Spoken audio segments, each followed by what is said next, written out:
Good morning. Welcome to the November 2nd meeting of the Palo Alto Architecture Review Board. Can we have a roll call, please? Chair Balte, Present? Vice Chair Rosenberg, Present. Board Member Adcock, Present. Board Member Hirsch. Present. We have a quorum. Thank you. Next item on our agenda is public comment. This is for members of the public who wish to address us on items not on the agenda. I suspect most of you here are for the agenda items. This is separate from that. Are there any members of the public who wish to address us on an item not on our agenda today? I have no raised hands or speaker cards. Thank you very much. Next item is agenda changes, additions, and deletions. Staff, do we have any changes, additions, or deletions to our agenda? No, we do not. Okay, thank you. Next item is city official reports. Staff? Thank you. So upcoming items on November 16th, SB 9, we decided to actually do this as a study session item. So it's going to be a report that summarizes the focus group work that was done following the hearing that we did with you guys to provide feedback on the SB 9 objective standards. But we are going to bring that back as a final study session item before it goes forward to finalize with council. On December 7th, we are anticipating a new preliminary architecture review just came in for 70 Encina. Do you remember? I think I added this. Hold on. You're asking about the prelim? Yeah. Yeah, so I believe it's a 3-story, 10 townhouses. So it has greatly changed from the project that you have seen previously. 70 Encina. It's right next to Town and Country. Oh, yes, the one taking out a piece of the parking lot there. Yes. Yeah. So And then we will have the North Ventura Coordinated Area Plan second study session. Just so you're aware, the reason the study session was delayed a few times is we are anticipating to come back not just to discuss the Chapter 7 implementation, but actually to have all of the language of the potential zoning code changes that we'd be looking to make. And so it's taken a little bit of extra time just due to staffing issues and priority on the housing element right now. And also I meant to just note on November 16th, we are anticipating to bring back just as an ad hoc item, the 123 Sherman project. And I need to recall who is on that ad hoc. I will double check and let you guys know. okay, great. I'd like to assign a subcommittee, ad hoc committee for the 70 Encina project. I think it's great, even if we can do that before it's submitted, to have it in place. So I don't know that a subcommittee is needed right this minute. This is a prelim application. And so the entire board will be acting kind of as a subcommittee for this first round. I don't see any harm, though, in just having two of us sort of tracking that project. Is there a reason not to do that if we want to keep track of these things? Well, all board members will be able to provide their feedback on the plan sets that we have for that project. I would say when the formal application comes in, I mean, I guess you could assign it now but the formal application hasn't come in yet, so I don't. I'm inclined to want to assign a subcommittee now, but do my colleagues have any opinion on this? My 2 cents would be there's no harm in adding the names to the list, but I do think we have to wait for that application so that there's something worthwhile I reviewing. agree with But that. But no issue assigning a name to it. do I have any members who would like to volunteer on this? This is a townhouse development in the Town and Country Shopping Center area, carving out a parking area. Yeah, I'll volunteer myself, but yeah, when the documents are ready. I'm prepared to do the same. Yeah, so I'd like to assign board members Adcock and Hirsch at whenever it's appropriate to actually get involved. What I'd ask you is to not go forward with anything until staff indicates that it's reasonable, but I'd like to have your names on that list. Thank you. Secondly, I'd like to, on the project on 3000 El Camino, which is in a holding pattern as I understand it, but Board Member Thompson had been on that committee. I'd like to assign Board Member Rosenberg in her place. So it's just a change of names on the list. Sure, thanks.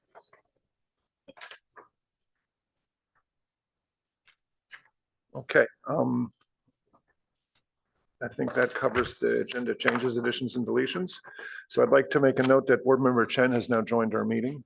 Thank you. It's okay. We're all late sometimes. So we're going to move on to the next item on our agenda, which is a study session for 739 Sutter, request for a streamlined housing development review to allow the construction of an approximately 18,000 square foot multifamily project consisting of 12 three-bedroom condominium units in a three-story building on an approximately 0.38 acre parcel. The project would replace an existing 8-unit residential rental building. The project includes 2 units provided at below market rate and accordingly requests concessions and waivers pursuant to state density bonus law. So to everyone who's gathered here, we will first hear a report from staff, and we'll ask questions from the board to the staff. Then we'll allow the applicant an opportunity to present their project, at which point there's another round of questions if we'd like. Then we will hear from the public. Everyone will get a chance to speak. The applicant will have a chance to rebut what's said by the public, and then we will bring the member item back to the board for discussion, just so we all know the process. So can we start, please, with a staff report? Thank you, Chair Baltet and board members. Claire Raybold, Senior Planner. And the project, as you noted before you today, is 739 Sutter Avenue. This is a streamlined housing development review project. It's located in the Midtown area along Sutter. Areas around it are RM20 to the northeast and south along Sutter, and R1 zoning along San Carlos Court to the rear of the project site. This is just a brief overview to show you where the RM20 ends and the R1 begins. The project includes demolition of 8 residential rental units and construction of 12 units for sale. 2 units are affordable to low income. It's a 0.3 acre parcel, about 16,700 square feet. Surrounding uses include single family along San Carlos Court at the rear of the site and other multifamily uses along Sutter to the northeast and south. The project is a state density bonus project under Streamlined Housing Development Review, eligible for 3 concessions. They're proposing one of the 3 concessions for height. They are also requesting waivers from Chapter 1813 and 1824 that I'll go through. One is for floor area, 1.4 floor area ratio, where a 1.25 floor area ratio is allowed. I do want to note that the floor area ratio also excludes from the total lot area the any area that is considered private street as well. The lot coverage is 50%, where 35% is allowed. Front setback, they're proposing 5 feet to the porches, 10 feet to the building, so 5 feet where 20 feet is required. A side setback is 4.6 feet. This is on the right side, on the north side, where 10 feet is required. And they're proposing a private street width of 20 feet where 32 feet is required. Requested waivers from Chapter 1824 and 1840 include the finished floor height, 0.5 where 1.5 is required. The individual residential entry width is 4.5 feet on these rear buildings, where I've circled here, where 5 feet is required. Privacy screening on the south property line along this property line where the drive aisle is. Technically, they are required to have privacy screening because it abuts a residential use to the left side. Rooftop landscaping, they have shown landscape areas, but it's not built in with permanent irrigation. So they're requesting a waiver from that. And they are also requesting a waiver from the daylight plane for fixtures on the rooftop, which is basically just it's the parapet that is for the rooftop open space on building 1 at the front of the lot. They're also requesting a waiver from the upper floor setback on the south side. They're required to have, let's see, they're requesting 9 feet for 25% of the building at 27 feet in height, where 6-foot setback for 70% of the building at 33 feet is required. Facade break is 1 foot by 4 foot break with 8.9 square foot area, where 2 feet by 4 feet break with 32 square foot area is required. Design revisions based on the preliminary feedback. I just want to provide a brief summary because this project did come in for a preliminary review with the Architecture Review Board. The comments from the Architecture Review Board mostly aligned with what members of the public were asking for at the time. They asked for height reductions, so they did reduce the height of both buildings. The plan sets in the original design were a little bit unclear, but it seemed that the intent was to provide rooftop open space on both buildings originally. And so the roof, they are not providing rooftop open space on the rear building, building 2 anymore. And so that did bring down the height by a few feet on that rear building. I think it was 35.5 feet originally, and it's now down to 32 feet. They originally had a rear balcony, as you can see in this visual, on the 2nd floor. And they revised that to be up on the 3rd floor and then set back the 2nd floor and the 3rd floor. So the balcony is set back about 9 feet more than it was originally designed as. And then up on the 3rd floor so that it meets the line of sight requirements that are required under the objective standards for privacy.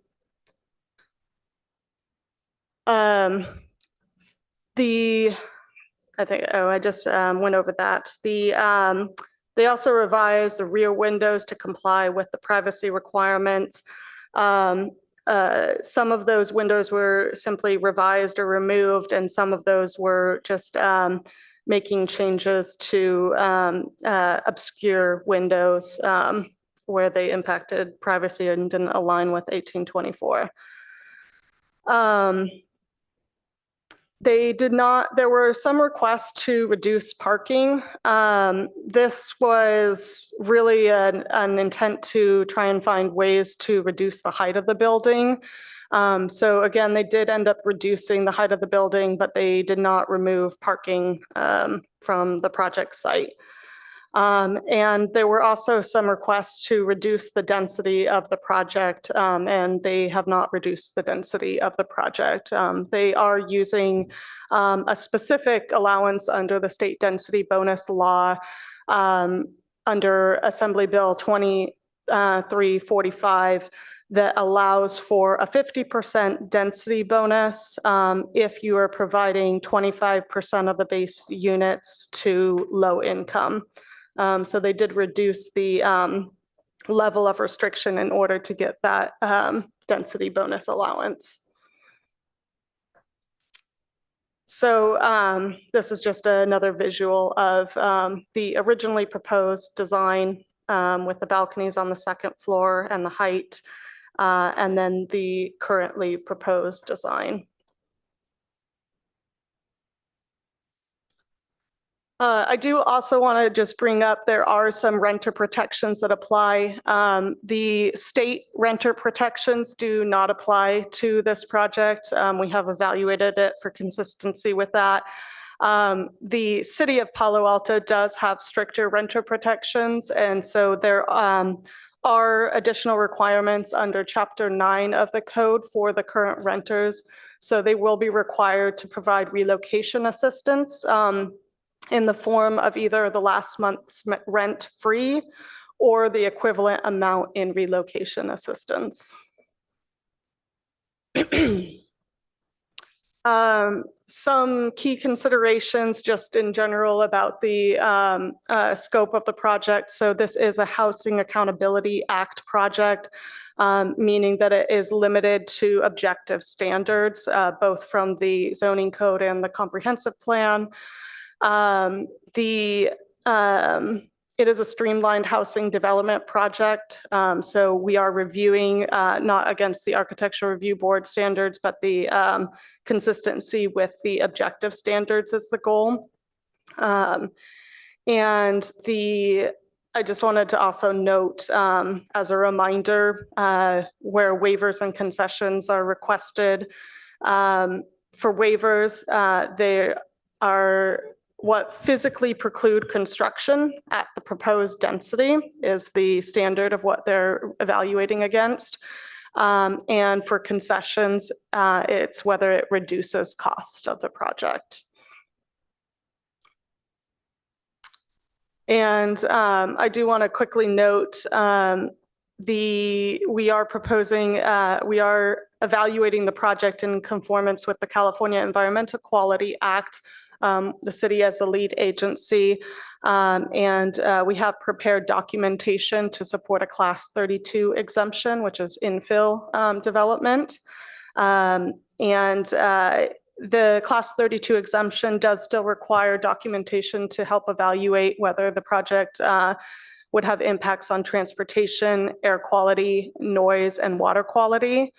It does have to comply with any ensure that it doesn't meet any of the exceptions to the exemptions. And so as part of that, we did do historic analysis to confirm that the current building isn't historic. And we do have our secret consultant who prepared the documentation for us online today. So if there are any questions related to that.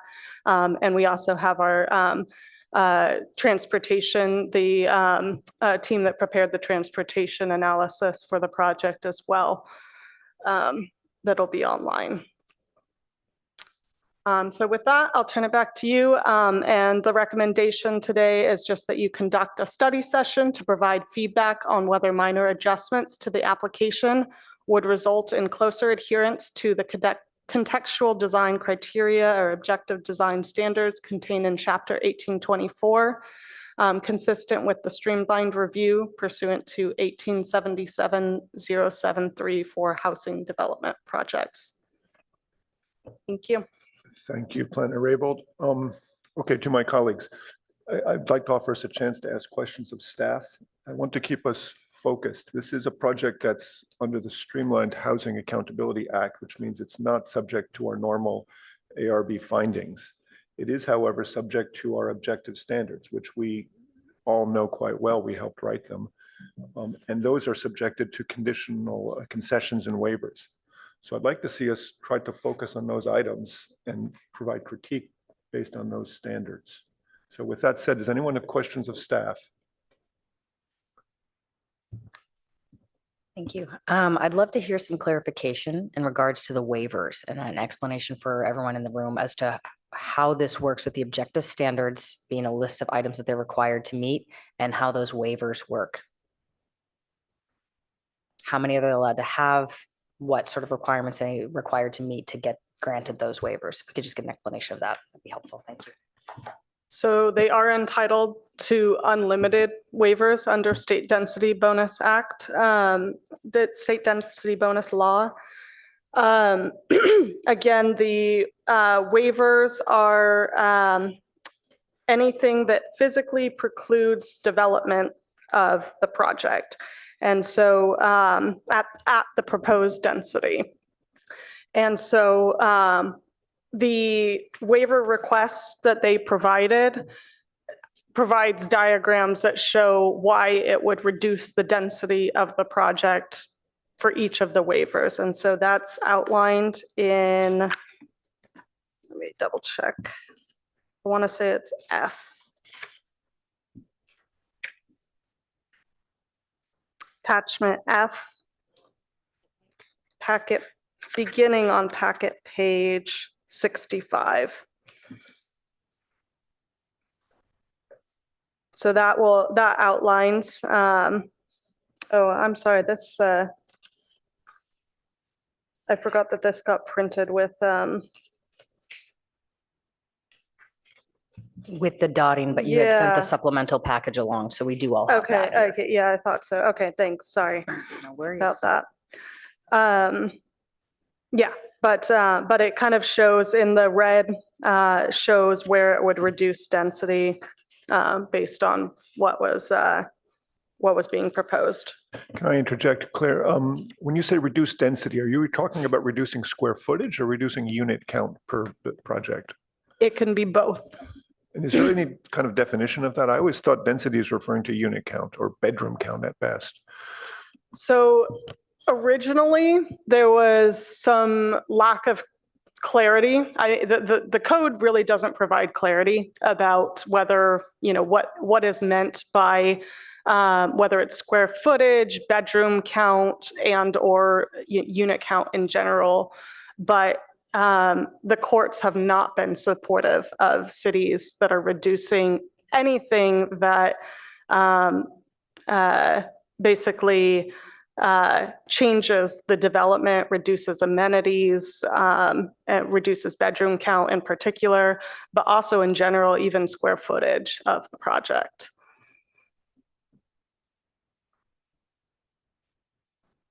I just have a little further clarification on that. So there's a required standard for square footage, floor area ratio. They're allowed to request a waiver for it, and then we can't actually tell them that they have to follow the objective standard for the waiver without the waiver, because now we're asking them to reduce their proposed project.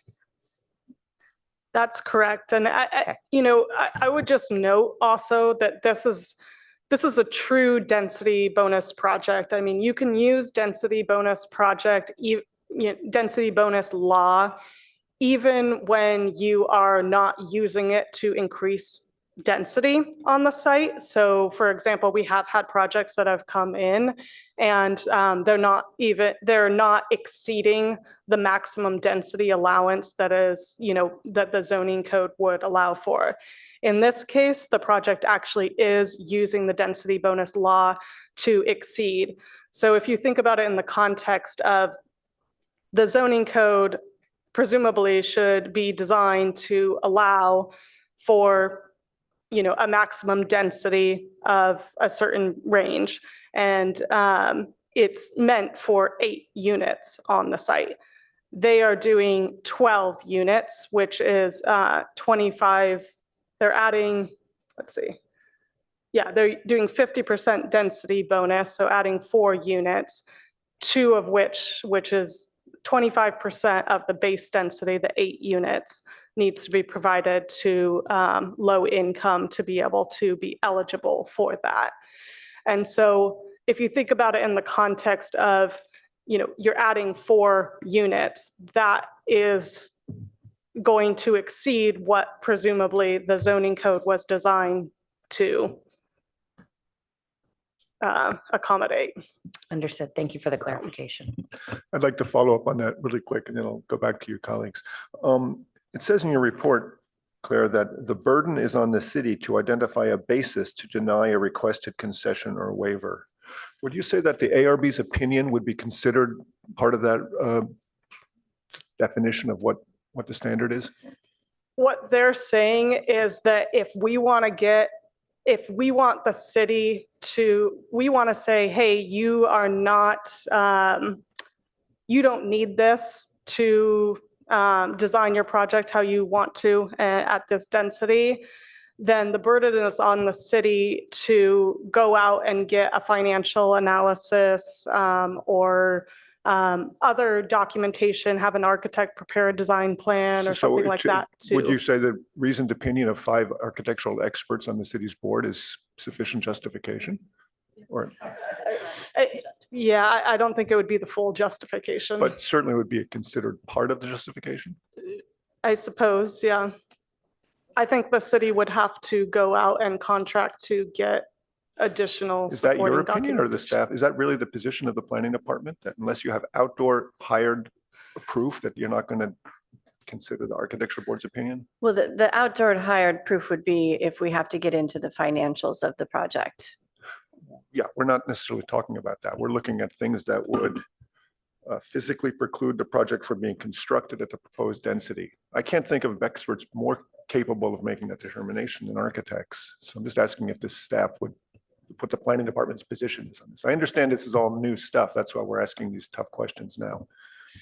This is all brand new. We're all learning as we go.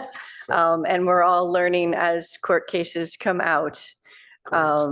Certainly the ARB's opinion would be helpful, but would not be, the full conclusion. thank you. For I that. think if I could just add, I think that, the city, I think it's very helpful to provide your feedback. I think that things that the city could also consider or staff could also consider in making the determination is to what extent we might be able to add conditions of approval to refine the project. And so to that end, we could still issue a decision on the project, but potentially with conditions depending on kind of the feedback that you guys provide. So. Any other questions from my colleagues? Yeah. Board member Adcock, go ahead. Thank you, Chair Balte. I kind of follow-up question on the waivers as well in that, sorry, I have my supplemental packet over here since, just a sec. So on that list, on the first page of the, I think, attachment F, you do have the square footage reduction or unit reduction columns, which I just lost. Just a second. Yep, right there on the first page for each one of the waivers. Does the city have any guidelines in terms of, how much reduction is kind of a limit? Like for instance, some like maximum site coverage, it'll reduce 3.5 units versus another one, upper floor setback will reduce 0.1 unit, 170 square feet. So there's a big range of each waiver's benefit to the project and obviously detriment that we're hearing from on the letters from the neighbors as well. So I was wondering if the city had any guidelines on, what we can recommend within the state law that, meets the density requirements, but also, if is less than 1 unit something that the city would consider versus 4 units. I think it would be dependent. I think that the things that are less than 1 unit might be more feasible to consider some change to, where it precludes 1 or more units. It's very difficult because we would be truly reducing density. But where there's, for example, 0.1 units, your feedback on how it could be redesigned and still be designed to work and to keep that unit generally similar, then I think that that feedback would be very useful. And we could consider again, like conditions of approval that might refine the design. I have one more question, a separate topic, is about the density bonus is by number of units. And if I understand it clearly, it doesn't have much to do with the square footage itself. Because currently the existing building is under 6,000 square feet. And the new buildings are going to be in the order of 18,000 square feet. So existing units, just rough math, it's about 650 to 700 square feet each. And the new ones are going to be in the order of 1,500. Is it within the city's purview to say, like, reducing the unit size to, I'm just pulling a number, like 1,400 square foot would get to, some of these waivers not being necessary, or is that totally not allowed based on the density bonus law? The courts have not supported cities in that respect. Thank Yeah. you. And you're correct that generally the density bonus is based, on our allowed density. Where we don't have a density range, though, where there is no maximum density, then we do start basing it off of the FAR, because that's the only other marker that we have. But that's not the case here. We do have density range here. Thank you. Board Member Chen, David, I'm sorry, let Board Member Chen go first. Okay. Thank you. So I have a quick question about, since all these waivers and concessions are based on the 25% of the base unit, is there a definition of the base unit? Is it like the identical floor plan, or is there like maximum percentage or minimum percentage on the side that the basement? No, the be base density is what's allowed in the code, which I think is 20 dwelling units per acre. So it's how many units can fit within the allowed density under the base zoning of the project. So that's the base allowance is 8.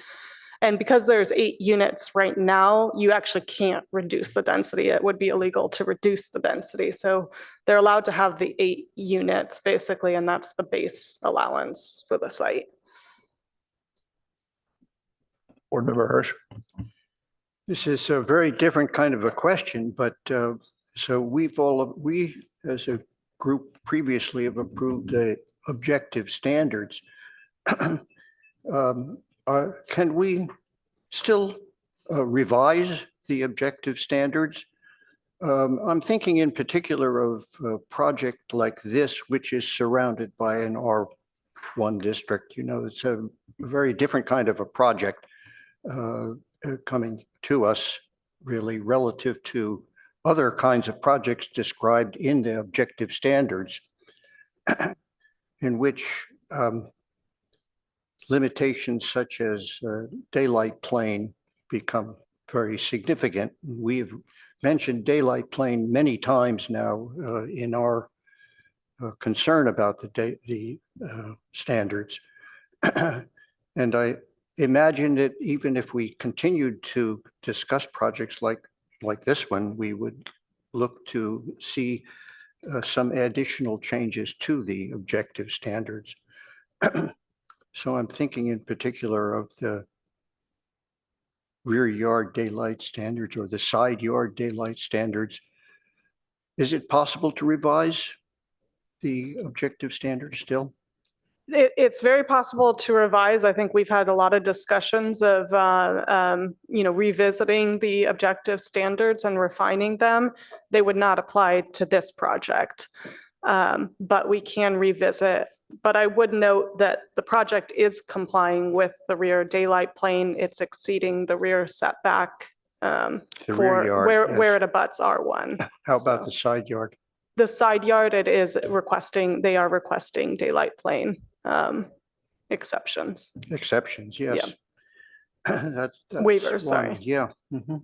If I can interject, Board Member Hirsch, it's my intention that we review the objective standards once a year for the first few years they're in existence, and that's supported by members of council wanting us to do it. It's limited by staff resources. It's another burden that we just only can do so many of these things, but it's very much desired Yeah. to improve these. So that's why I wanted to mention it, that do we set our own schedule as to when we do that? You have to be cognizant of staff resources. Related to staff resources, I mean, as more of these projects come in, we're using the objective standards more and more. And so naturally, questions and comments are coming out of that discussion. So I think that we can make the staff resources work. This is a kind of left field question, not at all as detailed as two other board members already have mentioned, but if you had a project like this that had required the parking in a basement level that is one level below grade here and access through to basement level parking area, it would probably change the number of units, and that could affect the requirements that you already mentioned. But it would have major impact upon a project like this. How would you consider that? You mentioned method of reconsidering the cost of the project. Would that be affected by such a change? Well, the applicant has provided what the cost would be if they had to go, I think, either taller or underground for that, because they are requesting a concession for the height. And so they have provided documentation to support that, like what that cost would be. Maybe that when we have the applicant speak, they can speak a little bit more to that. Is that answer your question? Is that what Well, not really. I think the question really is what happens if there is below ground parking for the entire project? It changes the nature of the project so completely. Is that an analysis which planning then would go out and say, well, we can't allow this, but legally the state won't allow us to make this kind of criticism? I mean, if we, yeah, are you asking if we had an objective standard that? No, I follows guess it? I'm Or are not you saying- asking that. We I'm just saying. can't tell them, as far as I understand, like the city cannot just say, you need to do a different type of development, if that's what you're asking. Suppose we ask them to reduce the height to the limit by putting parking below grade. They could that way get the number of units and the density, the level of bedrooms, and still maintain the height requirements at the expense of underground parking. Then the financial component comes in, and they are specifically requesting the concession because of the added cost of doing that. So then they would need to use a concession, not a waiver, to gain that exception. And the state law allows them only 3 concessions, is that right? Yeah, Concessions and so they are financially requesting based. a concession for that, For the height, for the height, okay, because I only see 1 concession listed. Could you clarify? for which height. the concession height. is for the height? Yeah. Okay, does that answer your question, Board Member Hirsch, for clarification?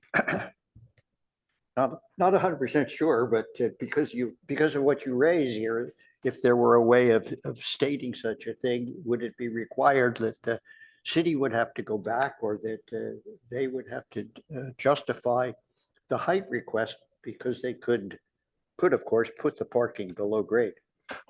Absolutely. I think we all need to be focused that we have our objective standards and concessions and waivers to those standards. Those are the cards we hold that we're playing. So we want to focus within that range what we can do. So if you think we should have below grade parking, it has to fit within one of those concessions or exceptions, because objective standards don't require that. They don't, up to this point. Claire, could you confirm, please, do objective standards require below grade parking? Allow for below grade parking. They do not allow, they do not force below grade They parking. do not prohibit it either, though, right? They don't prohibit it. Yeah, so there's no requirement either way. Right. So if I may add to that same question or conversation, is that they did provide for that concession the cost for doing below grade parking with like a lift on every unit. That was in that supplemental packet.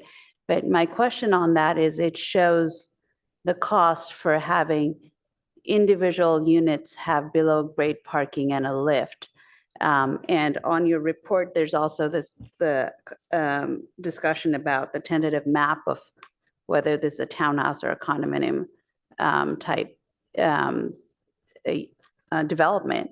So instead of, buying 12 lifts and 12 separate parking, would recommending a below grade garage with 1 lift or a route help with this, because they're asking for a concession based on cost, and noting that it's $1.5 million to put 12 lifts in. But what about 1 garage?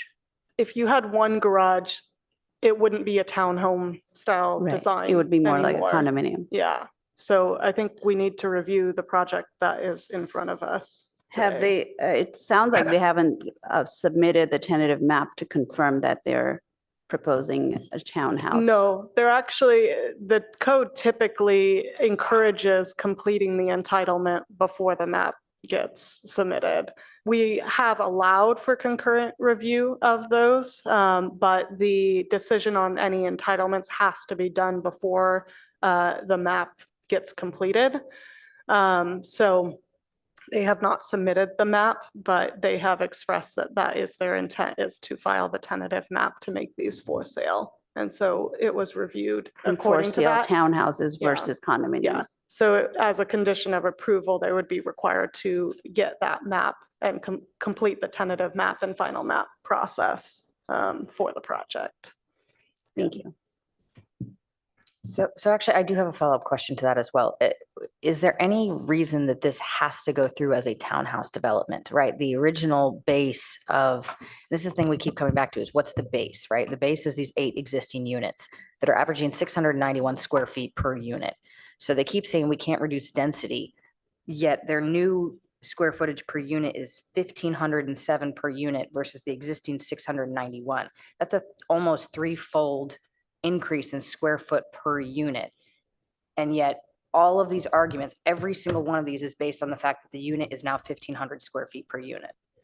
But how does that relate to the base? Like what is the minimum unit required? Why are they required to have these as townhouses versus condominiums? They're not required to, but the courts have not supported the cities in stating that they need to do a different type of development. Sure. Yeah, and I want to be clear that the city doesn't build projects, developers build projects. Right. And they come in with a potential project. They look at our zoning code, they look at our objective standards, and they look at their financials and they see what works with all of those parameters. Mhm. And we, as the city and as a ARB, need to review the project that's in front of us. Sure. We really shouldn't be proposing a wholesale change to their project. When we're talking about like townhouses to condos, that's a wholesale change to the project. The only thing that we would, we have one objective standard, that talks about if it's a multi-acre site, then you do need to have multiple types of housing.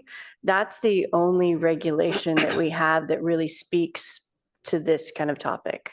Understood. And again, I don't think that the goal here is to ask for a change in what the proposed project is. It's just really an understanding of why all of these waivers should be allowed based on a developer initiated set baseline. So if they get to choose where they're starting and then they get to choose all these waivers based on their own starting point, I'm trying to understand how that works.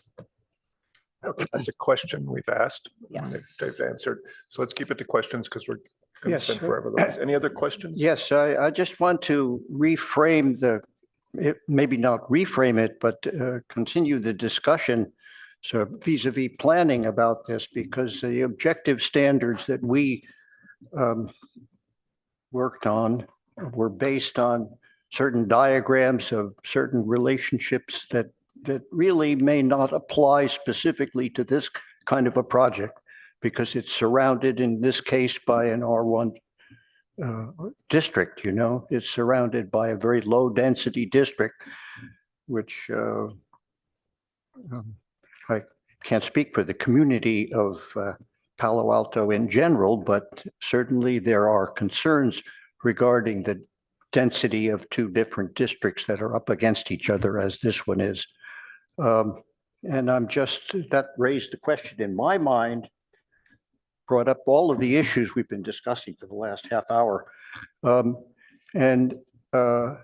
So I'm very concerned that we answer the question. It may not apply here, as you've noted, but in any case, we really need to get to objective standards again and define the zone issues that have been discussed.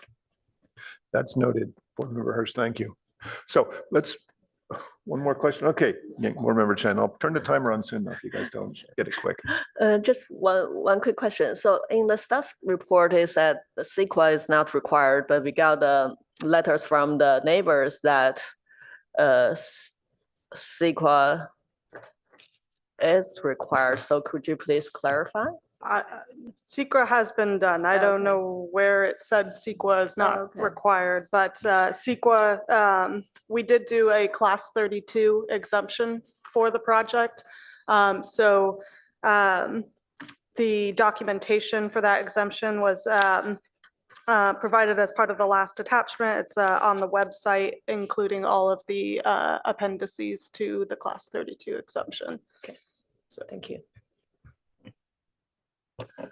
Okay, if we could move on forward and get the applicant to come forward, please, if you'd like. We will give you 10 minutes to present your project to us. Before that, if you could please state and spell your name for the record so we have it correct. Go ahead. Good morning, everyone. This is Crisel Rodriguez here. My spelling is Kriselle. Rodriguez, Rodriguez. And I'm from Darlin, Architecture, Planning, and Interiors, and I am representing the client today. To begin our presentation, I'll have Eric Muzzy, who's joining us online, to start the presentation and talk about the site plan, and then I will get into the architecture. Again, please spell your name for the record. Sure, it's Krise.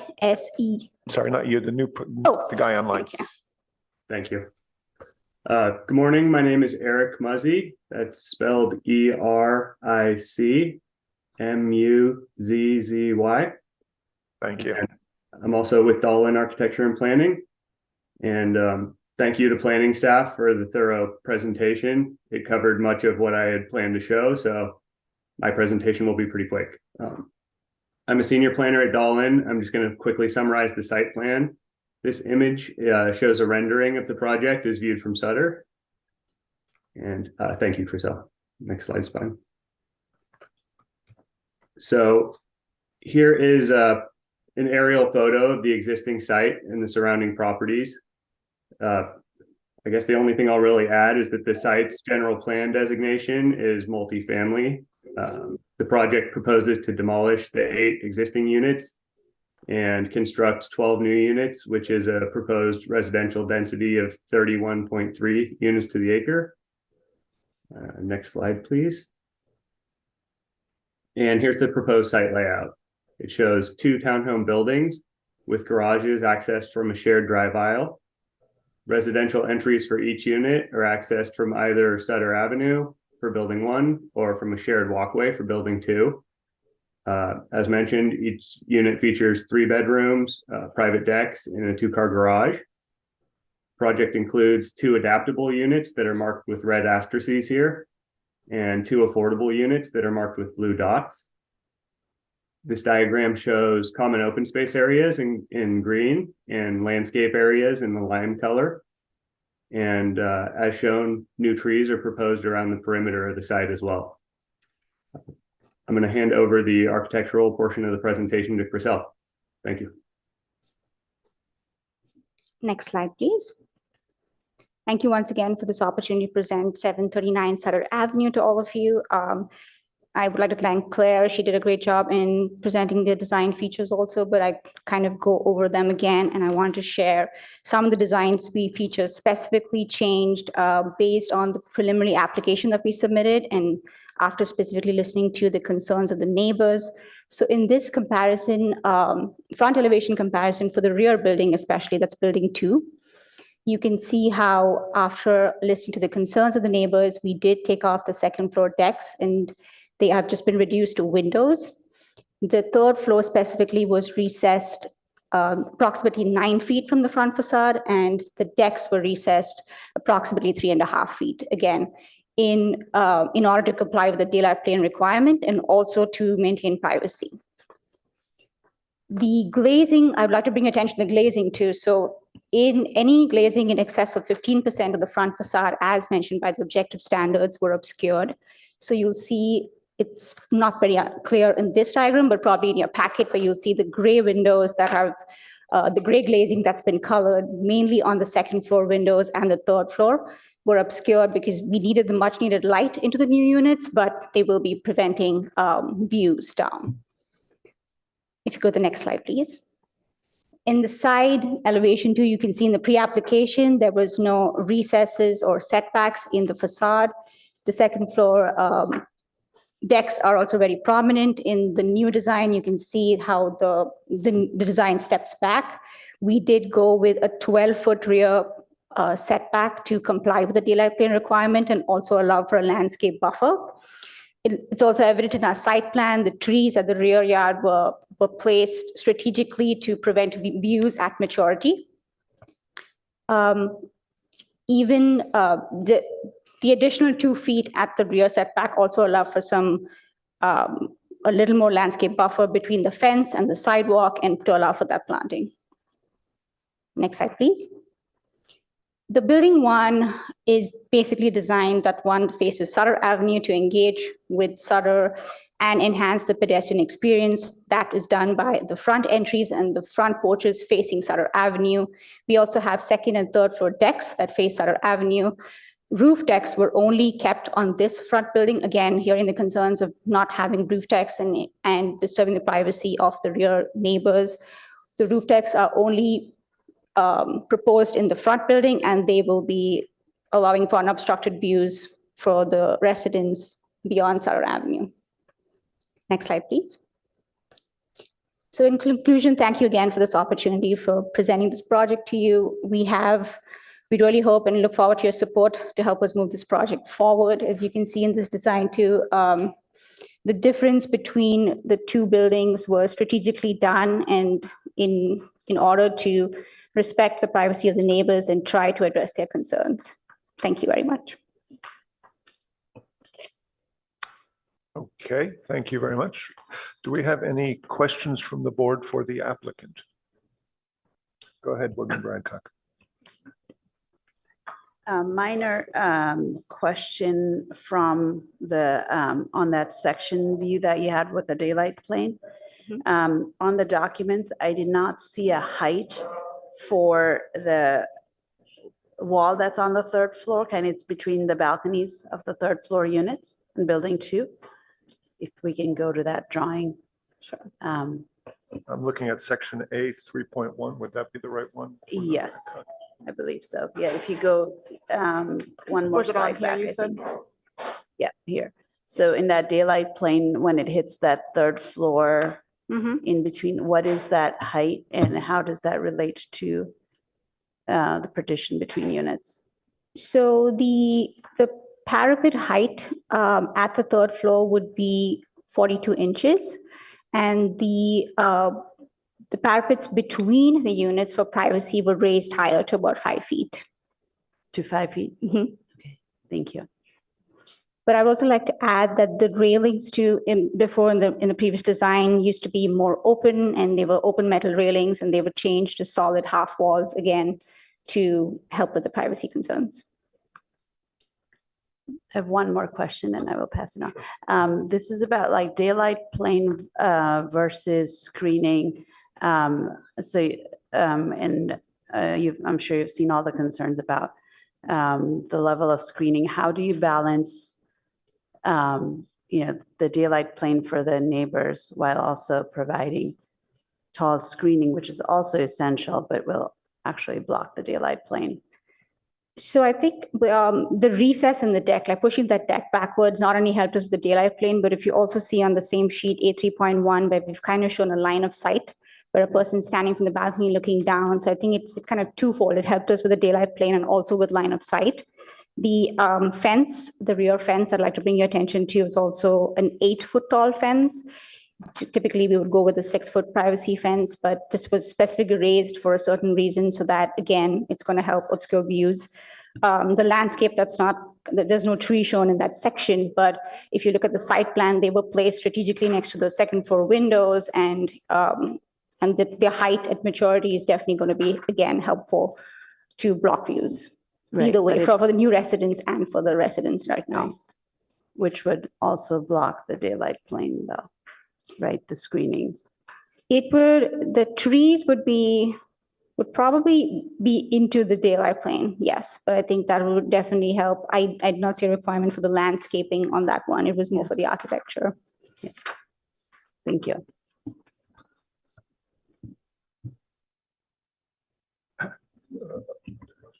A question about material. What is it isn't on your samples here, but what is the material of the decks in the front? What is the structural material of the pier, the supports for the decks in the front? So the decks in the front, these were just going to be wood frame decks on posts. Okay. I don't notice this section through the side yard to the neighboring property that's on that side, which is is there any daylight plane on that side as well? The side yard daylight plane is part of our waiver request. So that diagram you'd probably see in the supplemental document.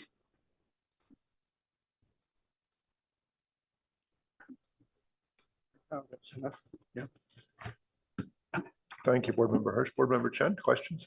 Yeah, so for building one at the roof deck, what is the wall height between the different units? So for that specifically, we had to keep it to just the guardrail height, mainly for fire access. So it was requested because if you notice, we had dropped down the portion of the roof that's at the driveway for specifically requested by fire, since they are not able to pull the fire truck in because of the overhead utilities. They requested for ground ladder access. We provided for 2 spots on building 1 and 2 spots on building 2, where we dropped the roofs to 27 feet for them to place ladders.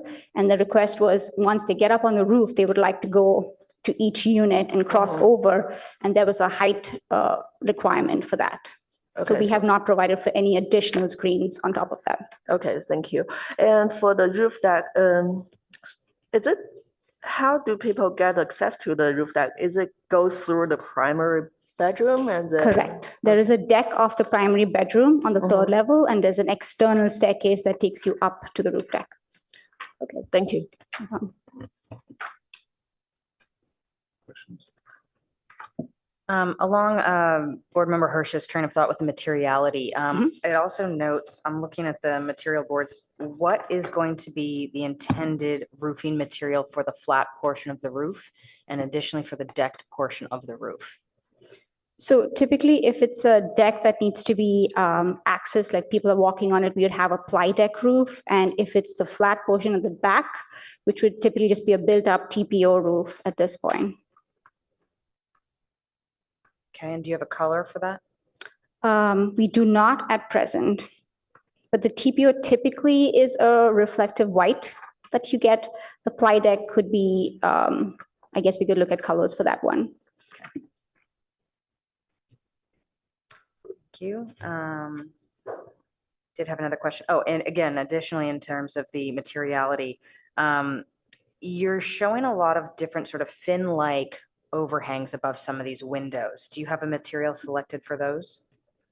The awnings that we're talking about and the building 1, that's meant to be metal. There's really perforated thin metal awnings, again, just to keep with the contemporary style of the building. Okay, and do you have a design pattern for the perforations? We have not zeroed in on a design pattern yet. And is there a color for it selected yet?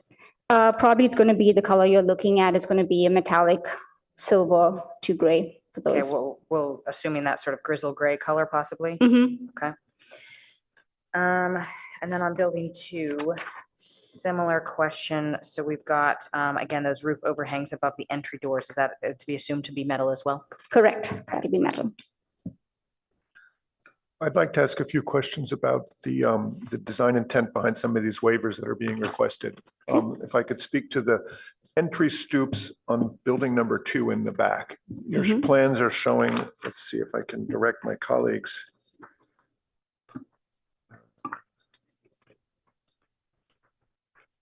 To sheet A 1.4.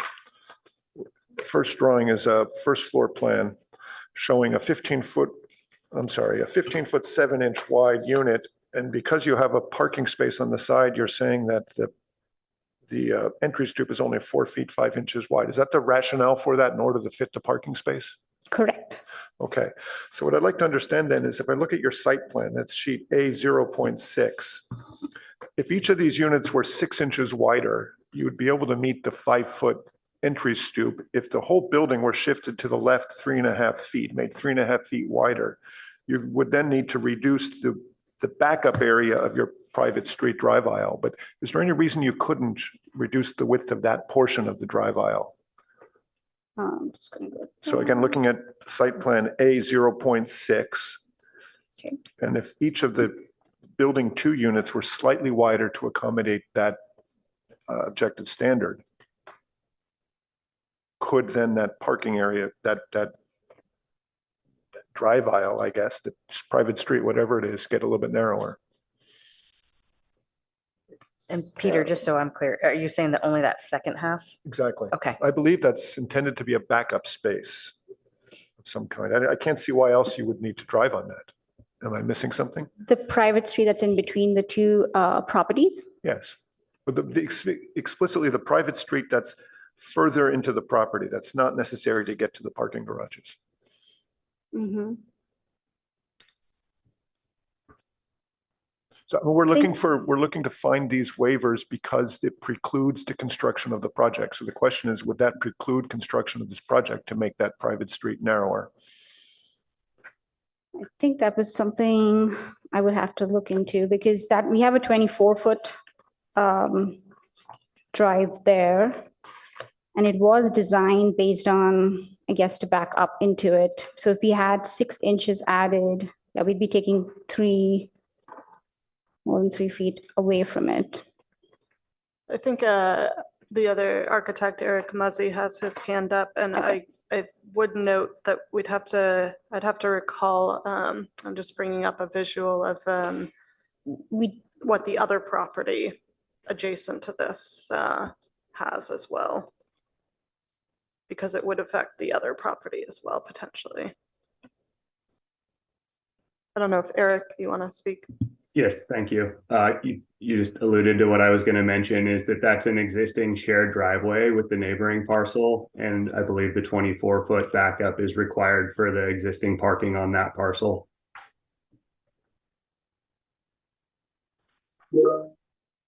Okay, well, thanks for that answer. It's good to hear what you're saying about it. The second question is regarding the question of the facade breaks. And could you identify where the 1 foot by 4 foot break is that you're proposing versus the larger one that the standards request? I can see sort of a 1 foot recess on the plane of the building at the front. Is that what's going on? Yes, that would be the 1 foot instead of the one requested. And if you had to push that back to 2 feet to meet the standard, that would just mean making the living room 1 foot less deep. Is that right? I would actually like to grab that.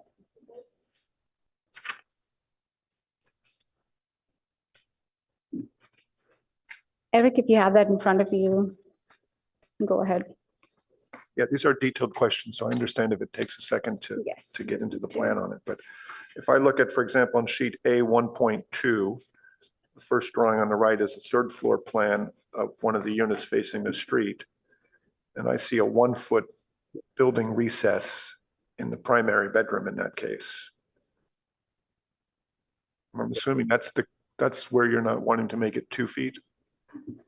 I think there's a secondary piece of the requirement that talks about a square footage. So I think there's those minimum 2 foot and 4 foot dimensions, but there's also a 32 square feet. So the conflict would be a little more significant than just taking a foot of depth out. One of the 2 dimensions would have to be bigger to accommodate the square footage required. Okay, but this is the area what you're talking about. Where's the 1 foot by 4 foot thing you're talking about that to meet that requirement? Am I able to share the waiver request sheet on screen? Would that be helpful? Yes, Is yeah, that possible? please. Yeah, it's right in the front. So I believe this is the sheet with the waiver request, and I'm sure it's pretty difficult to see, but diagrammed here are the impacts that we think would occur on each floor to accommodate that requirement. It would be 21 square feet and change in 2 different locations on this building on each of these 2 floors. If you could stop, just hold it steady on one of them and explain to us, please. Yep, sorry. So this is the back unit, building 2 at the back side of the building, right? Correct. Yeah, I'm more thinking about the front of the building that the public sees. Can you show us on building 1 facing Sutter, where your facade breaks are proposed? For building 1, we believe that we're in compliance because the facade breaks would be created by the decks and porches that come off the front of the building. I see, okay. Yeah. And staff, have we reviewed this? Yes. I'm just trying to recall now. Let me try and remember which objective standard this relates Well, I to. think my question has been answered. Okay. It's clear what I'm driving at here. I'm going to leave it at that for the questions from me. Any other questions from board members? I have a follow-up question from the materials on the deck. So it looks like on building 1, the street side one, you have the deck on the roof and the stair is open to the elements. And then like, if and when we get rain, the water goes down the stairs and goes to the lower deck, right outside of the upstairs bedroom. So how are you managing the water from the entire roof with the stair being the open side? I know we don't have any of our, the roof drainage and downspout shown, but there'll definitely be deck drainage at the second level that'll kind of take that water down, using a gutter to get it down to the ground level. So there'd be a gutter from the upper deck and then There will be- separate. Yes, there may be a separate one that takes it directly down once we work out our slopes on the roof deck, and there'll be the portion of the water that kind of comes down the stair into the lower deck will be taken out from that deck lower down through a gutter. And another follow-up question from that separation between the units on the upper roof. Did you consider, like, I understand you're trying to balance the firefighters' needs to get between units versus privacy between the units. Did you consider having areas that are operable, like for fire safety, between the units while still having taller walls between for privacy of deck between the units themselves? We have not explored that option yet. But I think we have the staircases kind of aligned together in a way to kind of break it up a bit. And if you look at the floor plan, like the seating area is kind of to the sides. So there is a sense of privacy, but we did not look at operable divisions right now for that space. Thank you. Can I just want to add a question? Well, clarification. You're showing, it seems to me, a door to the stairway from the deck on the elevation, on even the cover. So will that be open then? I mean, we just discussed the water coming down the staircase. It certainly isn't going to build up behind a doorway there. That wouldn't be a great solution. You might as well just not have a door there. It's just, that's just isn't coordinated in the drawings or what? There would be a door from that deck because you access the roof deck from the third level bedroom. So that door is the one leading out into the deck so they can go up to the roof deck. There's a door at the bottom. Yes, it's there. So that, and then it's open at the top, you're saying there is no closure of the roof above. Correct. So there's a door at the third level taking you to the external stair, which is open to the roof deck. It goes through the deck. The entry to the roof deck is through the third level deck. Yes, I know that. I'm just saying that on the roof level, is there a closure to the door, to the stairway? No, there is no closure. So whatever rains down the staircase, what happens with it? So it drains from the deck area below. And it will be sloped away from the door. So there'll be a slight drop in that porch. It's Oh. never flush. So you're kind of stepping down into that deck, and then it'll be sloped away from the building. Okay, If I could follow up on that a little bit. Yeah, we're all design professionals here, you and us as well. When a client asks you to do something like that, make a staircase that's essentially a roof that has critical drainage issues, would you normally advise them that this is going to be an expensive proposition? I mean, we did look at, it was a decision between adding a penthouse and getting an internal stair versus looking at an external stair. And we will be looking at, as we get into DDs and CDs and working through this on how we can design that stair most efficiently. And yes, it does have some more waterproofing implications, but I think there was a cost to look at whether to go into a penthouse and a 4-story product to 3-story with an external I stair. see. So compared to a penthouse, it made economic sense. But just as far as building a deck, normally this is something that's rather complicated. Mhm. You'd agree with that? Yes, Okay, thank you. deck has, yes, Okay, I decks are just want to have that in complicated. the record. This is a complicated, challenging thing to build. It would be. It does have its, we have to really be careful with the water intrusion and look at that really carefully when designing this external stair on the roof deck. Yes. I have one more, hopefully with the last question. Part of the objective standards is in discussion to the base, middle, and top designs of the exterior elevations. Could you please walk us through what you believe your base, middle, and top portions are? So that is, I think, in the building one, I think it's, we have our entries and we have those porches. Our middle is kind of defined by the 2 levels of decks that we have that face Sutter Avenue. And our top is kind of, again, the roof deck, but we do have those awnings and things like that with the metal features that kind of define that top without actually just, it kind of break the facade. So it's not, just a vertical plane. And similarly on building 2, you will see, I think building 2, it's again, the entries at the bottom that define the base. We have the middle, which is just our 2nd floor, or windows and glazing, and the top is pretty well defined because it's, it's pushed back, it has it's broken up from the facade, and you have a different sense of, it stepped back for that reason to kind of define that level. Sorry. Thank you. I have one last question, and this is regarding the affordable units. You've got the 2 middle units on the building 2 marked Mhm. as the affordable units. Did you consider making it equally available, like 1 per building? Obviously, your front building doesn't have the tandem garage, is larger, has roof deck, as we've discussed. Did you consider making 1 of each the affordable instead of putting both in the back building? I would say that was a discussion we did have with the client, and this is where we landed at, also because we had 3 bedrooms on both of them. The bedroom count was equal on both the buildings, and we had the adaptable units on the front.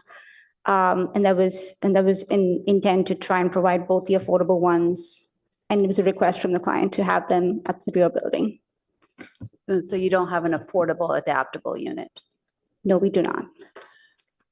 If I could just add that the city does feel strongly that in order to comply with the citywide affordable housing, we would want 1 of each building to be provided based on the square footage difference between the rear units and the front units, and the amenities that are provided for the front units. To provide the equivalent, we feel that 1 of each should be provided per the code. So that is noted in the staff report as well. Thank you. so in follow-up on that, then, could we depend upon the council to make that decision, or who makes that decision? Planning? If the applicant does not make the change, I think we would add it as a condition of approval of the project. Thank you. So on a slightly different vein, under SB 330, it talks about renter protections and stuff. So maybe the architect can't answer this question, but I believe the owner is the applicant. Have you provided the city with a list of your previous tenants for the past 5 years? How are they able to verify whether tenants are low income or not? We were provided with the information on the income level of the tenants. Over the past 5 years? Yeah. Okay, thank you very much. Okay, any other questions? So if not, you could take a seat and we're going to open this meeting to comments from the public. Thank you. So members of the public will be allotted 3 minutes to speak each. You may pool your time if you would like, as long as people are all present. Veronica, could you help me, please? Yes. First speaker is Ju Cheng.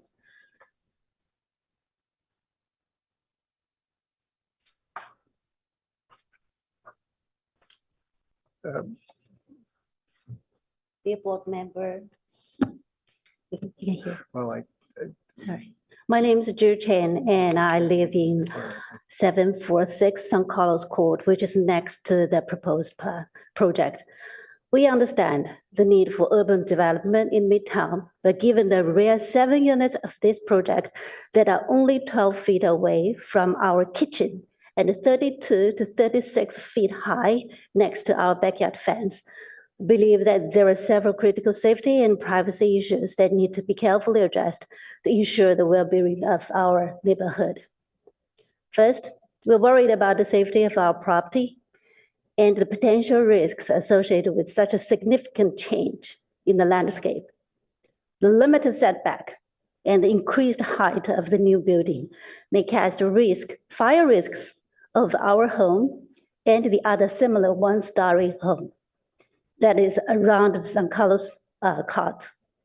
We're concerned if 12 feet would be safe enough for us to have a 3-story, 7-unit apartment building that is right behind the backyard.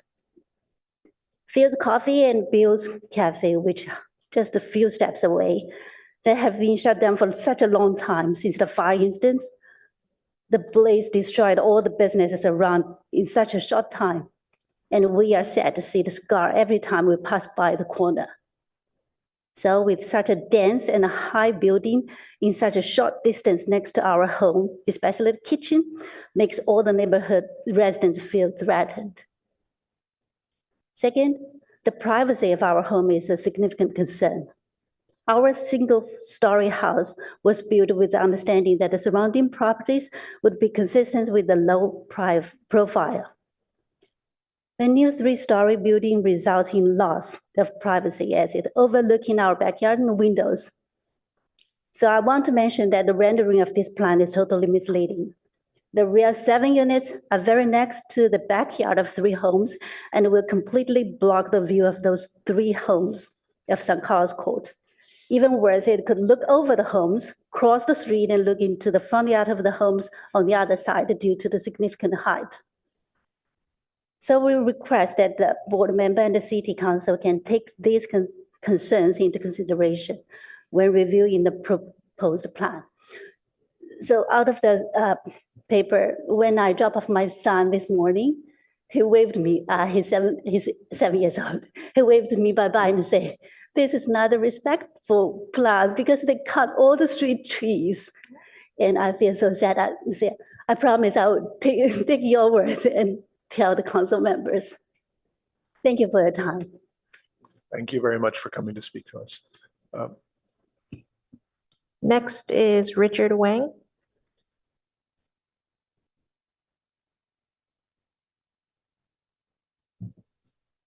Dear ARB members, dear San Carlos Court and Palo Alto Midtown citizens, I'm Richard Wang. I'm one citizen in the San Carlos Court.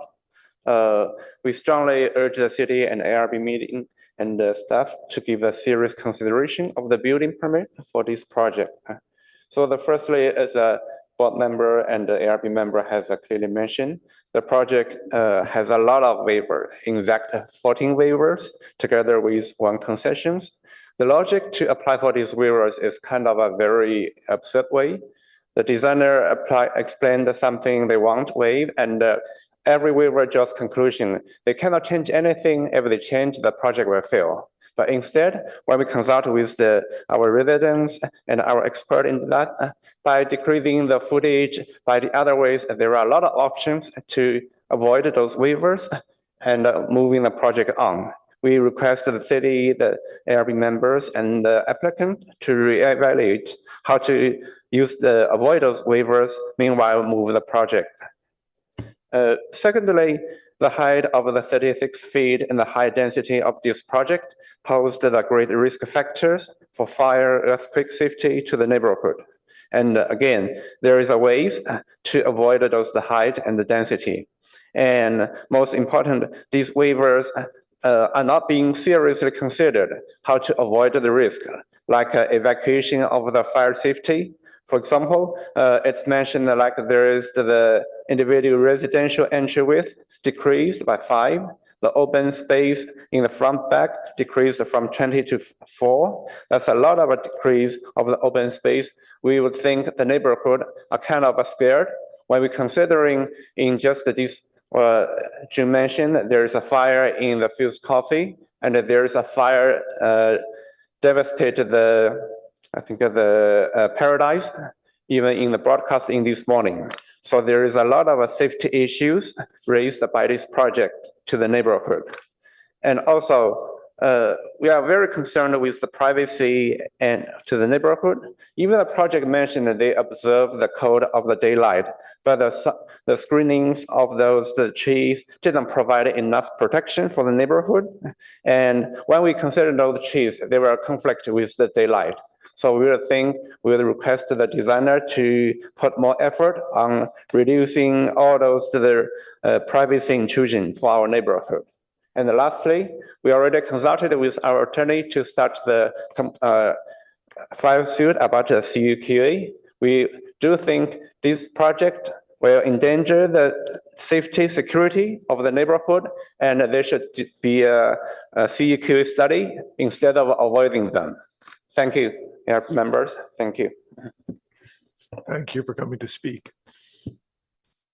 Next is Carolyn Garbarino.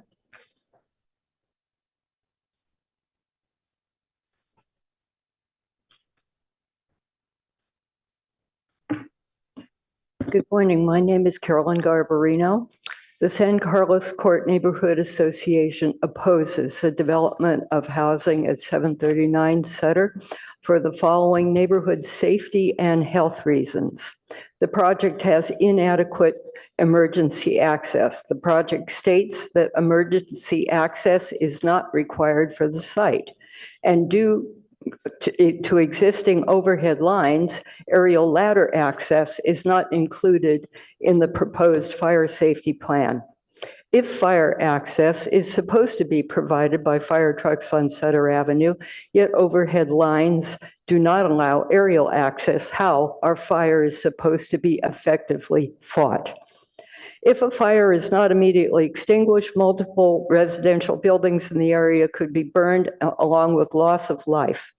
The project has reduced setbacks and heights in excess of the municipal code that exacerbate this danger. The use of ground ladders only rather than aerial access to three-story structures is not consistent with modern or rapid fire prevention. There is only 10 feet from the second floor to the project to San Carlos Court homes, creating an unacceptable increased fire risk. There are also construction-related safety issues that have not been studied. Neighboring residences will be subjected to construction noise as high as 97 decibels for a 15-month period. This can cause long-term hearing loss, especially in children, and we have at least 3 right up against the fence. For residents working at home, the noise level will impede their ability to work effectively and support their families.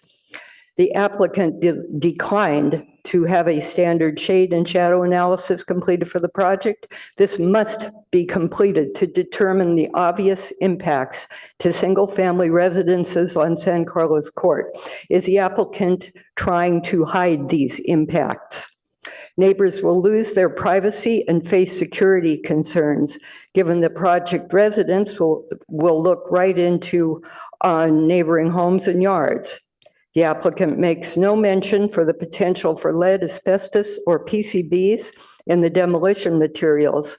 And given the age of the existing structures, this should have been analyzed by a qualified hazardous materials expert. Hazardous materials could especially affect children, the elderly, and those with respiratory conditions.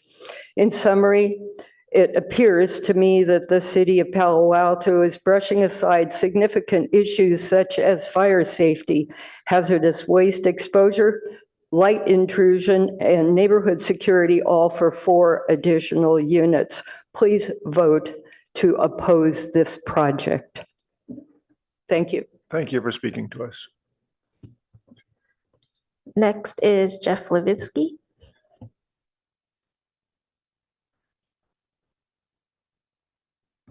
That's, excuse me, that's JEFF-LEVINSKY. Good morning, board members. 3 points. First, thank you all for your questions about the city's density bonus law. My view is that our city has gone beyond the court rulings in its interpretation of the law and has in fact gotten to a point that's inconsistent with the intent of the original drafters of the law. I and others, including city officials, are looking at ways to have the city adopt a much more rational position, and the opinions that you expressed this morning will be helpful with that. So thank you. Second, I'd like to raise a question about the staff's point that the compliant floor area ratio for this project is 1.25. That number appears in a couple places in the packet and was on the screen this morning. We do have a special law that allows for 1.25 FAR for a project of 8 units, but this project is 12 units. And the number of your floor area varies in RM20 based on how many units you build, but this is a 12-unit project, and I think it should be held to that standard. That standard is 0.5 FAR, and just so you know, that means that we're about tripling the FAR that would be allowed for this project. My third point is about a specific objective standard for the continuous shrubbery that's supposed to be planted to separate this project from the residences. That appears on the bottom of packet page 51. The shrubbery should be 6 feet tall when planted, and the intent, of course, is that it grow taller.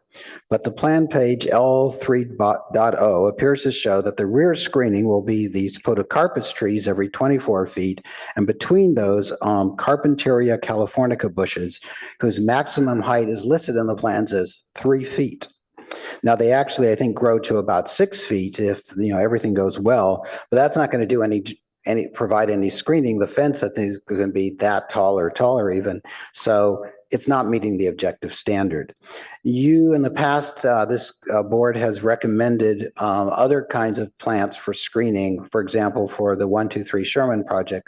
So I would urge you to, as part of the deliberations today, is to recommend better screening. I think that will help, separate the San Carlos residences from the from this this huge new project. That's it. Thank you very much. Thank you for coming out to speak. Next is Haiying Yu.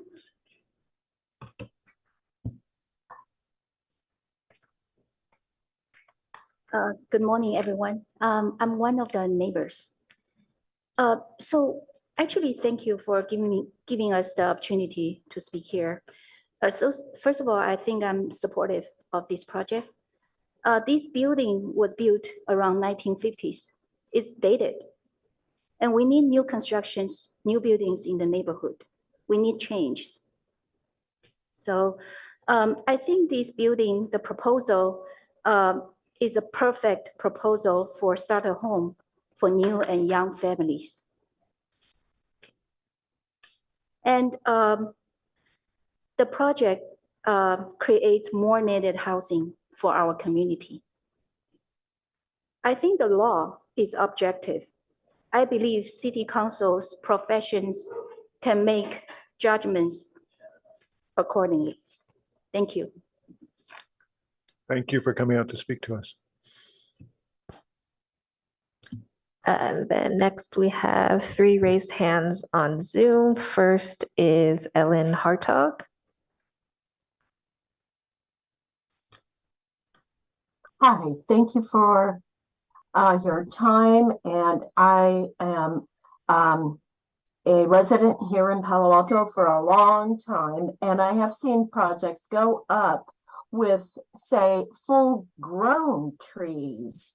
Your notion that a tree will be able to buffer the and make for a screen, then should be shown in the plans to do so.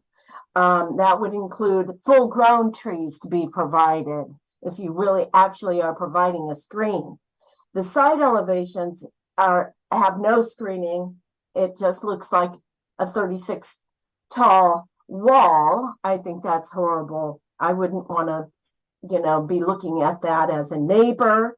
And also the balconies provide amplification of noise to the neighborhood on the front and rear as well. And I just find it to be for families not livable with this FAR, and having 14 waivers seems a lot of problems in the future to happen.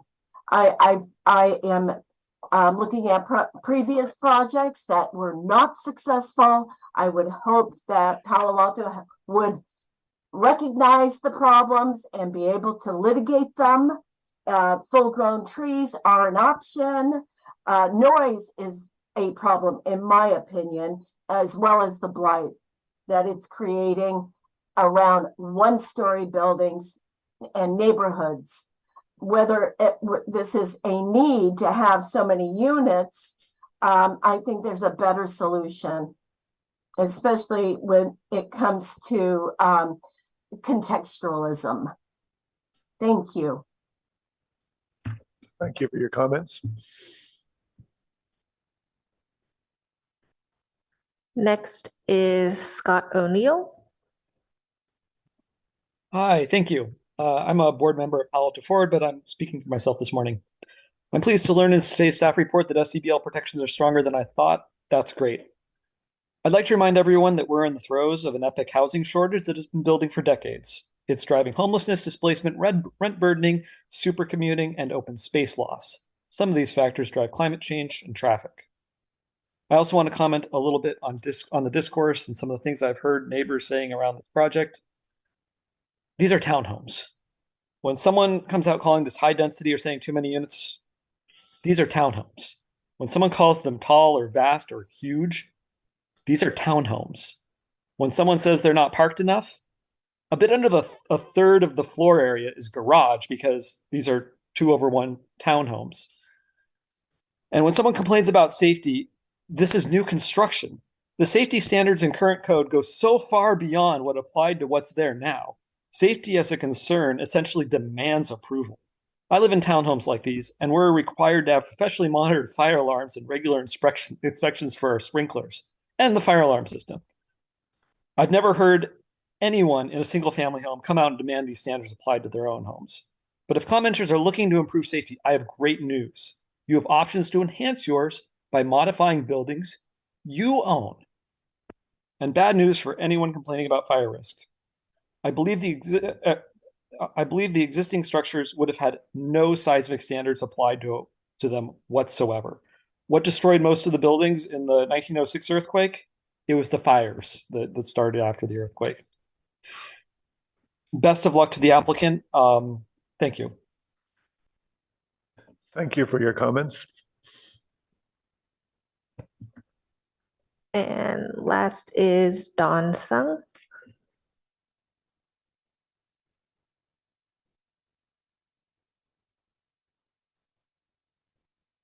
If you can unmute yourself. Can everyone hear me? Yes. Great. My name is Don Sung, and I'm a resident of Palo Alto for 20 years. I live at 2360 Emerson Street in Palo Alto. I'm also actually a homeowner of the house that we raised our kids in on 1875 Newell Road, where we recently rented our house for $8,000 a month, which so I'm speaking in support of more affordable housing in Palo Alto as a homeowner. I feel as though Palo Alto has evolved into an extremely premium market where when you look at the amount of available inventory in Palo Alto for sale at this given point in time, there are 73 listings in Palo Alto. there's only 19 of those listings that are priced under $2 million. So I feel as though in Palo Alto, there's a general lack of projects, if you will, for affordable type of townhome development. Where if you look at a city like Mountain View or Menlo Park, or maybe to a lesser extent Menlo Park or Redwood City, you have seen they have adopted more progressive policies with respect to providing more housing, giving folks that really need badly. It hurts me to see renters having to pay $8,000 just to be able to put their kids through school in Palo Alto, but that's the market. And I feel as though when you look at the inventory of beautifully built townhomes in Palo Alto, there's really not many available. So I feel also that, if the developer is looking can provide certain concession to work with the neighbors to bring about a project that can, really introduce, more working families to this highly coveted area, I believe we could have a win-win situation. And I think that, the city and the Architectural Review Board really should look at, Palo Alto as a whole and weigh the importance of providing more housing for your working families that are, that can't afford living in this area. So I urge the board to consider approving this project and, look at the trend. The trend is tech workers are continuing to move in here, and there's going to be low income, families that also need housing. And I feel this project speaks to both. So thank you very much for your time and consideration on this project. Thank you for your comments. Victoria, do we have anyone else in the public? No, that's it. Okay, so we'll close this to public comment. I'd like to offer the applicant a chance to rebut or respond to any of the public comment. You don't have to, but this is something we want to offer you if you'd like to.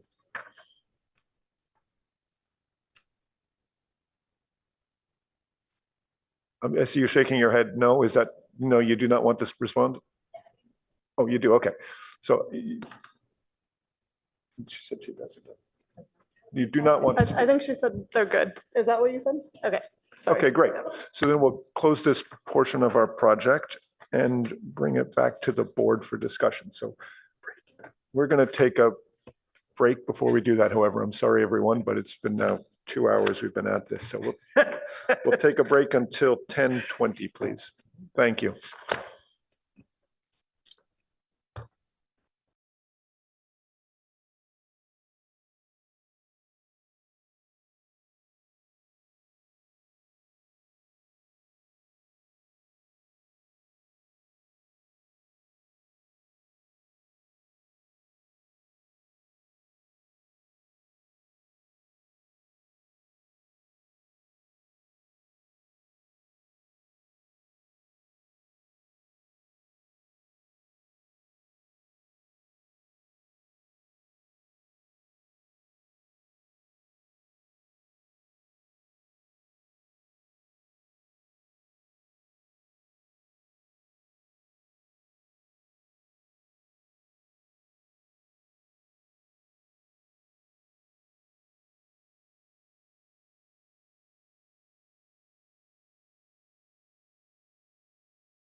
The Architecture Review Board's not going to discuss the project at 739 Sutter Street. Let's just do a round of comments from each member of the board. Board Member Hirsch, do you want to start? No, you don't want to start. Who does?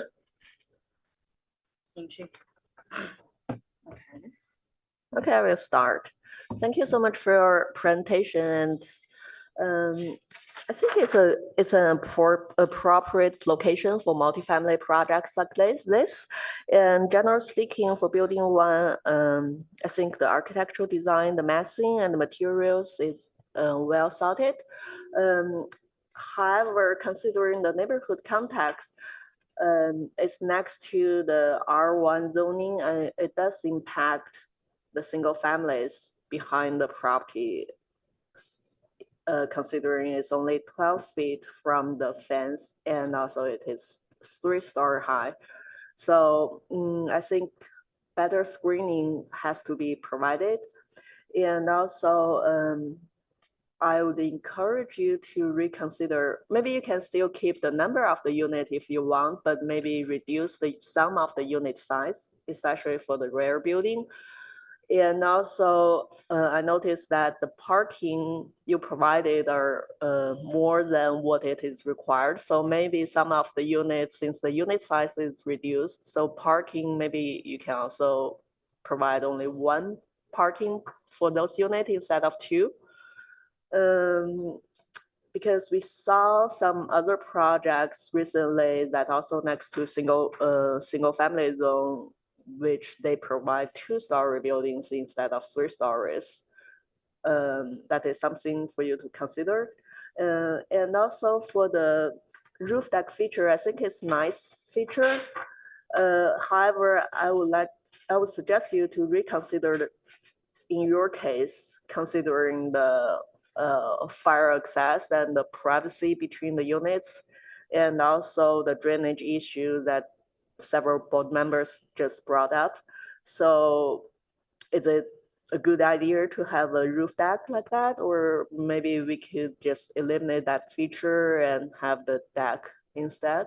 Because anyway, your roof deck is can only access from the primary bedroom. So maybe that is something you can reconsider. And also, as for all the waivers you were asked,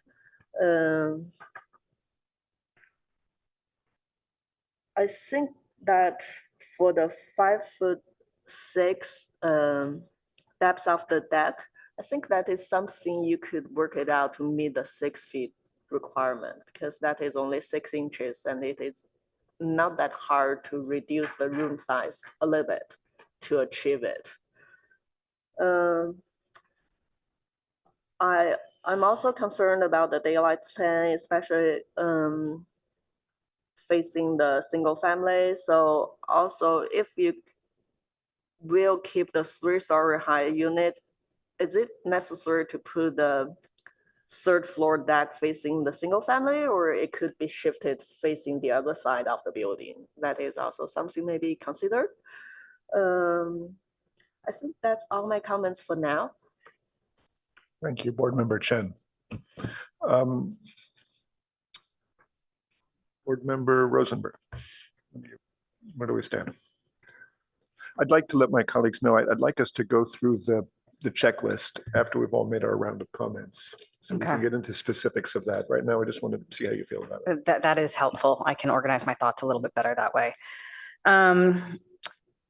Taking a big picture approach to this project, I do think it's necessary. I think that we do have a housing crisis in this state, especially specifically in this area. I think that we definitely need more affordable income. And I think that unfortunately, some of the inevitabilities of construction are bound to happen with any project that goes onto the site. So with previous speakers' concerns regarding noise and dust of construction, those items are just unfortunately unavoidable. Now, that being said, what we're talking about here is a project that is taking an 8-unit project, turning it into a 12-unit project, only 2 of which are going to be affordable housing. The other 10 units are going to be market rate value.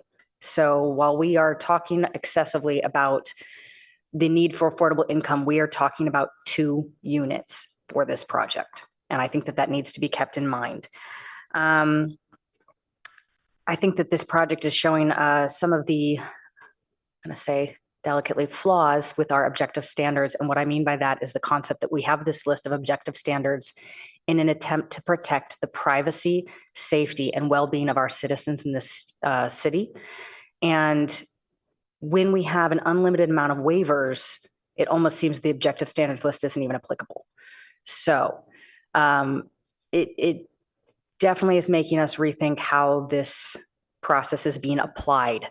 The intent of the objective standards is that if a project is reasonable, considerate of its neighbors, well within scope, it should move forward uninhibited. When they're asking for 14 waivers, it becomes a little bit clear that the list is a little being disregarded to some extent, and it does feel that there's an advantage being taken. So in that regard, I do have sort of more delicate comments per each one of these waivers, but as a whole, I think that a project does need to happen. I think that a little bit more time and consideration needs to be done. I think that a little bit more time and consideration needs to be had to the actual extent of the scope of the project, and that the neighbors need to be a little bit more adequately considered in the thought process. Planning needs to be done a little bit better. On a side note to the applicant, to the architect, I would encourage you to tidy up the plan set a little bit. Going through it was actually quite complicated. Going back and forth between this floor plan and that floor plan, from the building sections to this, there's a logic in this plan set presentation that was lacking and made reviewing these buildings actually quite difficult. So with that revision set that I'm assuming will probably be coming at some point or another, I would encourage a reevaluation of the logic and order and layout of the plan set to make it as clear as possible. I'm going to restrain my comments to that for now, and I'd like to circle back to some of the more specific items on the waivers. Absolutely, we'll be doing that. Board Member Adcock?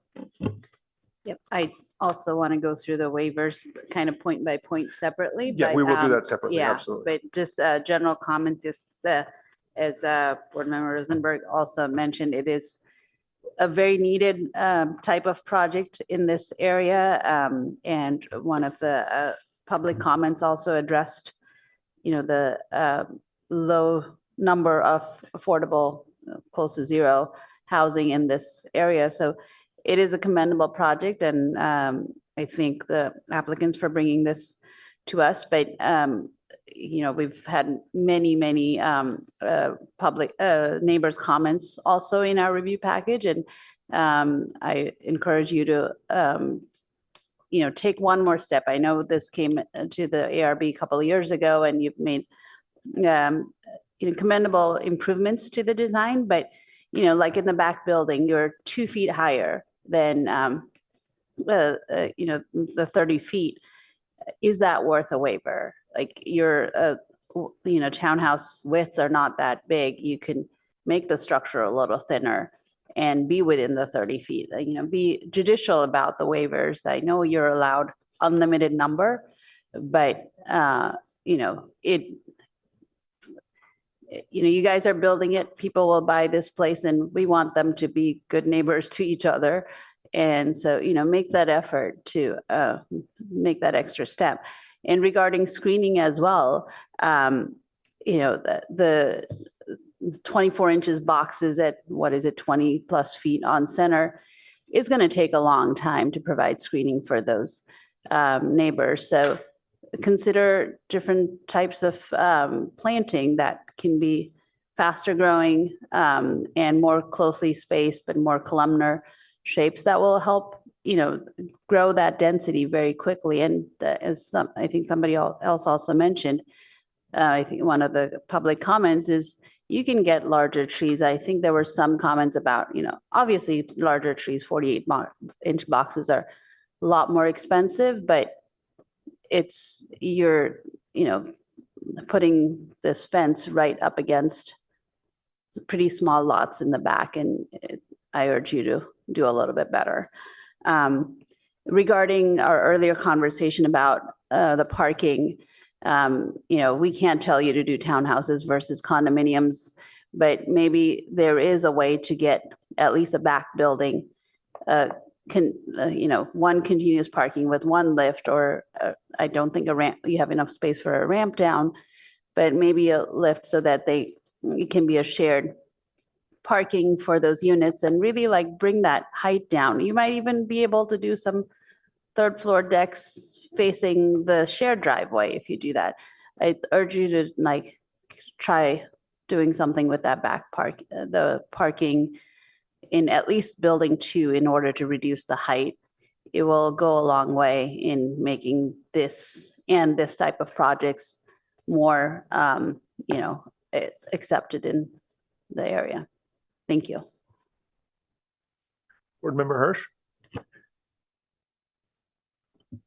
Well, following the comments that have been made before, that reduces the need for me to say too much more, except that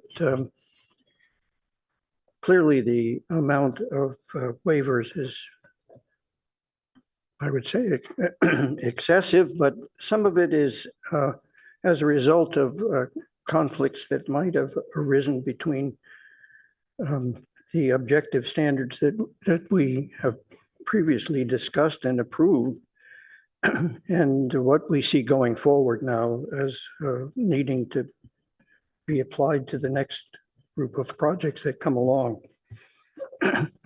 Seems like this one clearly has dealt with it as I guess as the interpretation allowed, but not perhaps to the intent that we really were thinking of when we reviewed the final objective standards. I also sort of feel that making townhouses of this scale sort of creates the problem. Because although it's 8 to 12, if it were larger, maybe there would have been a way to make it lower by sharing in access to a parking area below grade. I don't know if a lift is the best way to do it, but I think that probably, I mean, that's pretty expensive in and of itself, but one means of egress of access into a lower level. I'd really like to see the numbers on something like that to see if it's unreasonable. It may be unreasonable for this 12-unit project. It might be quite reasonable for one that would be twice the size, so that this project could be in scale to its neighbors. I'm very in agreement with the last speaker who said that it is necessary for Palo Alto to get this kind of housing that is affordable because of its density and the use of the property. But I find that the comment that was made originally about the 12 feet rear yard is in fact an applicable one, and that the daylight plane ought to have been considered kind of in the beginning, but it was not, and it was something that the designers came up with to solve a problem, and it shows. So it's really almost a different kind of a project in the rear aesthetically than it is in the front, which in a sense isn't such a great idea either. It's so different. I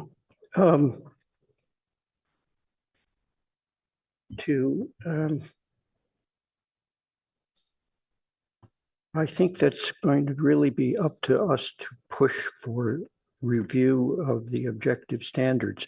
What I found is that on the side yard, relative to we've spoken a lot about the rear yard lot line, but not about the side yard lot line, that should the property on that side ever decide to build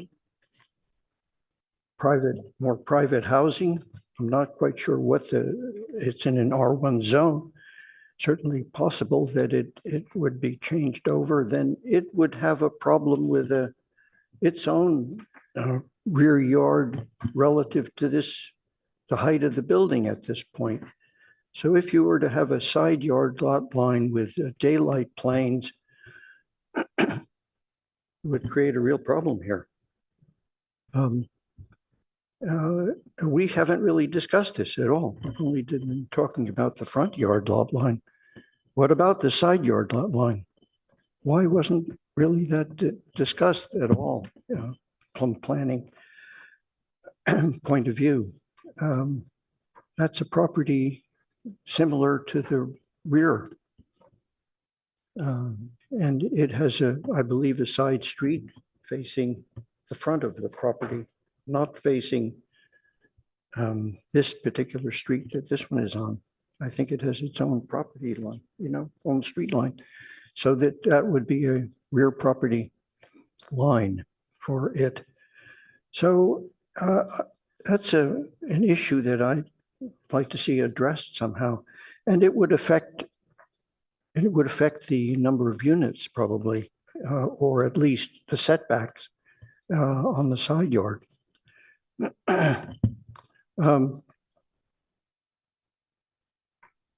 I'm also concerned that nobody here has so far discussed materiality. I'm not sure that all of those issues have been addressed by the designers. I find that, for example, a wood frame decks and then metal railings and all of the detail, there really has been very little discussion about the texture of this building and the detail of it. And I know that the architects are a quality firm, and I would hope that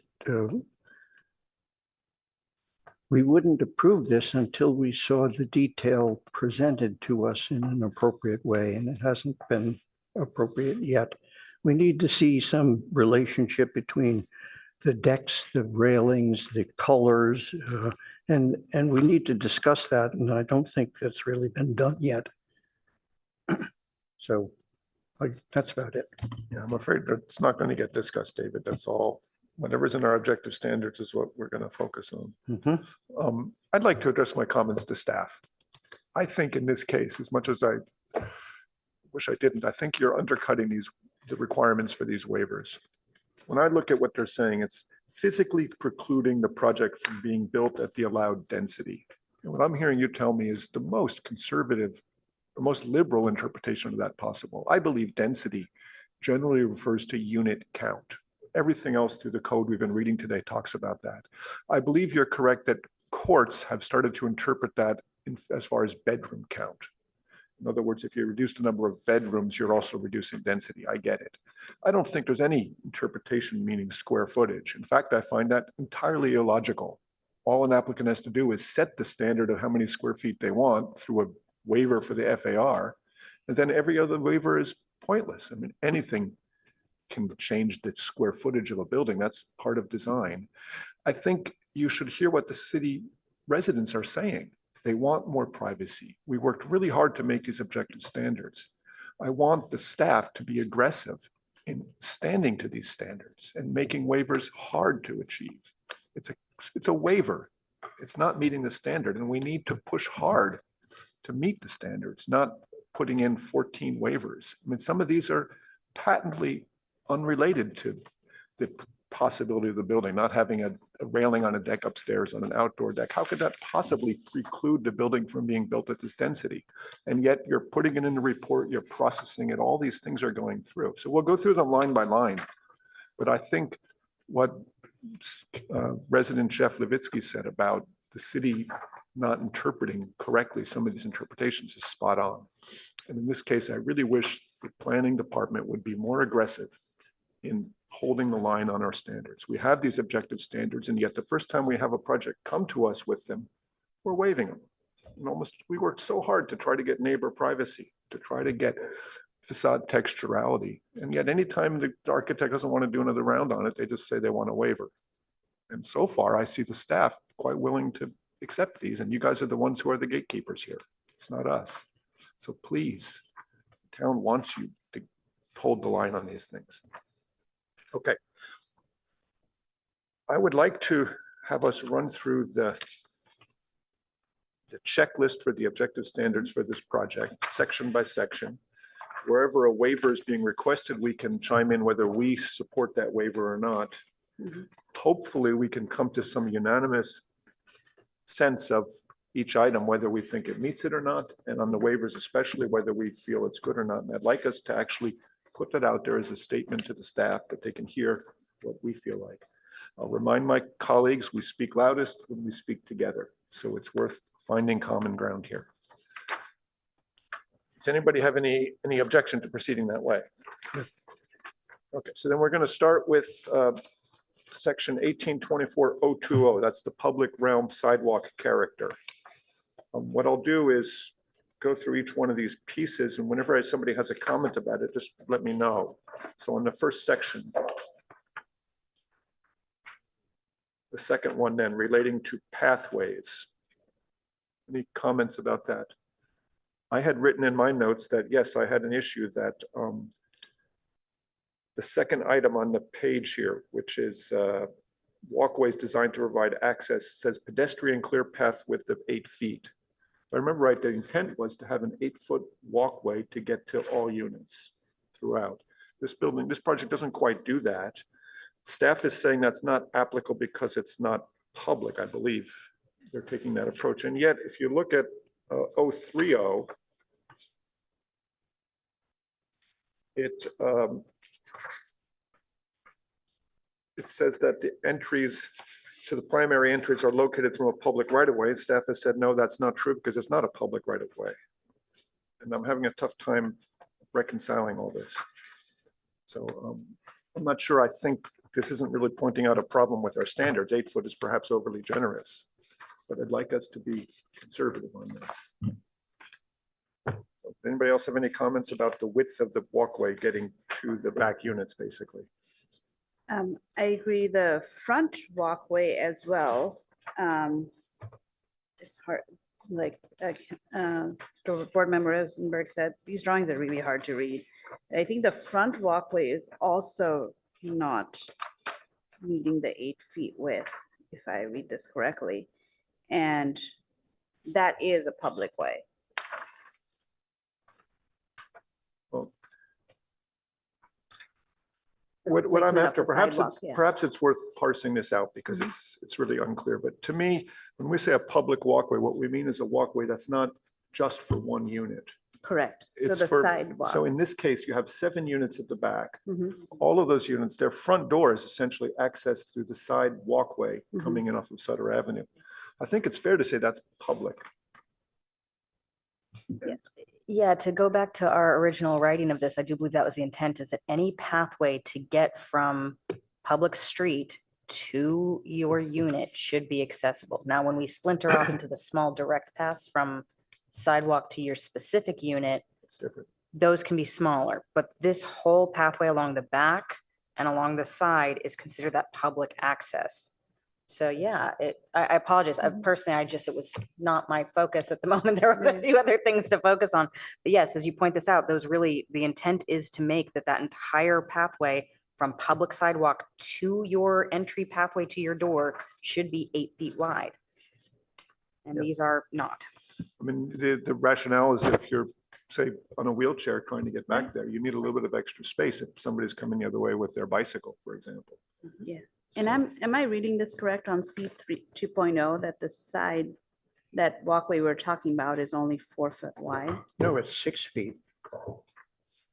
I see a 4 The foot dimensions dimension at the are all bottom. over the place. Some Yeah. of them are to a deck, some are to a railing, some are a landscaping strip. This little sidewalk dimension all the way to the far right says 4 feet. Yeah. Does? Which page? C 2.0.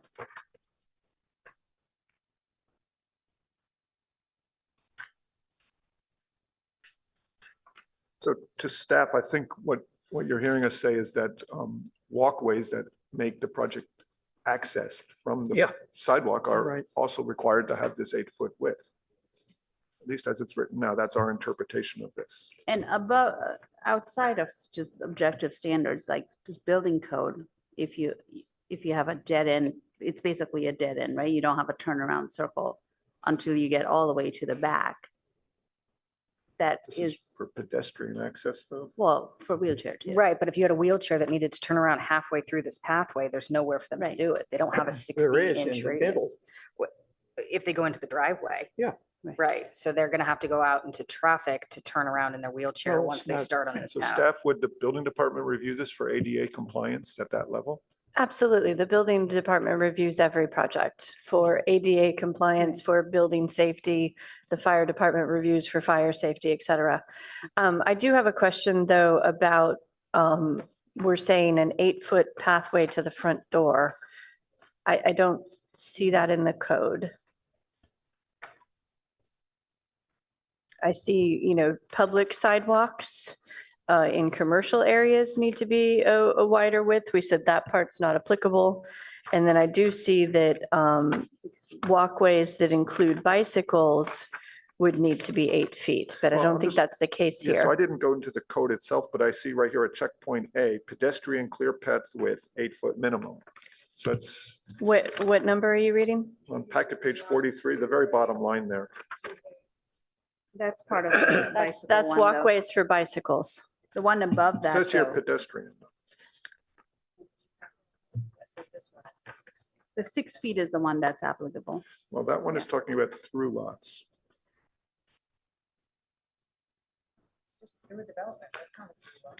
Okay, I think. Through a development parcel. So I'd We- love to we- see us try to get clarity on Yeah, what the so- requirement is. So number one, we had, this checklist was written in shorthand, which I think I will not do in the future.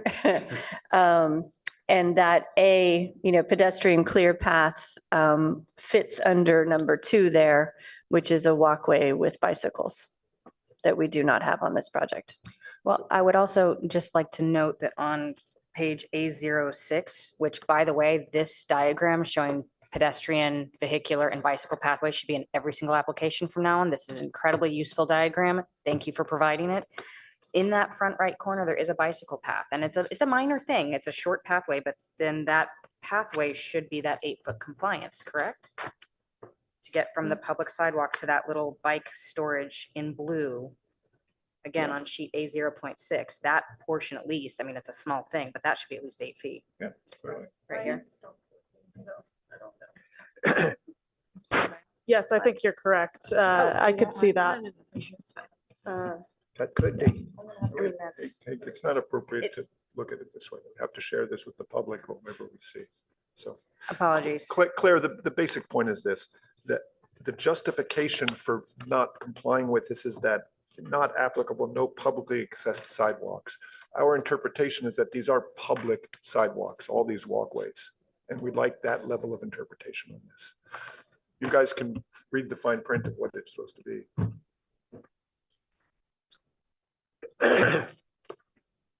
I understand your interpretation. I guess I would just say that public means public. And so if that is the intent, then we probably need to revise the code to be more clear. Well, I guess again, the counter argument is that it is public to anyone who's trying to get to these units. Any guests that are applying there, it's not a private street, right? It's not a private sidewalk. It's for the use of anyone to get to these units. Isn't that correct? Right? If they have guests coming, that's the public. It is for guests, but that's not the standard interpretation. Okay, so we need to make sure that our clarification in the future. In the future, we'll do it better. We're asking staff to be more aggressive, at least I am, in interpreting this. Because otherwise, what's the point?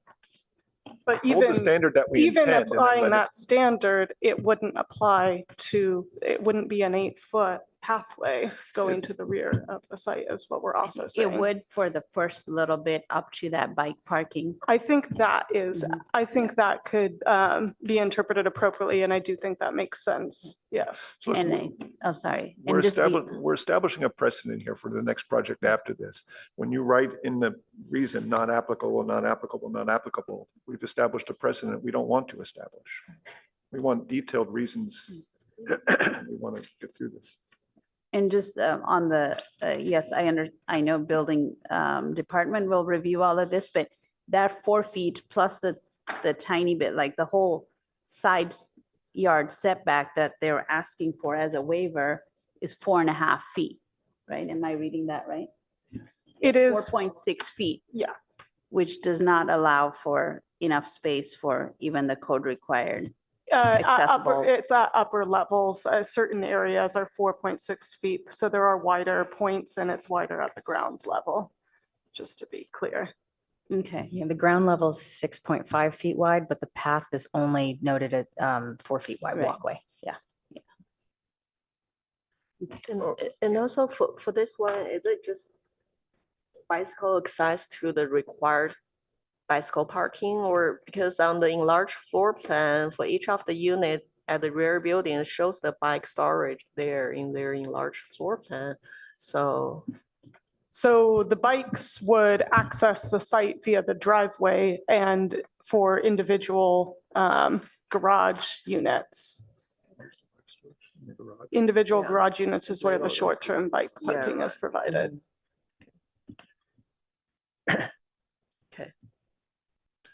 Okay, any other comments on section 020, public realm? This discusses street trees, accent paving, mobility infrastructure.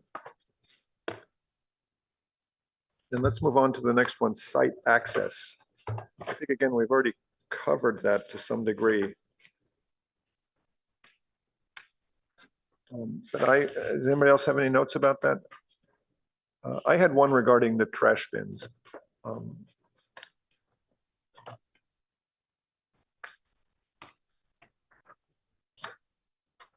I was astonished to see drawing A 0.5 showing what happens on trash collection day.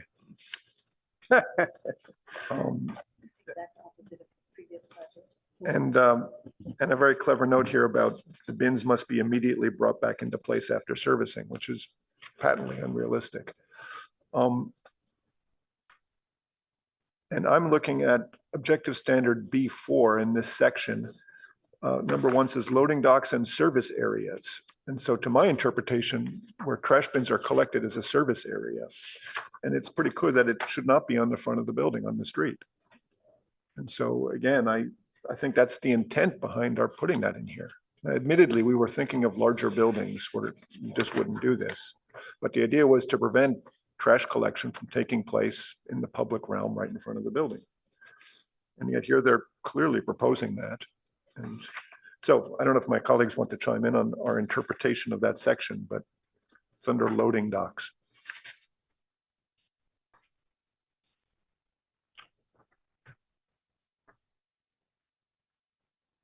Okay, any other comments, or we'll move on then?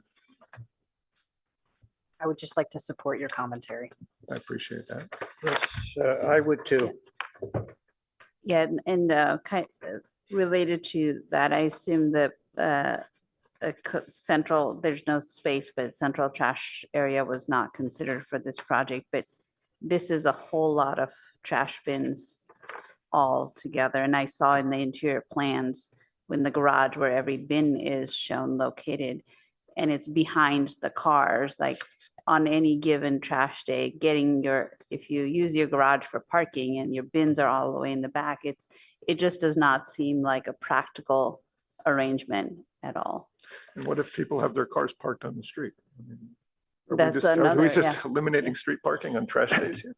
They do. So yes, they do. They have requirements to put up no parking sign for the trash hours or trash days. So, yeah. Okay, well, I'm stating that I interpret our objective standard here considerably more conservatively to prohibit this kind of thing. And I believe that's what our intent was when we wrote this. Yeah. So does anybody else want to chime in on that, or at least let the staff know whether we agree or not? I agree with your comment. Yes. I agree with your comment. Agree. Well, I agree with your comment, and I looked to try to see how you could solve it otherwise, and it seems difficult. Well, another applicant put a general trash area at the end of that turnaround piece of the private street, which seemed to be a good solution, if I remember right. It does. But they still service on the street. They're still bringing it out to the street for servicing in that scenario, and which is allowed under Title V. So just even if they have it, trash will not service on the site. They must bring it out to the street. That is true, but when there's a trash enclosure and there are larger bins versus, 3 times 12, 36 bins coming out to the street. That's a lot. Right.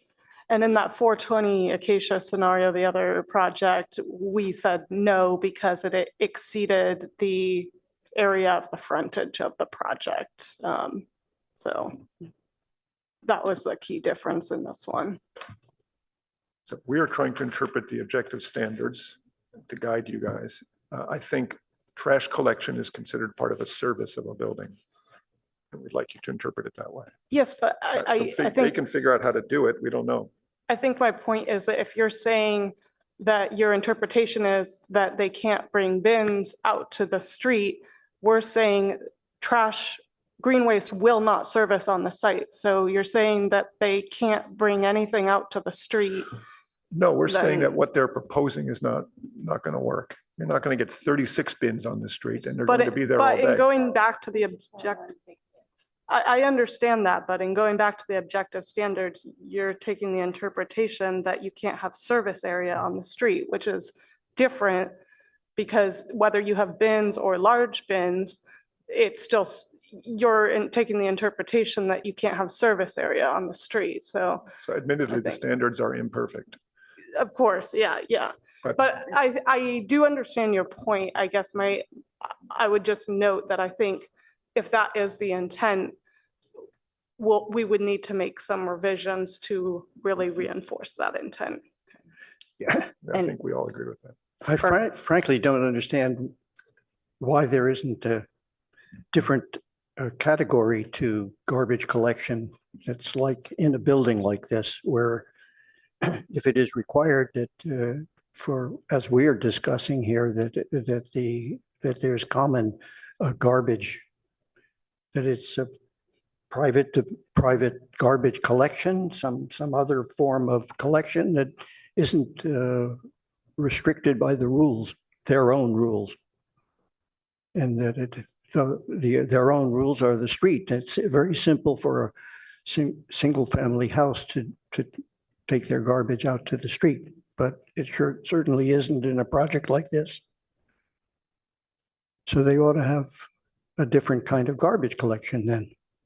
In commercial areas, they would have their own garbage collection.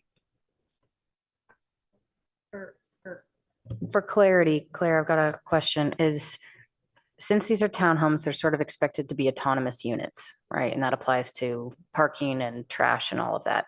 Now, if I understood correctly what you said just a moment ago, is that the reason why previous townhome projects that requested this type of behavior or setup, I guess is the proper way to say that, they were denied simply because of frontage. So if you had a narrow, deep lot that was townhomes, they would not be allowed to do this type of setup. But because this one is sort of shallow and wide, they're being allowed to do that.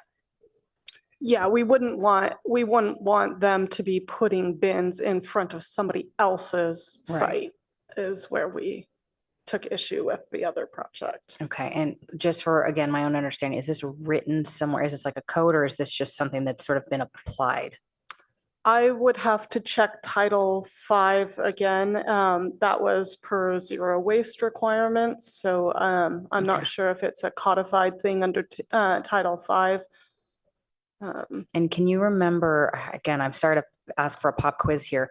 Can you remember what the solution was for that other project when they weren't allowed to do that? They had a common enclosure that had larger bins. And so those larger bins would be brought out to the street on trash day. So it takes up less of the frontage. But it does require an HOA and maintenance for somebody to take out that common enclosure. I guess the only other thing I would note is that, there were concerns about the common enclosure and encouragement to provide closer trash bins potentially in the garages on that project. Understood. Okay, thank you. Yeah, this project sort of falls in the middle. What we're discussing is that it's not complete. The design is still inadequate in this account. Let's go on to section 1824-040, building orientation and setbacks. This was intended to refer to corners of apartment buildings. Or packet page 46 and on, section 1824-040. Does anybody have any comments regarding this section? I do. Go ahead. So this reads, corner buildings less than 40 feet in height and end units of townhouses or other attached housing products that face the street shall include all of the following. And the way the city's interpretation is, the building is less than 40 feet in height, but is not a corner building or does not have an end unit townhouse that faces the street. I don't think this is intended to be for the whole unit to be at the corner of a street. There's still end units that are end of the townhouse building. It doesn't have to have a street, intersecting street there for this to apply. So I think this should apply. That's my interpretation of this. Recalling when we had that discussion, and again, we just didn't have townhouses in mind. Yeah. I think what you're saying makes sense. The ends of townhouses should be designed with the same level of care, which is what this is driving for. Yeah.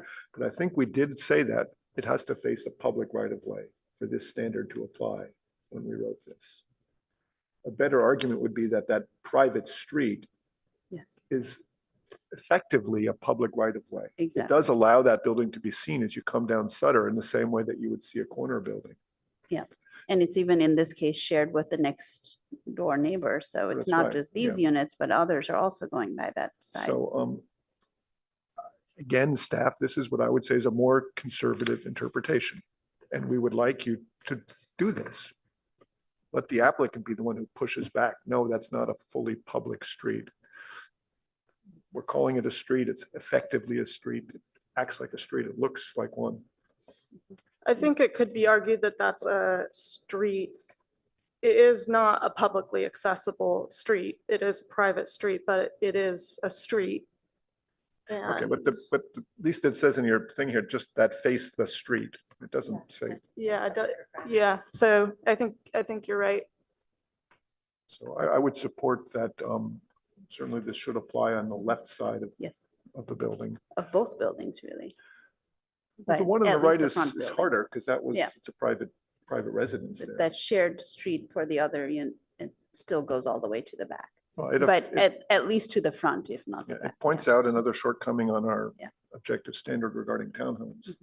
In this case, I don't think it's that hard for them to meet that standard anyway. I don't think so. The height to So I width think ratio you- of 1.2 to 1, I think it, Yeah, I think they'll meet that standard regardless. They have designed that reasonably carefully, I think. And for what it's worth, just 2 cents here is that if I had to choose between excessive height next to a single family home and excessive height next to a, shared driveway between two buildings, I feel like it's a pretty clear answer that if you're going to get a excessive height waiver, keep it towards the street and away from the humans. That would be my 2 cents on that as well.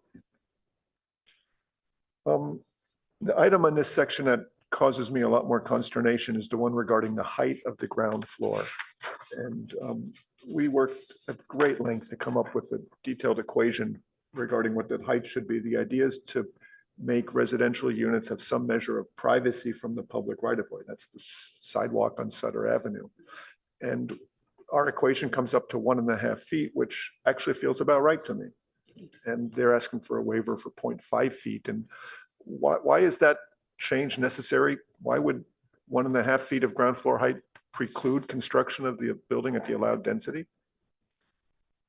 I mean, I'm sorry to ask that question that way, but I don't see I it. think that's a better question to answer, to have the applicant answer.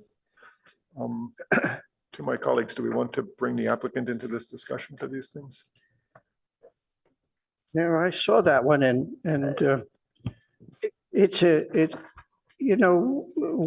we used it specifically for a larger scale building, which is facing a public right of way and which is probably a living room facing forward towards a right of way.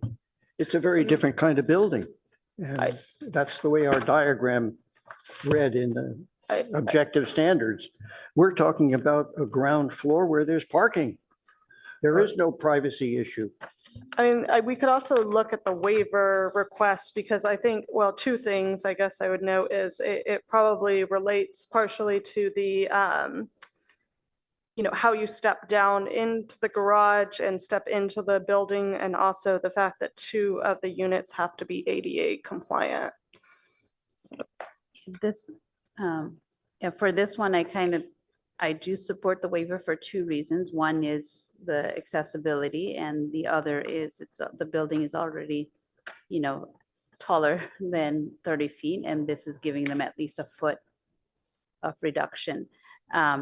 And similarly, because this, how this building meets the street, having 1 step versus 3 is also, the building feels more friendly on the street that way than versus raised. Yes, you really get, what do you get at the base of something when it's 1.5 feet higher?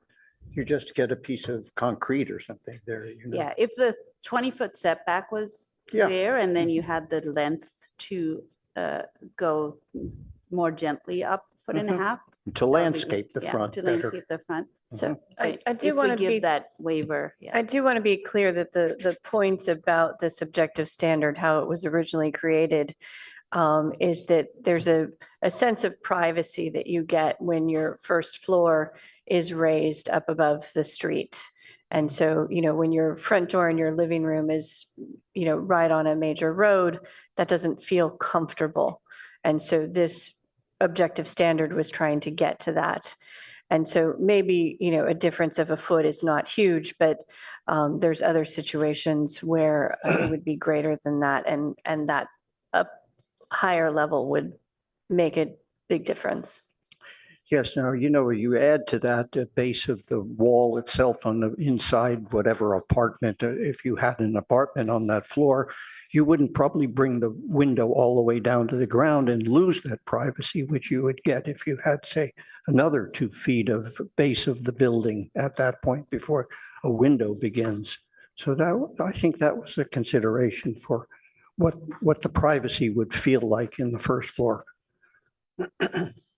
Yeah, I would like to echo the sentiments and thank you, Jody, again for your input that the original intent of this was to create privacy between dwelling spaces and sidewalks with public access. And on the tandem units, it's really just the garage. So I have 0 issue with this waiver, especially because it's the tandem garage units.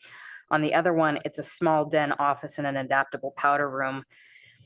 And again, the argument could be made that for the ADA accessible ones, this would be beneficial. So while I absolutely want to preserve the privacy, I just don't think that that's an issue in this specific project. So I don't necessarily have an issue with that waiver specifically.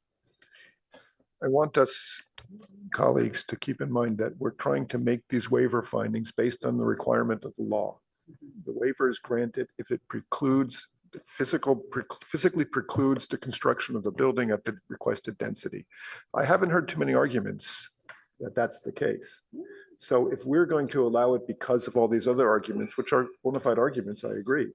We've all of a sudden made an exception to something that we've been hammering away at, and everything else should not be allowed.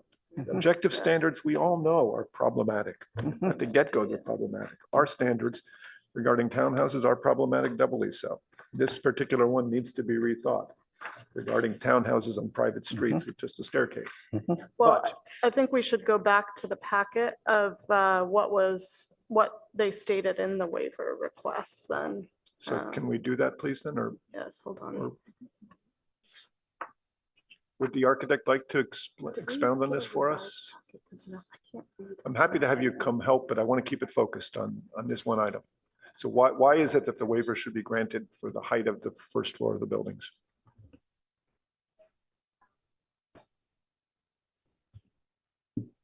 As Claire pointed out, the waiver was especially for the building 1, which had the adaptable units in the front, and that requires a flush threshold at the porch.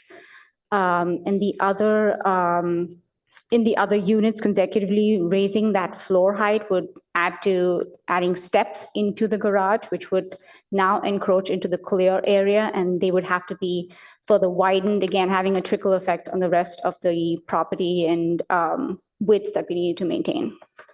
But did you explore, is there no way to get a ramp at the front of these to make them ADA compatible? Surely your firm has done that kind of work.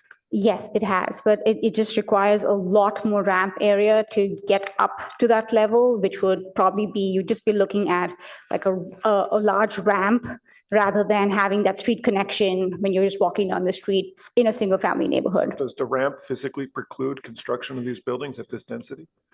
The ramp would actually eat into the units because it would be pushing them back. So we would definitely have to reduce the units and not have them at that square footage that we have right now. So can you explain in your waiver table that this waiver, if this waiver is not granted, it would reduce 2 units? I don't quite understand how you get there. I'm getting to that one.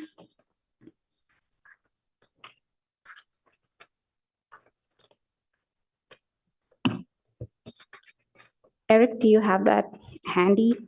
Just want to check. Yes, should I share my screen? Sure. Yes, that would be helpful. This is the waiver diagram that was submitted for the difference in finished floor height. Part of the standard allows for the reduced finished floor height if the setback was 18 feet as opposed to 14. So that was the framing shown in this waiver, was that to increase that front setback to allow for the lower finished floor height would preclude the tandem units in the rear and result in a 10 unit instead of 12 unit project. Why is that setback need to be increased? If the setback was increased, it would allow for the 0.5 foot finished floor height that we're proposing. But why can't you meet the floor height with the setback the way it's currently proposed? If we were to increase the floor height by 1 foot in the current location, we would need stairs going from the living space into the garage that would conflict with our required parking area. I think you would also have to ramp on the frontage, which would affect the tree requirement as well as the C3 requirements. Now, I'm gonna make an argument here that you have a den and a powder room on these first floors in these front building units. Mhm. Removing those to accommodate accessibility into this front step does not decrease your density. You're required to have We- those. for You're the required to adaptive have the You're powder required to room. have a den You're required to have the powder room on the first on floor. the first floor. Okay, and is that the only format that this powder room could be done? It still works with it, by the way. Right? I mean, there's a den there. Again, I'm not trying to redesign the project, but the argument is that that den is not necessary. Right? Like, it's not a requirement to have that den. It's an amenity to the facility, but it's not a requirement. It's not going to be a habitable space in terms of a bedroom. So if the bathroom's required, and then my follow-up question would be, well, why are the bathrooms not required in the tandem parking? You just need 2 of the For the units ADA. to be adaptable Okay. of the total number. It's 10% of the total number of units. Okay, So so it's 1.2, so it's 2 units, so we have them in the front building. So couldn't 2 units be left lower and the rest of them raised up then? right. So the rest of the ones that we raised up would have the stairs into the garage area that would encroach into the clear area as we have it designed Yeah, currently. I'm sorry, but I just don't think that's a reasonable argument. It's easy to fit 2 or 3 steps in here. I can sketch it in a second, and I know you could too. It's So I also- appreciate being honest with us. It's also the comment that this den is, again, a space that is not required to be there. And you're saying that you can't put the stairs in because you don't have the space, but you do have the space. You have a den that doesn't need to be there. So we need a more valid argument for why this needs to be lower. Are you talking about the den in the adaptable ones or in the other units? In 3 out of 5 of the front building units, Mhm. we understand that the adaptable units may need to remain some sort of entryway. Right. That's Some sort of, understandable. yeah. Now, room what's also space. interesting is that these adaptable units do not have elevators. So the person is going to go into this one bathroom, no habitable space, and turn around in a circle and come back out. So the concept that these are adaptable units is, I hate to say it, but it's a bit of a joke. They need to be actually adaptable if they're adaptable. They need to have a habitable first floor bedroom if they're adaptable. The code requires only us to have a powder room. And yes, you're right. It is only on the ground floor level. There's nothing in the code right now that asks us to add an elevator to any of the upper floors. It's true that you don't have to add the elevator, but you have to allow the space to do that, to be adaptable. Isn't that correct? It's not in the code that you need to So have. what a makes this space. adaptable? It's just adaptability at a ground floor level. So in case there is a disability that person could access the ground floor of their unit. The one bathroom and the little den. Correct. I think we have issues more than our objective standards. Yeah, I mean, I did have extensive conversations with building to ensure that they were complying with whatever the building code requirement was for this project. And they did say that this complies with the building code. And so just for our understanding, those adaptable bathrooms, do those need to have that 6-foot required turning radius or no? These are adaptable and not fully accessible. Okay, understood. Thank you. I'm going to keep hammering at the same point, staff. These are legitimate questions, and we are not asking them of the applicant. You are not asking them of the applicant hard enough. And the city is begging you to be tighter with these things. So the details of it, I don't know whether you really end up enforcing this height change, but I don't buy that it precludes the construction of the building at its density. I don't buy it. Does anybody else want to be definitive about this, at least at some level? I agree with you because they're already asking for a height waiver. So this adding that foot of height in the waiver, but actually at least meeting another objective standard doesn't hurt the project at all. I agree with Board Member Adcock. Also, additionally, we do not have sections. So we don't even have a full clarity as to what the floor to floor heights are that we're talking about here either. So that's again, a piece of information that would be helpful. Member Chen, do you have any? No additional comments. Yeah, I agree.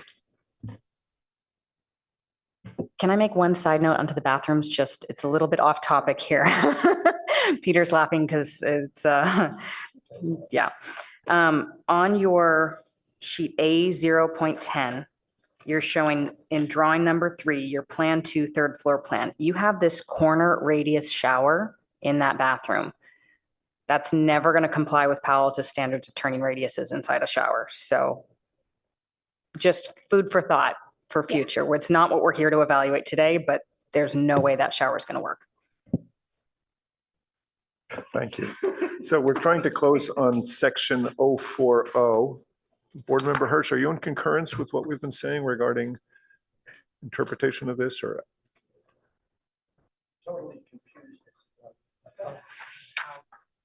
Sorry, totally confused about how a handicapped person could possibly use any of these units. That's not really what section 040 is driving towards. What we're discussing is that the applicant is using that as rationale for the waiver. I'm perfectly happy to see this building at a lower level. I think it works with the landscape as was discussed, and I don't like the idea of creating any kind of problem with the trees, which I found to be rather terrific in front of these buildings.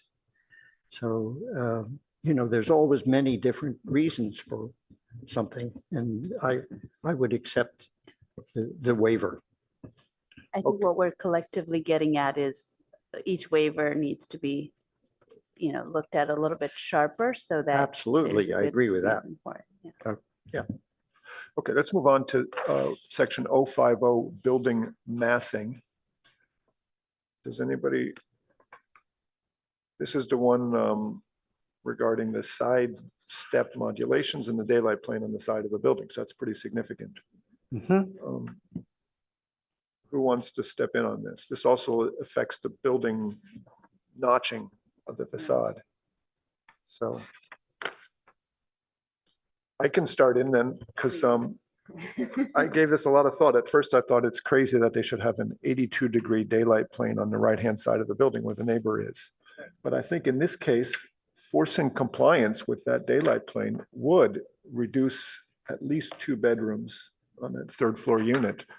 And I think that is a significant reduction in density. So in the end, I came around to thinking that that is an acceptable waiver for this project. Given the constraints we're in. I know the neighbors don't like it, especially if I lived next door, I wouldn't like it. But that's the cost, I think, of building a 3-story building. So on that waiver, I can agree that I think that physically precludes construction of the density otherwise. Agreed on that one. My one counter argument is that in addition to that, they are looking for this waiver with the 10-foot side yard setback. So they're asking for a waiver in the height, they're asking for a waiver in the daylight plane, and they're asking for a waiver in the side yard setback. And it's just, I understand that all three of those combined are allowing for these extra 2 end units. But it is a little frustrating to see that these three things combined are really having a compounding impact on the neighbors. That not only are they not getting their 10-foot setback, they're also not getting their daylight plane respected.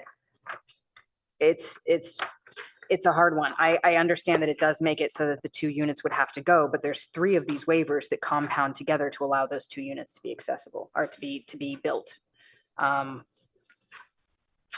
But I don't So- think you can fit 12 units without building that close to the property line there.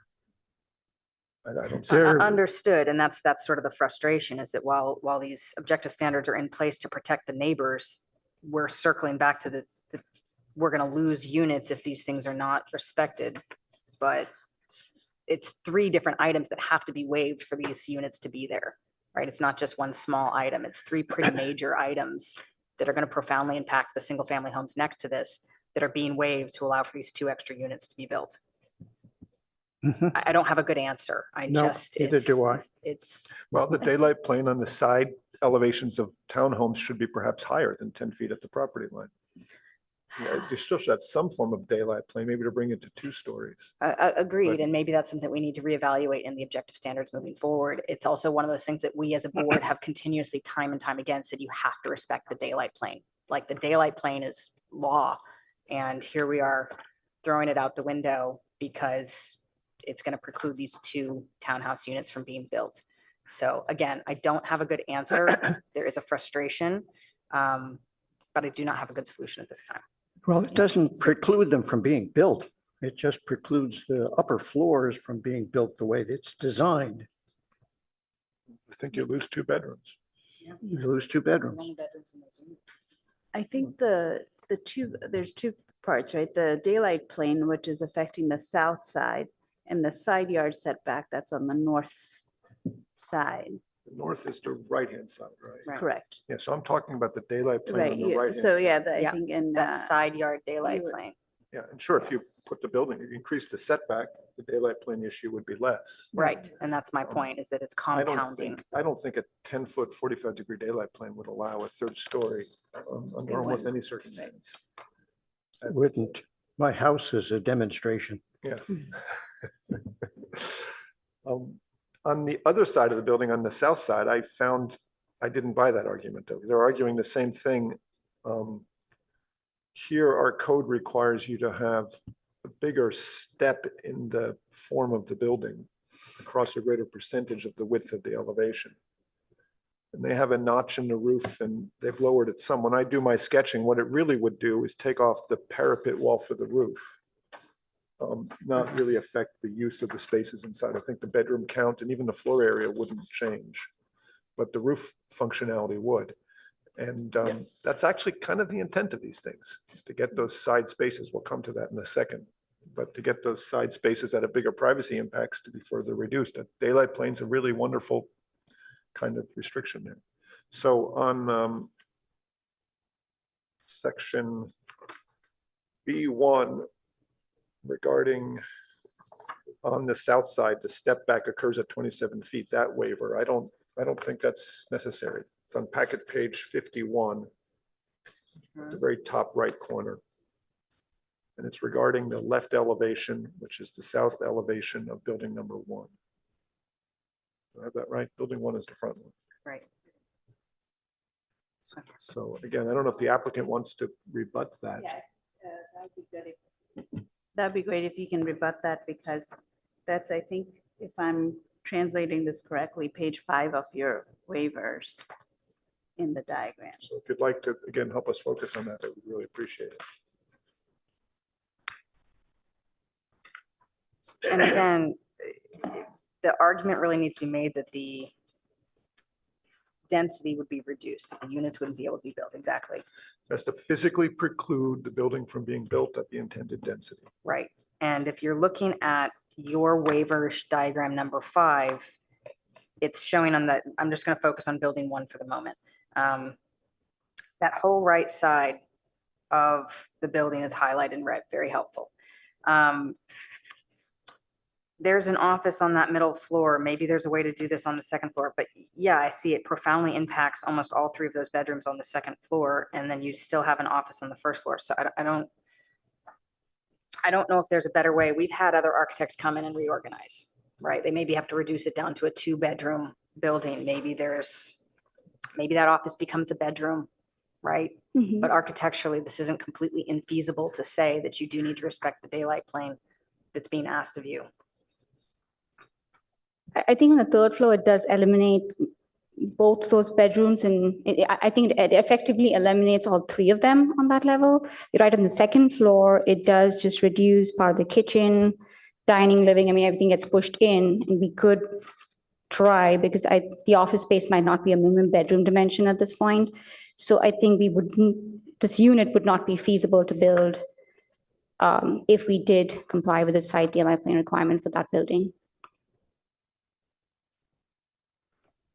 How about on the other side, on the left, the south side of the front building? Did they discuss that at all? That's the first waiver here. It says on the south side, the step back occurs at 27 feet, et cetera.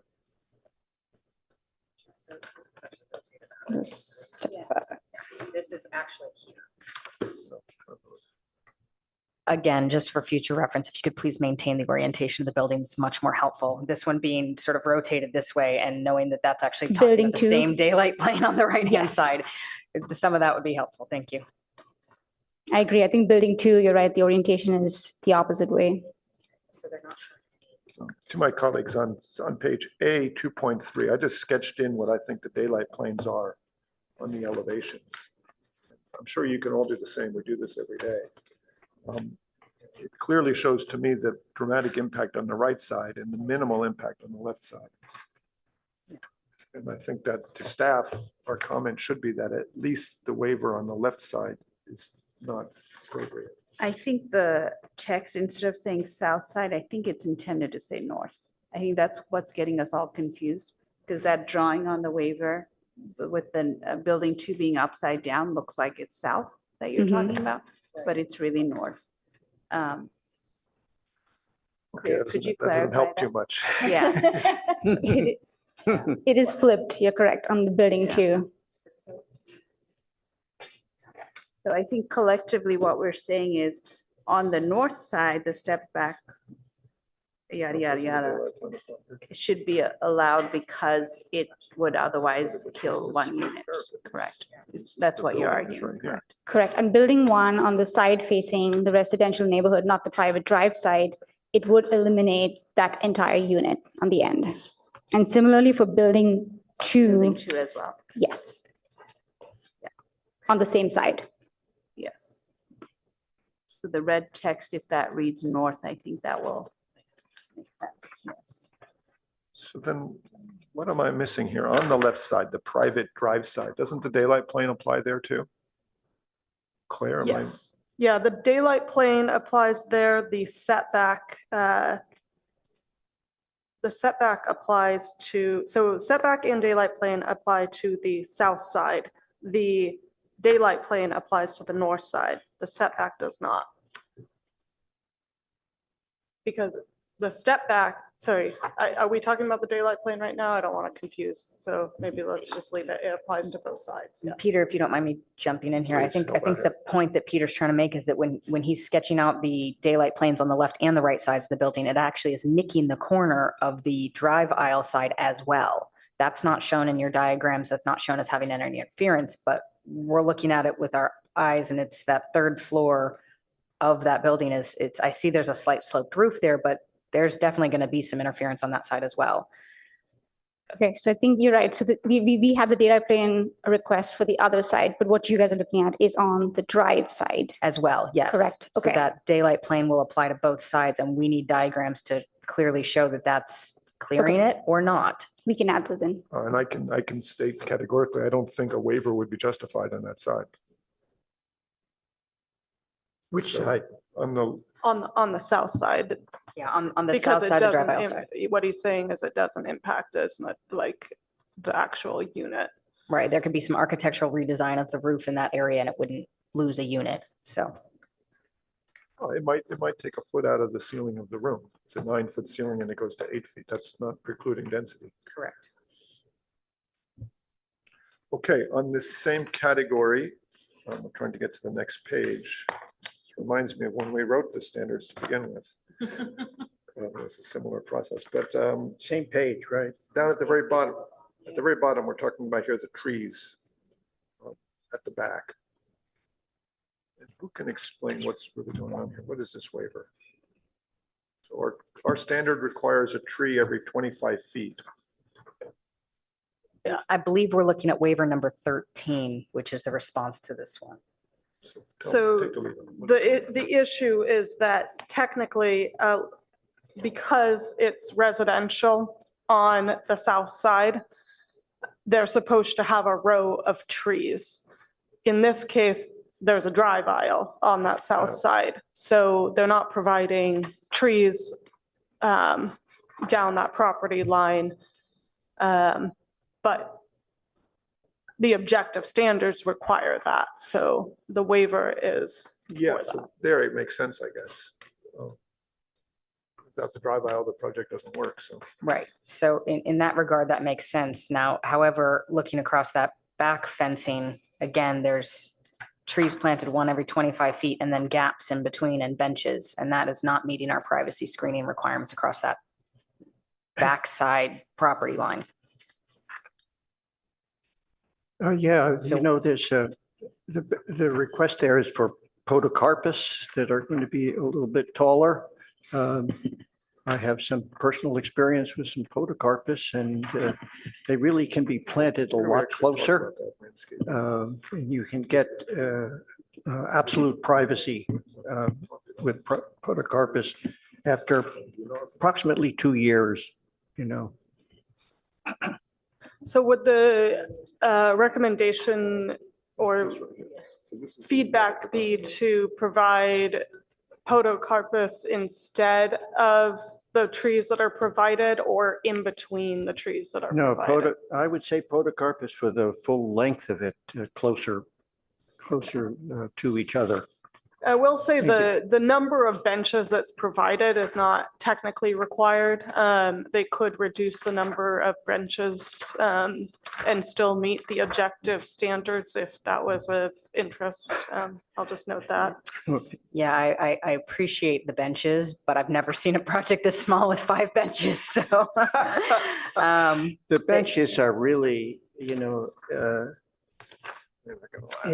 in a totally different area of the city. The benches I could see for areas on the street front, on the commercial street, you know, they really are useful. But to say benches on a project like this it doesn't make any sense. Yeah. So, Yeah. So actually, if I may add to the same, this particular waiver, which is a little hard to read, is asking for no trees on the south side where the private drive aisle is. But this objective standard also says screening with a row of trees and continuous shrubbery planting. It looks like it's not even doing the shrubbery planting, which it does look like it has space for. And on the side towards the back of building 2, it is not providing the minimum 72-inch tall when planted shrubbery either. This, you know, back to our point, is not, you know, making the project impossible. So I don't see why this waiver. At the most is the trees on the south side. I agree there's no space to plant those, but it shouldn't, like, you know, take away other planting that is totally feasible. Sure. So we always require any 24-inch box that's planted would have to be 6 feet at least in height at planting. That is a standard requirement. So we would require that even if they plant like podocarpus or something, it has to be 6 feet at planting. But I see your point regarding the one tree and continuous shrubbery Yeah. planting. I guess I was interpreting the trees as the continuous shrubbery planting, but I think you're right in how that's worded. And so that would apply to the north side facing the residences and the west side facing the residences in the back.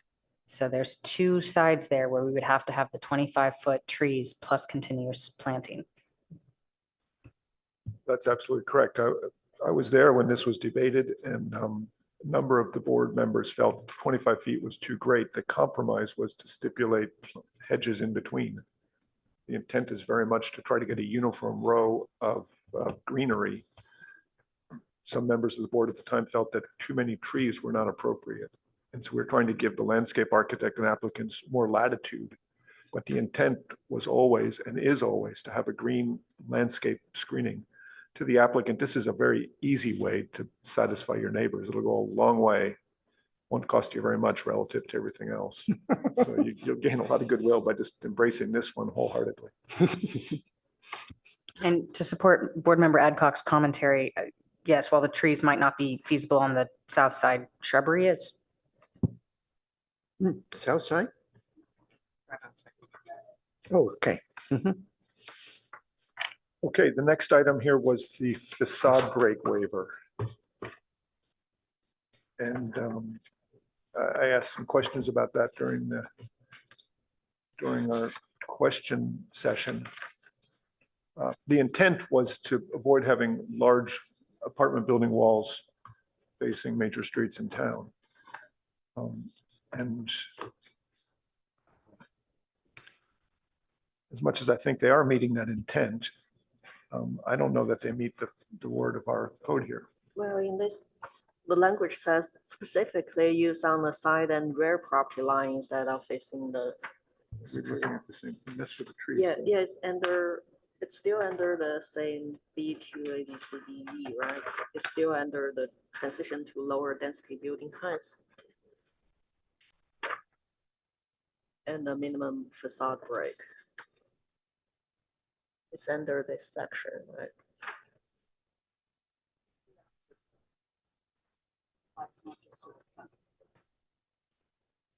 But that's not what we wrote in our code. I'm sorry.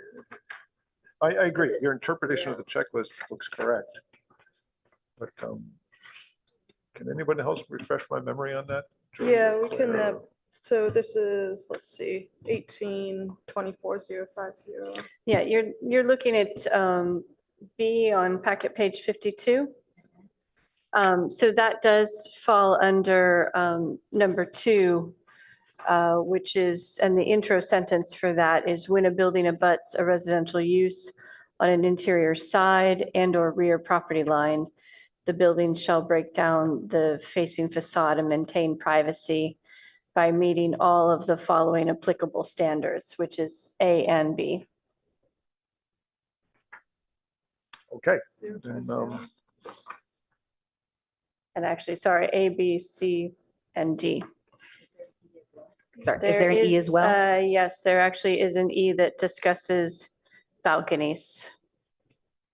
And our requirement for B is asking for 2 feet in depth, and their waiver is asking for 1 foot in depth.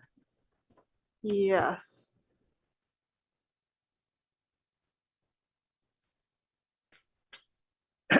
Although, is this, I think that was done for the front versus the.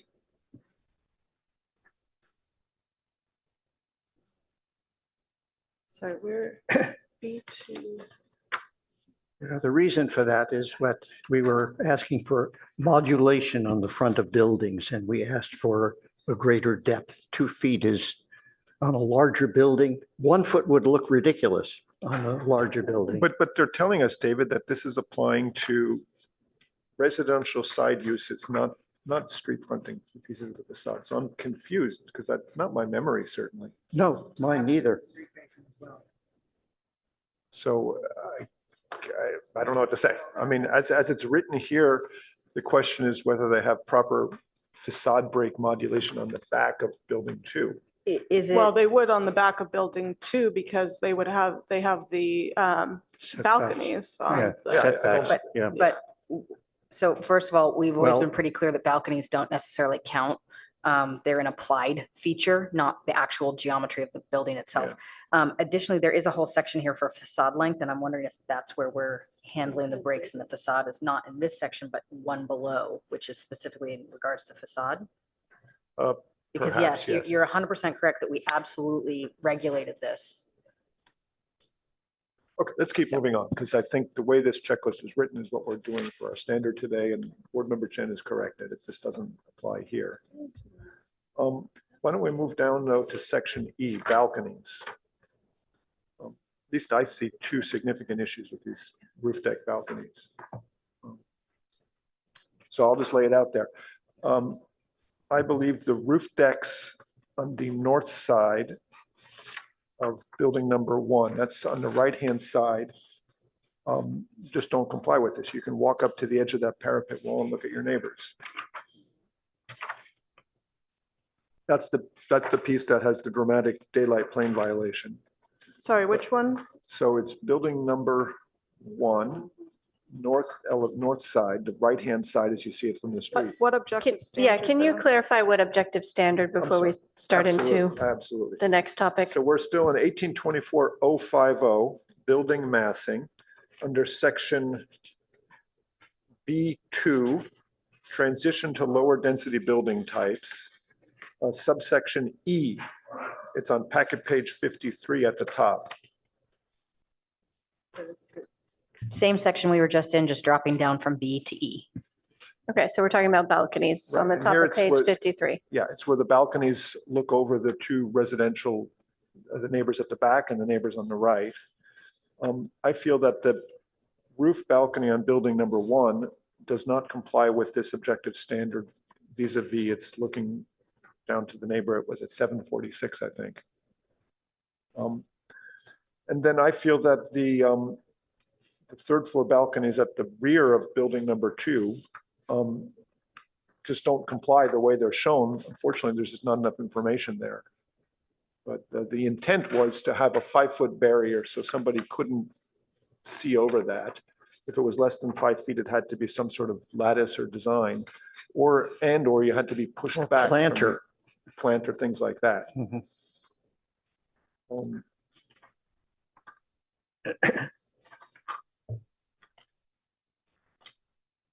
But I just don't see that they're meeting that standard. A3.1 is where they are showing the line of sight from 5 feet. Yeah, so if you look at A3.1, detail or section 1 shows a person standing on this 3rd floor roof balcony for a second. And the intent is that at 5 feet at the railing is where you start that measuring point of 45 degrees downward. Yeah, They're showing it at the edge of the parapet wall. they're showing it at somebody at 5 feet from the ground of the deck, up 5 feet. Well, but not at the edge of the wall where they could lean over. The intent was at that barrier line. That's where Okay. the 5 foot is measured. When you look at the floor plan, that barrier line varies a little bit. It goes in and out. And again, it's that level of rigor that is missing on the presentation. The drawing is just not clear. The reality is that it's a very awkward barrier line in the middle of, not where normally you'd want to put that all the way out at the edge of the building and simplify your waterproofing and construction. We're encouraging you to do that, but keep the barrier at 5 feet high. That's the standard throughout the city on our individual review guidelines on anybody wanting to build a residence with a balcony on the upper floors, looking at neighbors. You have to keep it 5 feet high. If you do that much, you'll be golden. Just keep that wall taller so you can't look into your neighbor's yards. It's that simple. And most homes in Palo Alto with a 2nd floor roof deck meet that requirement. They would have to reduce in some way because it would exceed the daylight plane, because they are meeting the daylight plane at that rear property I line. think that's why we put in here this thing about a lattice fence of some kind that we thought would not be required. But I know we had that discussion when we were pushing for I mean, this. any sort of attachment or something. I think the one kind of caveat is we would allow for landscaping too, like if the actual just plant materials exceeded, but any structural component, we wouldn't allow to exceed the daylight plane So, without a to request. the planning staff, if I came in with a single-story house with a second-story balcony, and I gave you the argument that I couldn't achieve the 5-foot wall because it violates the daylight plane, would your response be that that seems like a reasonable exception? Or would your response be you just can't have a balcony then?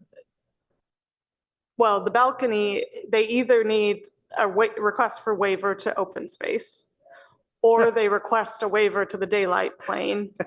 There's applying this to a single family home, there's a lot of different regulations that apply to single family homes. Roof decks are generally not allowed. We'd have to look at the height limit. There's all sorts of other factors that come into play. So I think a different example might be better. The point is that we enforce very rigorously single-story, single-family home privacy guidelines. And I don't see us doing that here. Because we don't have state regulations that, change the factors that we have to enforce. Okay, but none of this will preclude the construction of a building like this.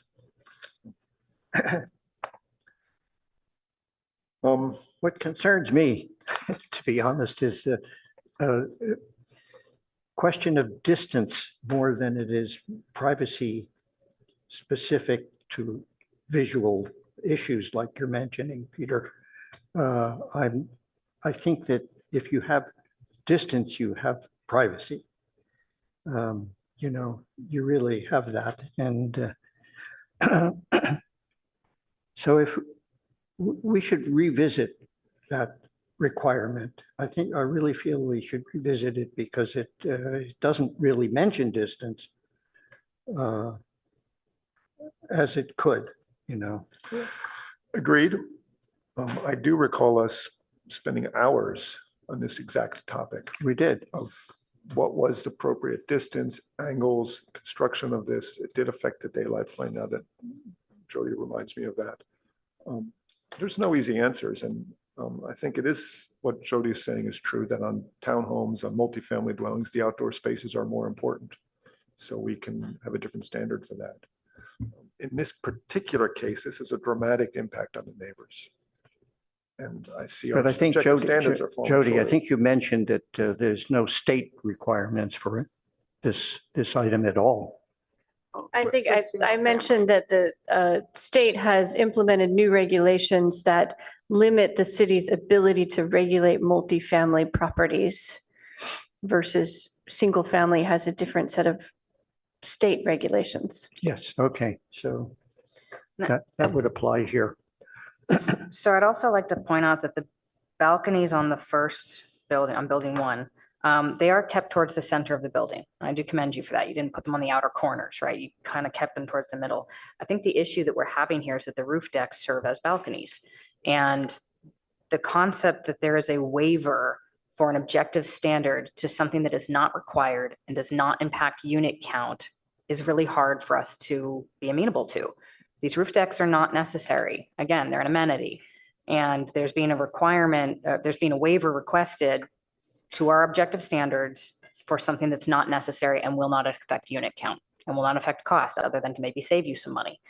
So it's very hard for us to say, oh, yes, we should grant this waiver to something that's not necessary. Open space is a requirement. It's an objective standard to provide private open space. So that they have to have open space. The roof decks are what are making them meet the open space? The decks off the 3rd floor for building 2 are the open space for the building 2. The private open space requirement. The rooftop on building 1 is meeting the requirement for the private. Now, I think the at least for building 2, it does exceed the total amount that's required. I believe it's 50 feet or 50 square feet. So it is larger, but let me double check that.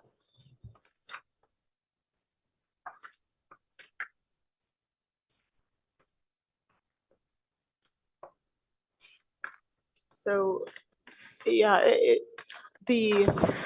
think for both, they're actually exceeding the total requirement of the open space, although if they were to move the decks back, then they would be encroaching further on the 6-foot requirement. But they are requesting a waiver for 5.5 feet on that. Claire, do you mind, is there a diagram you can point me to? Because I'm looking at A 0.4 and it just shows ground level, common open space and landscaping area. If we go to the individual diagrams, for example, on sheet A 0.9, A 0.8, it's not super clear, it just says deck, but I don't know what's qualifying as the open space and what's not. There's not a clear diagram for this. So understanding how they're meeting or not meeting that, if there's a diagram you can point me to. So they have the, yeah, it's not as clear as it should be in the code, but on A04, it indicates the private open space. So 341 square feet is for units 1 is what's noted. And then that correlates to the A09, where it shows these roof decks through, A09, where it shows the roof deck. And then on building 2,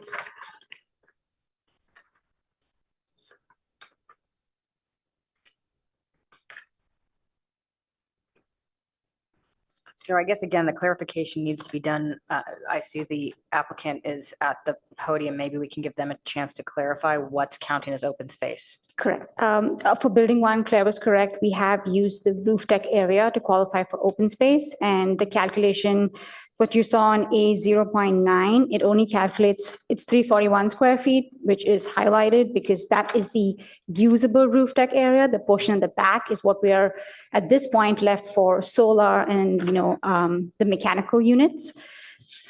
On building 2, we do meet the required dimension to be calculated for a private open space. So the deck on the 3rd floor, which is on A 0.10, the 91 square feet you're looking at, that is the private open space calculation.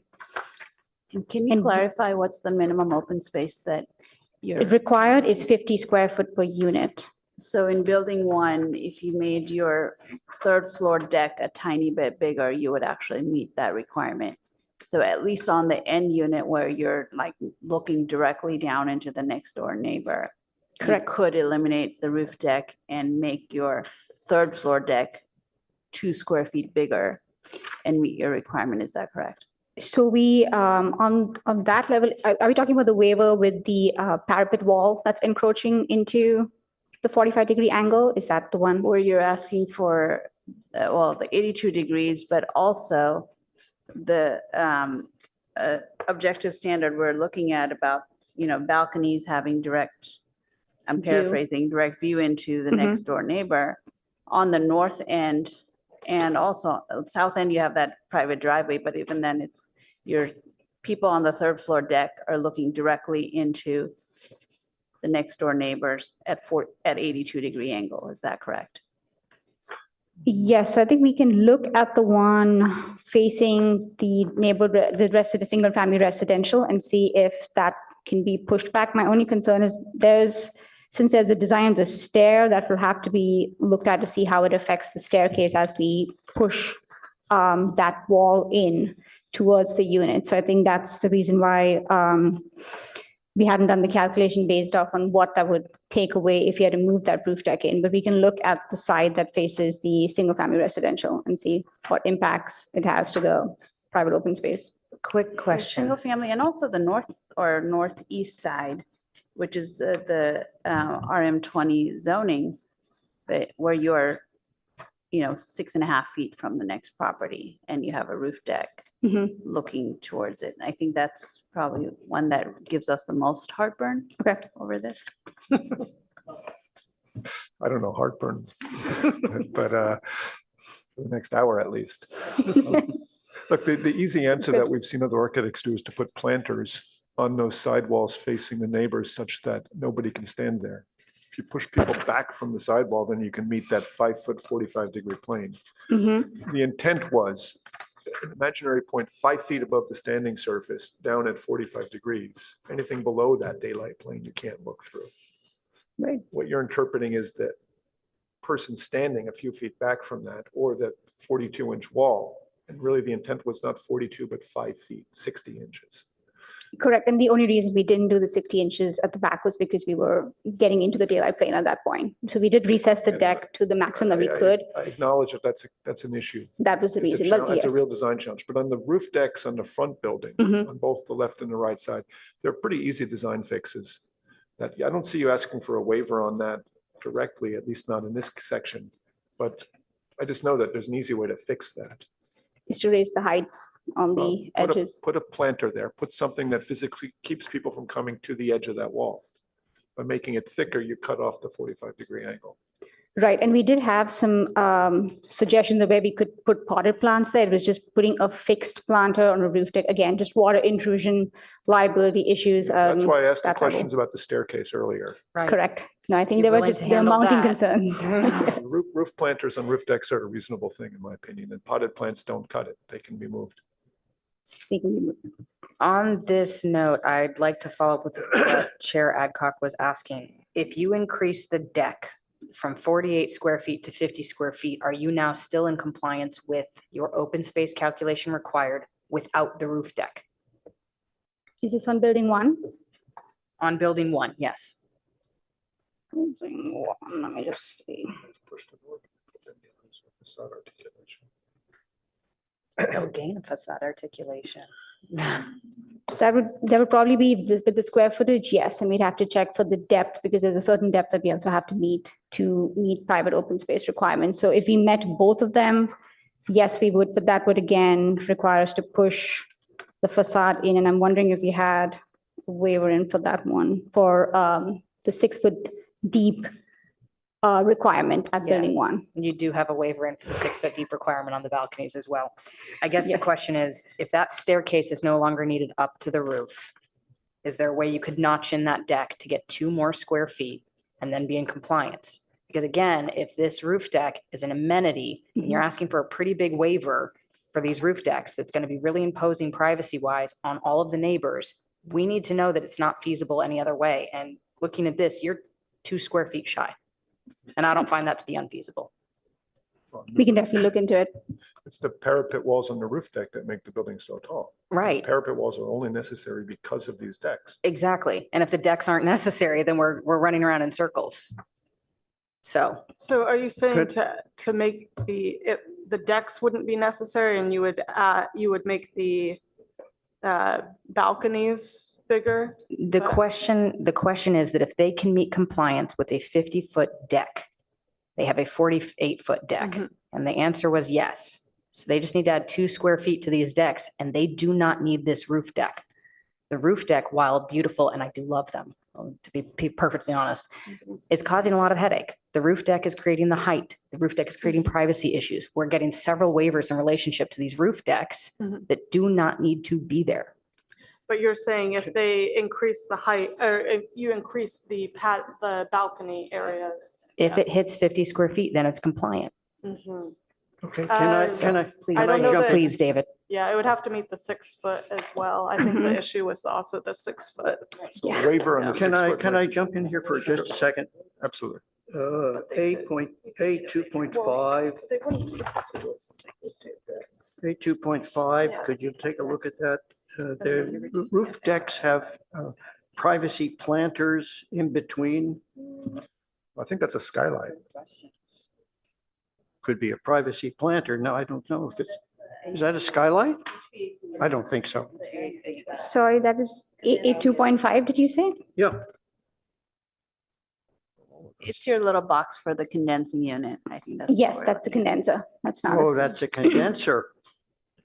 Oh, that's Not as correct. nice as a Condenser's skylight. going to create privacy.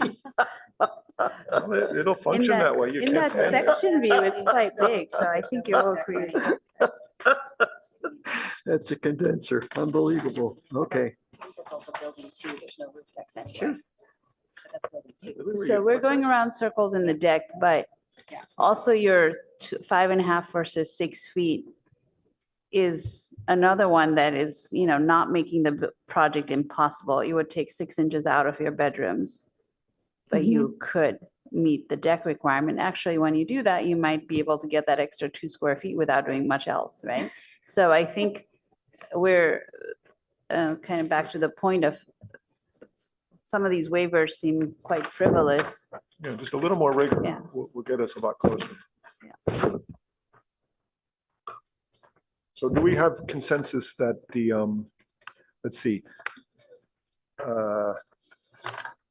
1824-050 building massing, the section E regarding balconies and privacy impact, the roof decks on the end units of the front building, number 1, don't comply with that? Okay, and what's our statement on the roof decks on the back building, number 2? I believe that they just don't have the documentation here. They need a section through these planters, if they have planters there. Just a much more detailed. Much more detail. Yeah. So I think, Claire, is that clear from us?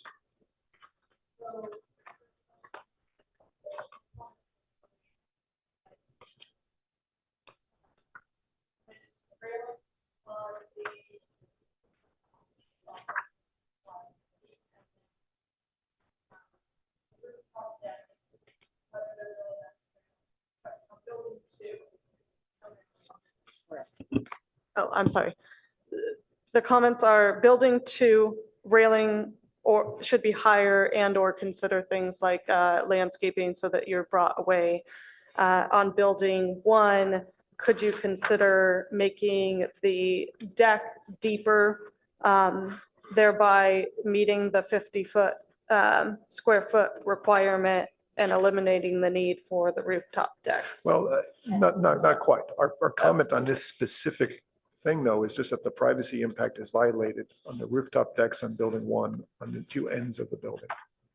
The left and the right units roof decks as designed violate this objective standard because they allow people to look into the neighbors. We'll come back to that. The 6-foot depth on the balcony is what Kendra pointed out, actually triggers a whole bunch of stuff. I don't think that, I'm not sure the privacy requirement would actually be required on the south side because there's no windows within 30 feet of the building. So I would have to look at whether the north side has windows that would be impacted by the roof deck within 30 feet to determine how that would apply. But I think your point is still taken and could be further explored. Yeah, it says windows or private open space, but yes, I'd assume you'd really look into that or get the applicant to prove it to you. Yeah. But it's the building on the right that we all acknowledge has got a big privacy impact. Okay, let's try to keep moving here. So before we kind of launch in, I just want to do a time check. It is 12 o'clock. So I wanted to, I guess, check in with the chair on, we do have another item as well. I'm not sure if we want to do both items today or. I do. How many of my colleagues can stretch another hour and a half?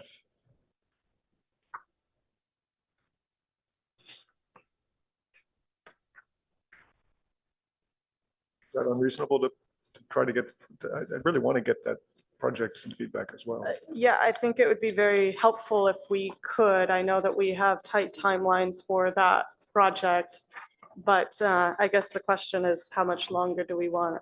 Are we? So let's set a timer at 15 minutes and let's get it done then. Okay, we can tighten ourselves up here. Let's just finish it then. The question about the waiver for the 6-foot roof decks.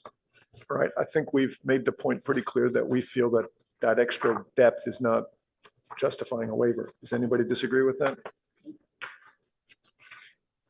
No, we all, oh, I'm just jumping, but. Which Waiver item- number 12.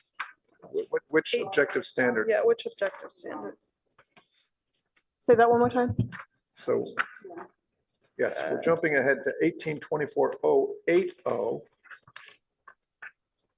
Standard B1. Waiver is to request a 5.5-foot deep balcony where you need to have 6. And we just don't agree that that precludes the construction of a building at this density.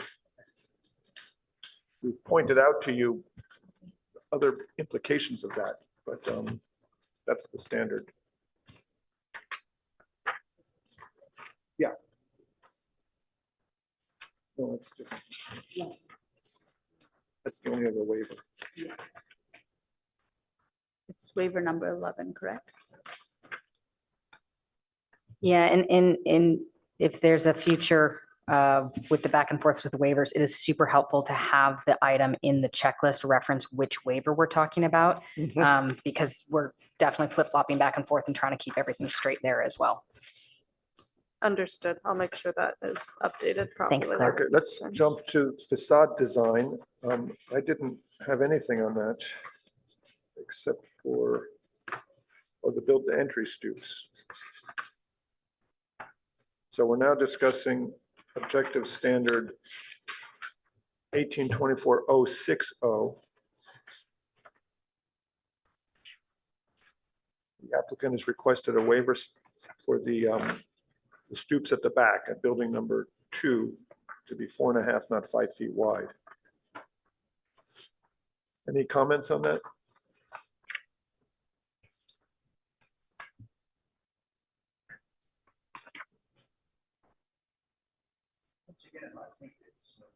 I think, once again, I think it's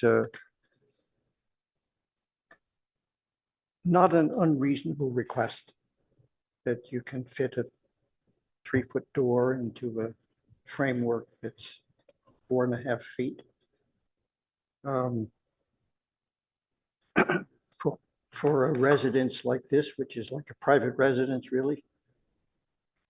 But do you think that holding them to 5 feet would preclude the construction of these units? Probably not. Probably not. Good. So hold that thought. What do the rest of you think?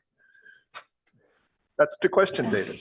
Yeah. That's not what we think of it from a design point of view, but rather what's our standard? And the waiver has to be justified by precluding the construction.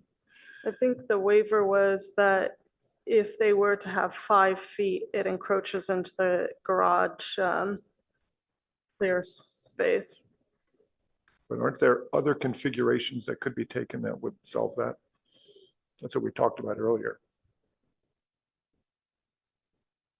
What other? Yeah, on that one, the first page of the waiver list says it would reduce unit count by 1 if we do that, if they do that, which I don't quite understand why that would be the case. And in terms of the width of the parking, where these stoops are versus where they're diagramming the cars, it is not impacting the cars at all. So I don't understand how we're losing 1 unit and how it impacts the car space. I would gently say that their actual car themselves diagram don't meet up with the required minimum spaces. So it's also, I noticed that back and forth with the floor plans, they actually do on the big floor plans, they do a big X showing the 20 foot by 20 foot and like the 20 foot by 10 foot, or excuse me, yeah, 40 foot by 20 foot. The tandem dimension I don't have off the top of my head. 20 by 20 or 40 by 10. Thank you. And it does take up that whole space. So their car diagrams are smaller than what the required minimum space is. So again, diagrammatically leaves a little bit to be desired. Sorry. What are the depths of these buildings? I mean, are these garages more than 40 feet deep?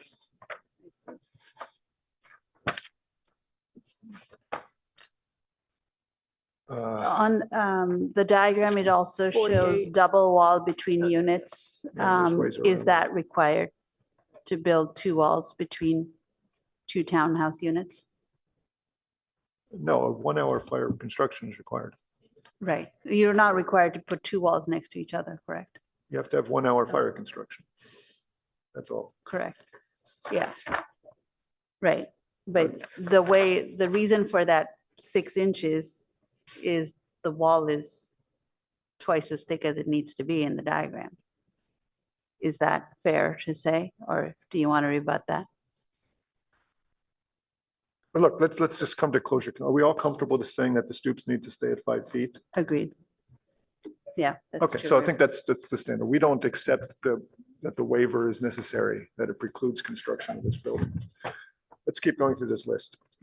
I, Now 9 minutes already. yeah, I hate to do this, but I also have a little can of worms in this same section, and it's not related to a waiver. We have a very clear base, middle, top. Sorry, this is an Base 18. middle top, yeah. Yeah, sorry, 18.24.060 facade design, base, middle, top. We have done every project with base, middle, top through Palo Alto for quite some time now. We're very clear on what base, middle, top means. This project does not meet it. Period. It's not even close, especially in some of the rear designs. So I would encourage you to take another look at that. And if you need to go back and look at some of the previous ARB designs that we've reviewed and approved, it's very clear understanding what base, middle, top is supposed to mean. This is not. Strangle Palladio Sorry. here. This is really Yes. terrible. Kendra, the solution to this in our objective standard was to create this complicated checklist where to demonstrate base, middle, top, you had to meet 3 out of these 4 things. And they're not. Well, Because the variation that they're talking about, the materiality isn't applied in a base, middle, top manner. Yes, they have 3 materials, but it's not applied in a base, middle, top. It's applied side to side. They're supposed to have fenestration differences. That's, they've got some in the variation with the bottom to the middle, but the middle to the top is lacking. And a very easy solution is a small railing of the parapet. We've seen this done 1,000 times. So I would strongly encourage you to revisit base, middle, top, and how these actually apply. Because while you're saying that they comply, they do not. There's not a clear top to this building. There's not a clear top, it's true. I don't know what else to say about that, but. Is it a matter of detail if you had a, yes? Just a cornice line at the top. would If take it's you a long way. cornice line, let them have the opportunity to put in a proper So- waterproof so cornice. Claire, what you're hearing us say is that this interpretation of base, middle, top, these 3 out of the 4 things still need to reinforce this notion of base, middle, top, not just do what these words explicitly say, which is. Yeah, I get your point, and you're right. I think when I was reviewing it, I was looking at Okay. individual without going back to the top. 6 minutes to go, 1824-070 residential entries. I don't see anything on my checklist here that I questioned. Anybody else? Back to page 60 and down to 61. If not, the next one was on page 61, 1824-080. I think we've addressed that already, right? It's regarding the balconies, the depth of the balconies. The next one would be the materials, 1824-090, and I don't think I've ever seen that list of what the websites are, but if it's on the webpage, that should be objectively checkable. And we went through that list pretty carefully, so I think. Yes, we have a I don't see materials there's any list. questioning here, on my part at least. And has anybody done anything different to say that this is not what's on that I'm not list? sure if we have a percentage of stucco. Do we have Let me limitation? check. I do have. Yes, we do have a percentage of stucco, which is 100%. Allowed. That's right, we did it that way, didn't we? So I think, Sorry, my only comment on that is what Kendra had brought up earlier, these window sunshades, it's not developed enough to comment on, but that's a material that's not here on the list, but it is significant portion of building 1 facing the street. I think we can definitely ask them to provide a material sample for that and decide kind of what they're doing for that. Yeah. is there a percentage of a secondary material is to be a certain percentage and there's a list of what they could be? I think painted metal was something we felt was positive material to choose. At this point, though, we have to trust staff is checking this against that list, and unless anybody's got anything separate from that. I think we've covered this item pretty thoroughly. Staff, do you feel? Is wood allowed? Is wood columns allowed? Finished wood, engineered wood, et cetera, is allowed 100%.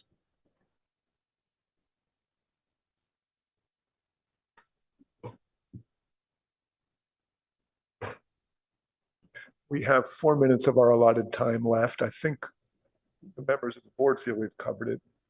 Does the applicant have anything you want to add to us? No, I think we've covered your points pretty well. Jody and Claire, staff, are we giving you good feedback? As I understand it, this is the last time we will see this project. Yes, that is correct. And we can take this feedback and ask for changes to their design accordingly, where we feel it doesn't meet You're not going objective to like standards. this, but I want to see what my colleagues think of us assigning a subcommittee of 2 board members to just follow up and see where it goes. Just to be able to report back to the board. I know you'll say that staff will do that anyway, but is there a problem with that, Jody? Well, I mean, I think the staff's going to go back and ultimately the director will make a decision. Absolutely. We're happy if you want us to just bring the final project back to the board as a informational item. I'd love to have that, but I think we're on thin ice we don't want to be reviewing it twice. You can see the moment we Well, get it's our not hands on it. reviewing. It would be an informational item as in here's what got approved. What I'd really like to do is have a subcommittee report back to the board as to what got approved.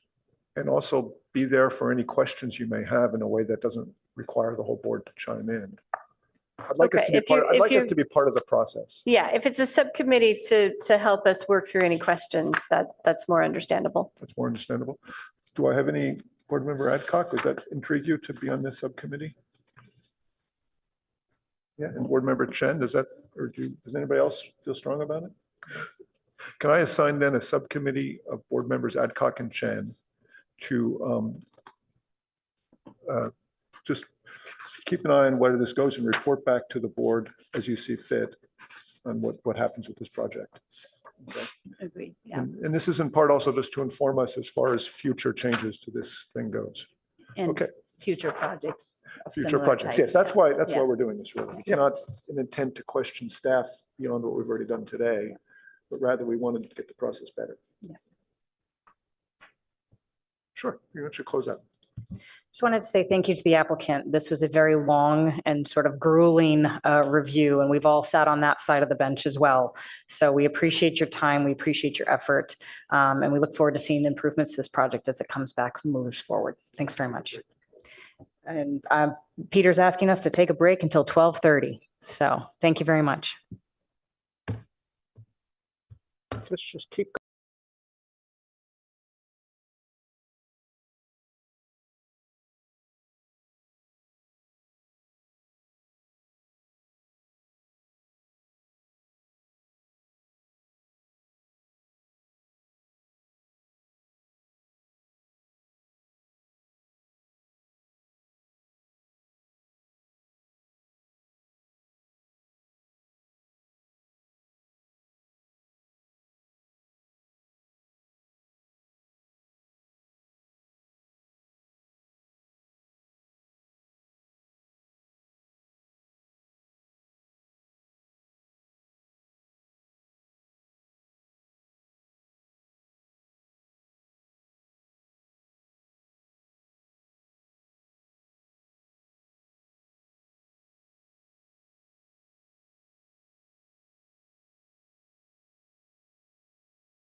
Next item on our agenda is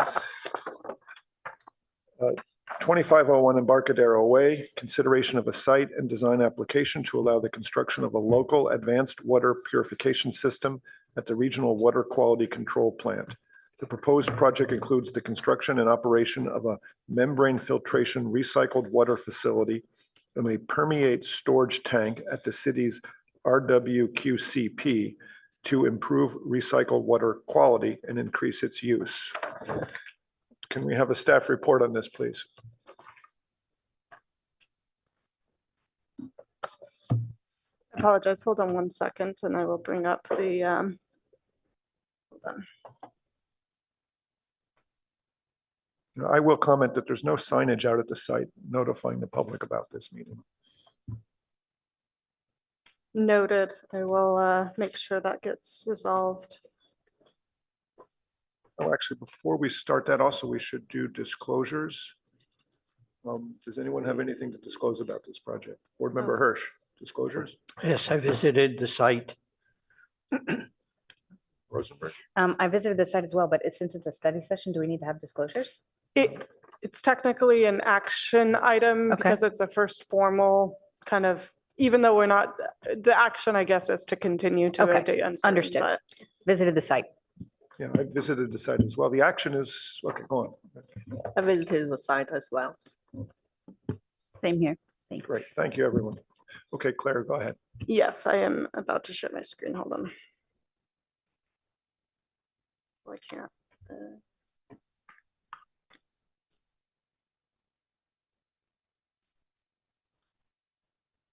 There we go. All right.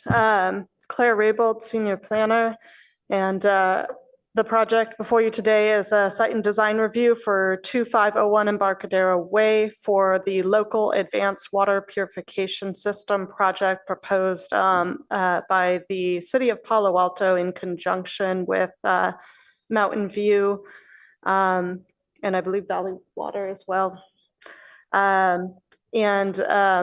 This is a general location map along the project is proposed at the Regional Water Quality Control Plant along the Embarcadero Way frontage across from the airport.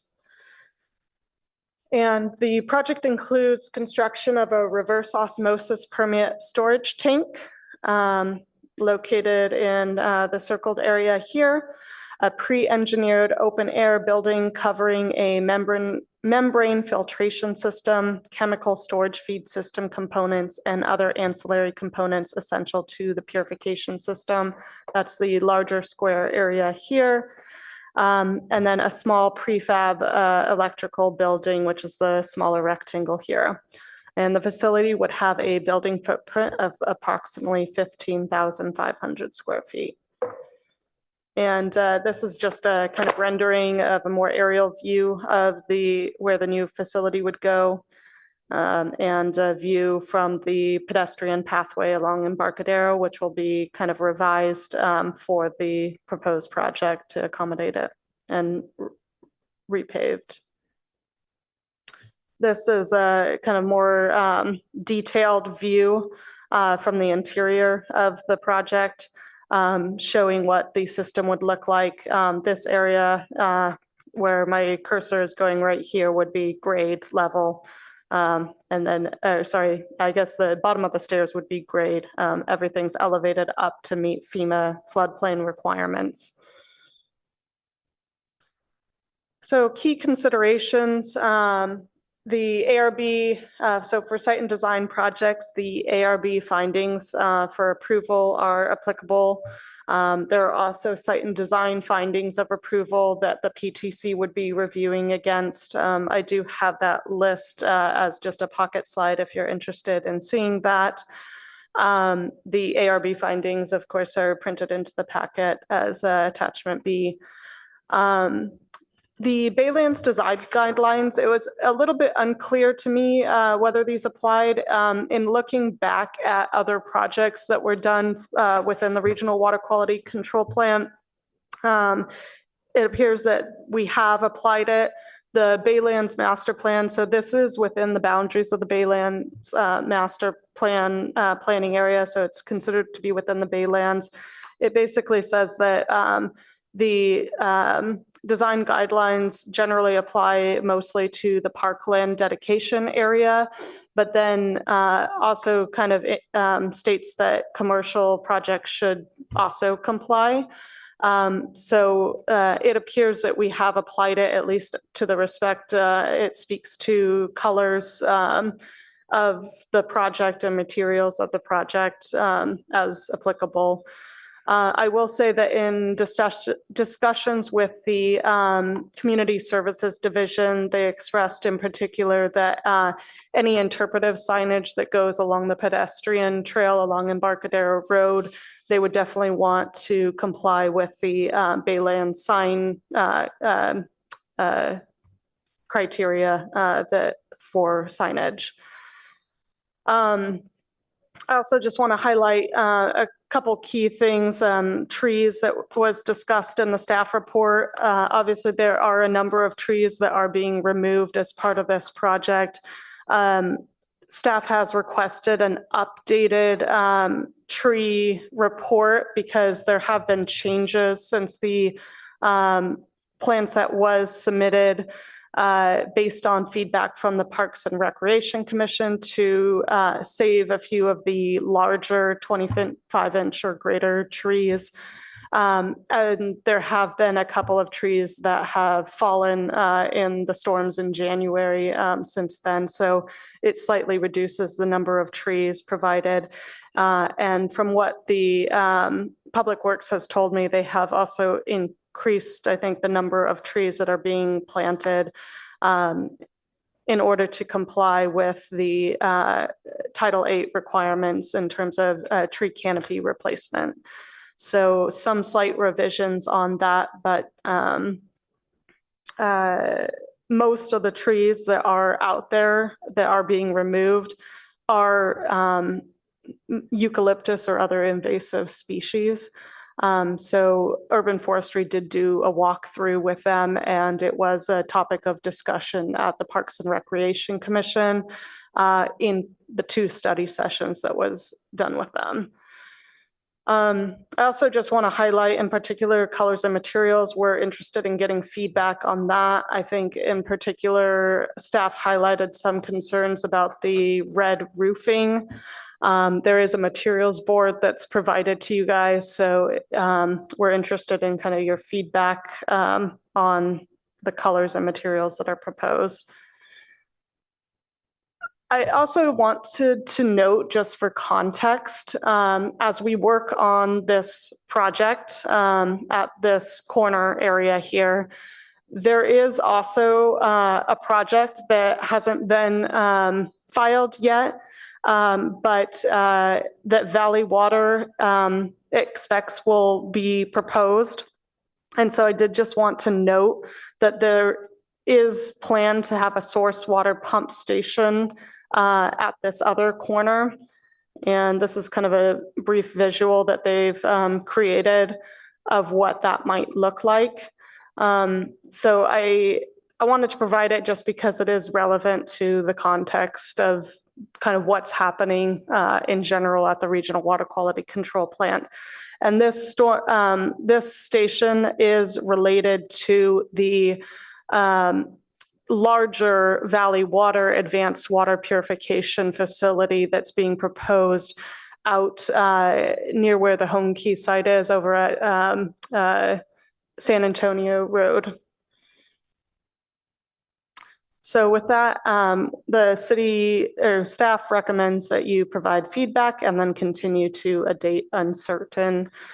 We do hope to go to the Planning Commission possibly before the end of the year. It would return then to the Architecture Review Board for formal recommendation in early 2024, followed by review by council, who would make the ultimate decision on the project. Thank you, Planner Raybold. Can we move to the applicant presentation at this time? If you could, please state and spell your name for the record, for the transcriber, and you'll have 10 minutes to speak, please.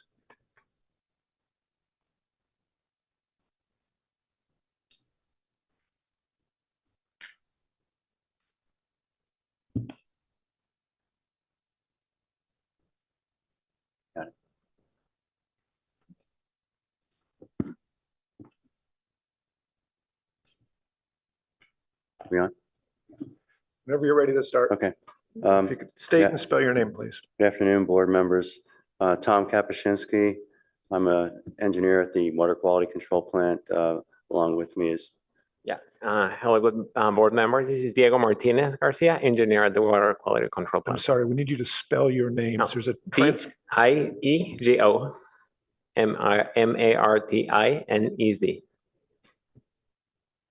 Tom, Tom, Kapuscinski, Kapushinski. Thank you so much. So we're in the capital engineering group at the Water Quality Control Plant. We did have some other personnel online for this, but I'm not sure if they've been able to hang on or not because of the length of the previous discussion. I think they had to drop off and go to other meetings. You see anybody there? Yeah. Okay, we just like to point out, that this is a regional facility. In addition to Palo Alto, it's Mountain View, Los Altos Hills, Stanford, and East Palo Alto are all of our partners on this facility. Palo Alto operates and maintains the facility, and the other partners pay into the operation and maintenance of the facility. We've been producing recycled water at the facility since the 80s.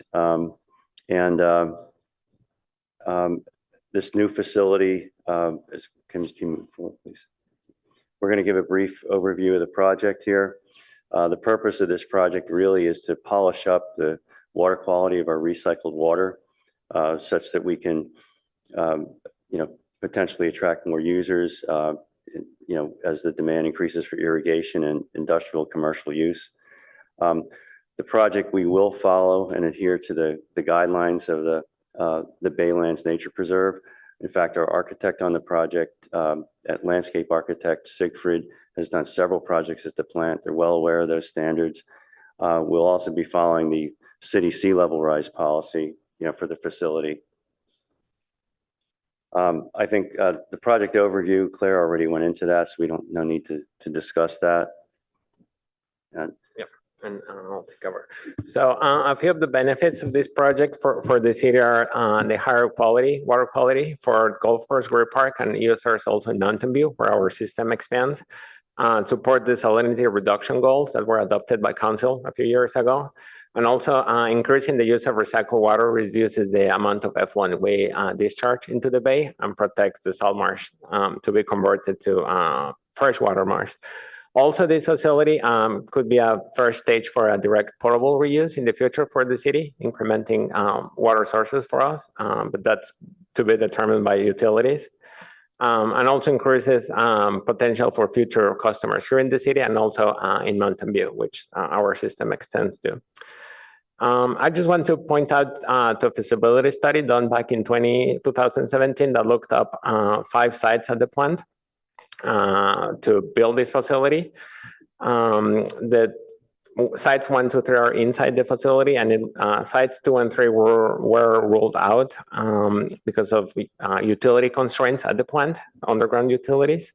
And sites 4 and 5 were ruled out because they are located in Measure E site that would require, conversion from park and also a bunch of extra work because it's a closed landfill.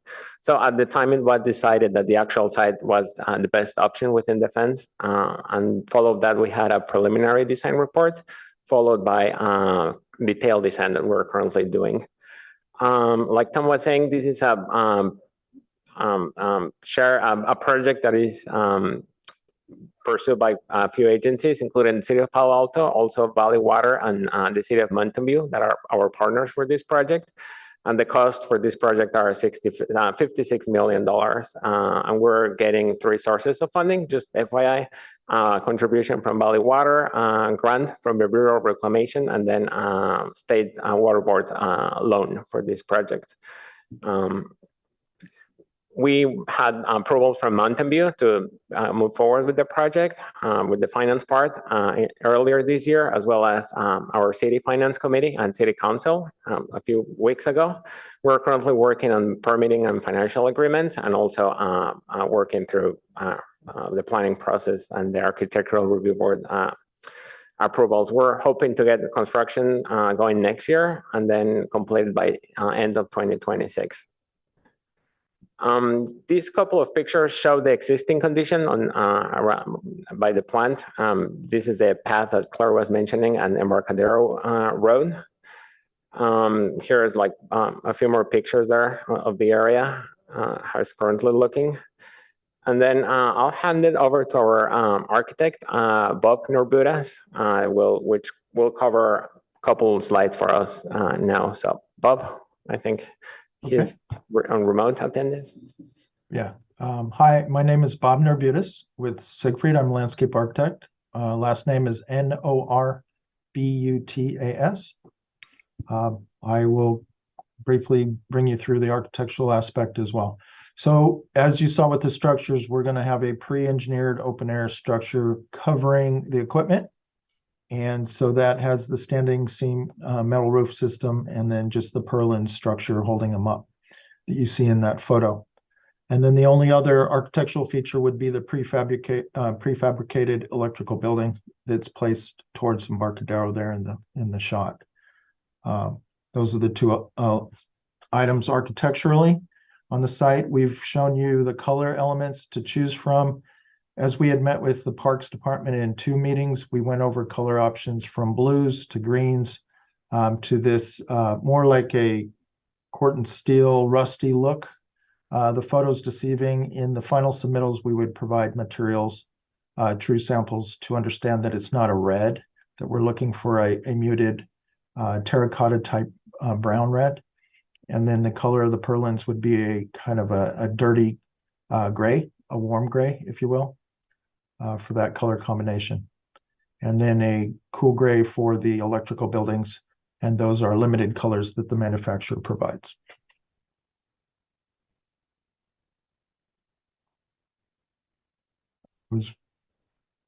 Katie can cover that. Okay, the RO permeate tank, so it's a glass lined bolted steel tank. It's going to hold like 350,000 gallons, 50 feet diameter, 30 feet high. There's also going to be a chain link fence, our security fence, perimeter fence for the plant will be modified for that. In addition to the walking path that runs alongside Embarcadero Road, that's going to have to be modified somewhat, and will still run parallel to the road. There's a 10-foot high concrete sound wall that's being added for sound attenuation from the facility. And the wall itself, maybe Bob, you can go into some of the details of this, but it's, go ahead, Bob. So meeting the Baylands requirements and the aesthetic screening requirements for this site, you can see with the red highlight, we worked very hard to minimize the impact to the site along the street. From the existing photos, you saw how densely planted and somewhat insecure it is to walk around the paths. So our priority is for a safe walking pathway, as well as value of screening. So by jogging the wall, and on the street side, it'll appear as a 10-foot wall. We jog it so we can create opportunity for trees and clusters of shrubs to screen that facility. The materials on that wall have been narrowed down to a form liner that would be of a rustic wood panel look. And then with combinations of colors and stains, we can get it that aged appearance and not look so new and single colored.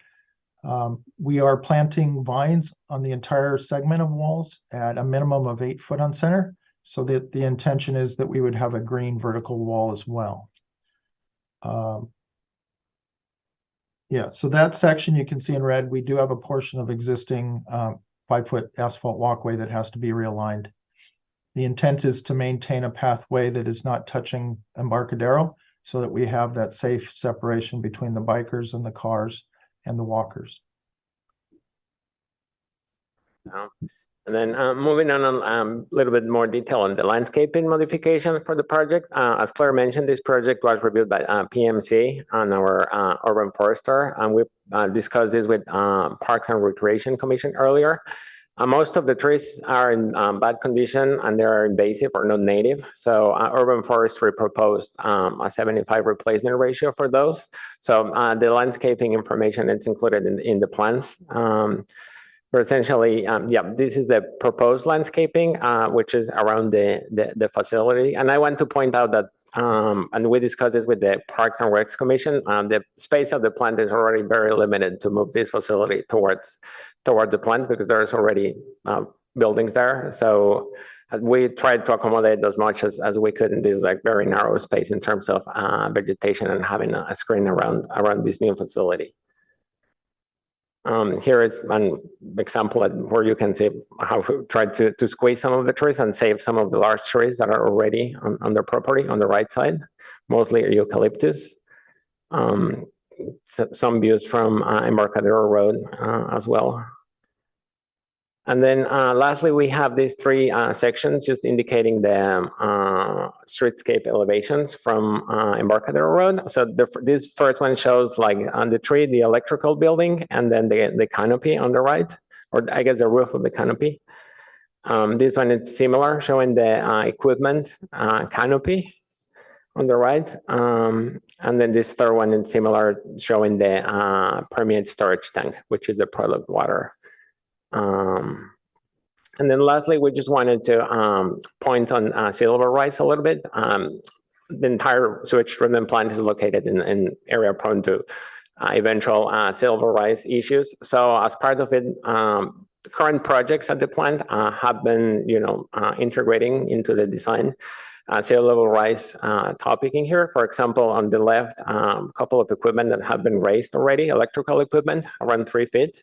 And on the right, there is a load center that also included raising the equipment. And for the local AWPS, we also proposed similar situation to raise the entire facility a few feet, and then electrical and mechanical equipment even a little bit more to protect for that. And yeah, I think that covers the presentation from staff. Thank you. Thank you very much, gentlemen. Any questions of the applicant or staff? Go ahead. I have, thank you, Chair Balte. I have two questions. Thank you for the presentation. This is definitely a very important project. The item you touched on at the very end about the elevations, on the report, it reads, the project structure will be set at 11.5 feet. I did note what you just mentioned, the equipment itself would be 3 to 4 feet above grade. But I didn't know what this 11.5 feet note was about. Could you clarify? Okay, so the floodplain elevation is 10.5 feet. And we've been adhering to the city policy on sea level rise, which points to the Ocean Protection Council. And from there, there's details about how to protect against sea level rise at various points along the California coast.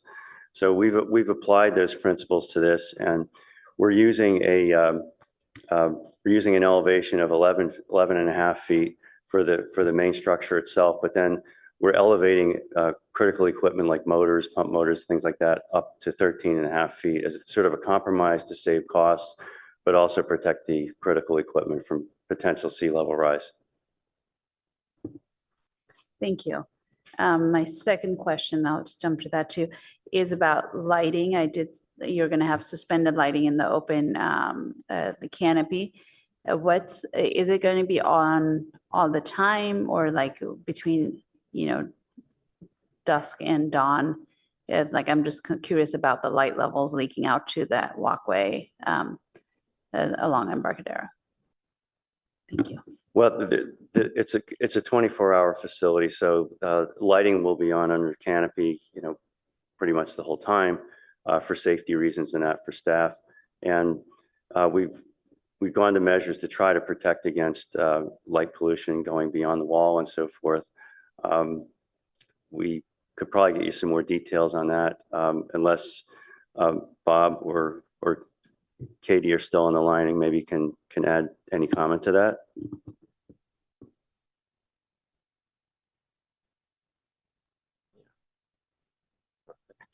Yeah, I can just add that we have spoken with other groups about this as well. And we are planning to provide a little more detail on what the lighting looks like essentially on the pathway and at the property line and showing how it's impacted with this new facility.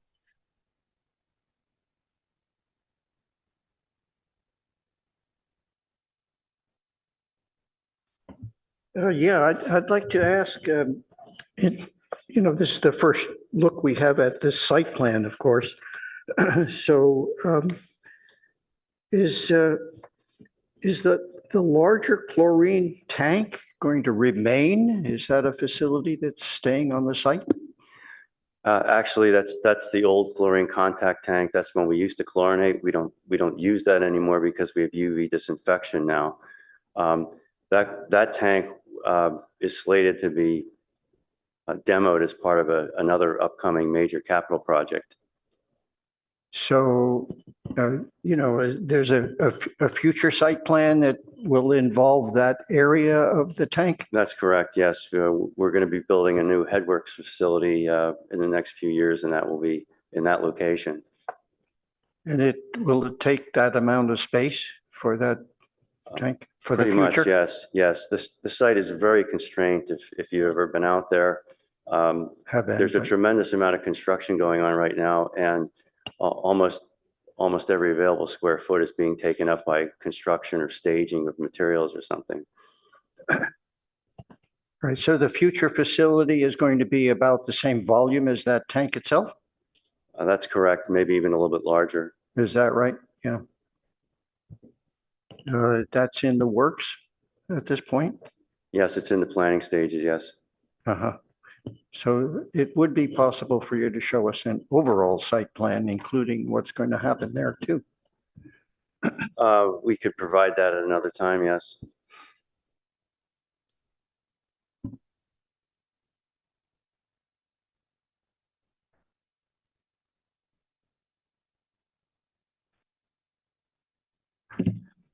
Hi, thanks for the presentation.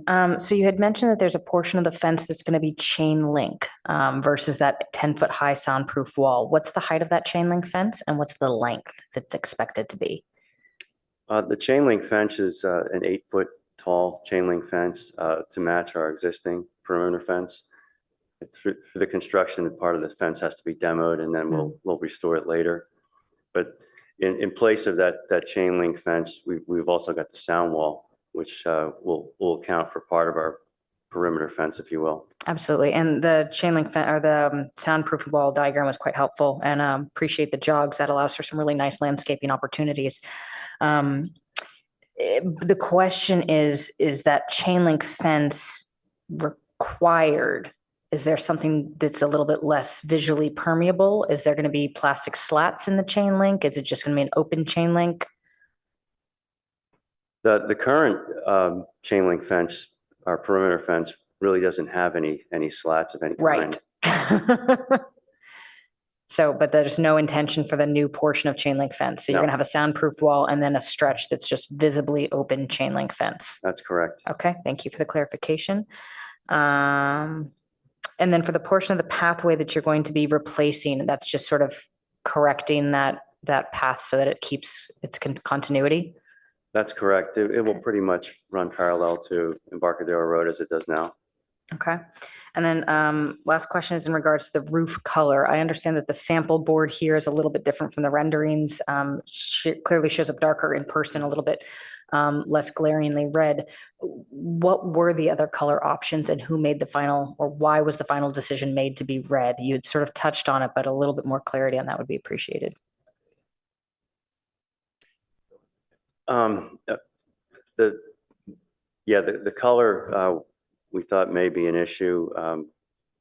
Most of the color scheme out there it's concrete, or we have this Clerk sort of rusted, weathered effect to make it look more natural and blend in with the surroundings of the Baylands. And we have looked at potentially making that roof color like a brownish rustic type color. We could look at changing that. Yeah. And then along that same vein, was there a similar consideration for why the tank would be green?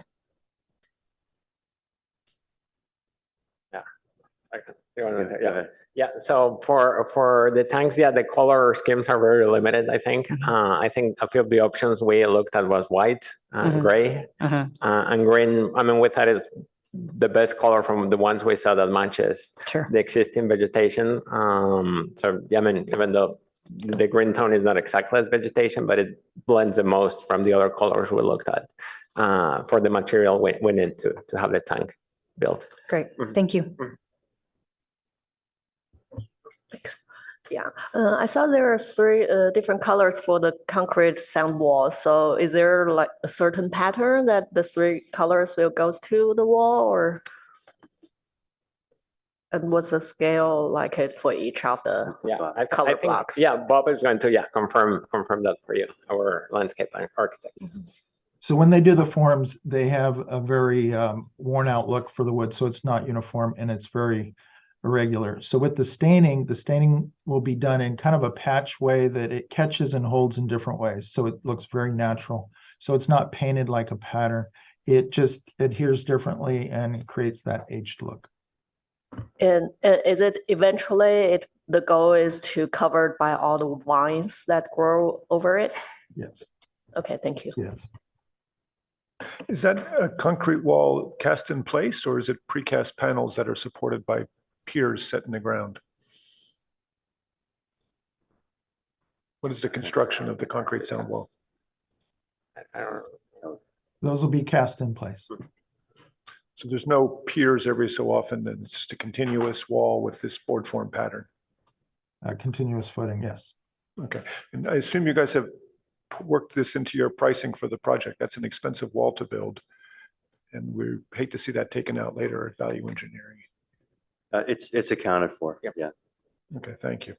I have a question about the height of the equipment under the building. I guess really, how much extra space is there between the top of the necessary equipment and the prefabricated roof structure? And I'm looking at this rendering at the back of our packet. Looks to me like there's some space there that's just filled with suspended lights. But do you know offhand how much extra clearance you have or you need up there? All right. Okay. Yeah, we've allowed some space above the equipment skids for maintenance access, for changing of lights and so forth that are on the underside of the canopy. I don't recall offhand, how much clearance we actually have to the underside of it. Yeah, and also some of this equipment, like it's specified to be like could be from various manufacturers. So there might be difference also in the actual, equipment that we end up installing during construction. Oh, I understand. You want some extra just in case. Yeah, I mean, probably they will within a couple of feet. I don't think the difference will be that much, but still, yeah, that helps too. Thank you. Thank you. Last question is just to staff here. I just want to understand the Baylands design guidelines. I read through them again yesterday, and there's 4 bullet points I see that might apply. I thought I'd just read them and have you confirm that this is what's actually going on. So it seems to me it says it requires muted natural colors. It says to keep elements low and horizontal. Doesn't define what they mean by element, but that's what it says. It says to use wood for screening and fences. And then it says to use black epoxy coated chain link fencing. Is that a fair grouping of what's just sort of stipulated by the Bayland design guidelines? I think that's fair, and this is where it gets kind of complicated because this is where the Baylands master plan is a little bit vague about how it applies, because it's not meant to preclude any sort of development from happening on areas outside of the parkland dedication. And so when they have, the examples and stuff they provide on like fencing, it's meant to be for areas in the parkland where you have the low wood fencing. And so like trying to apply that to a facility that has to have proper security is a little bit difficult. So follow-up question on that would be, No.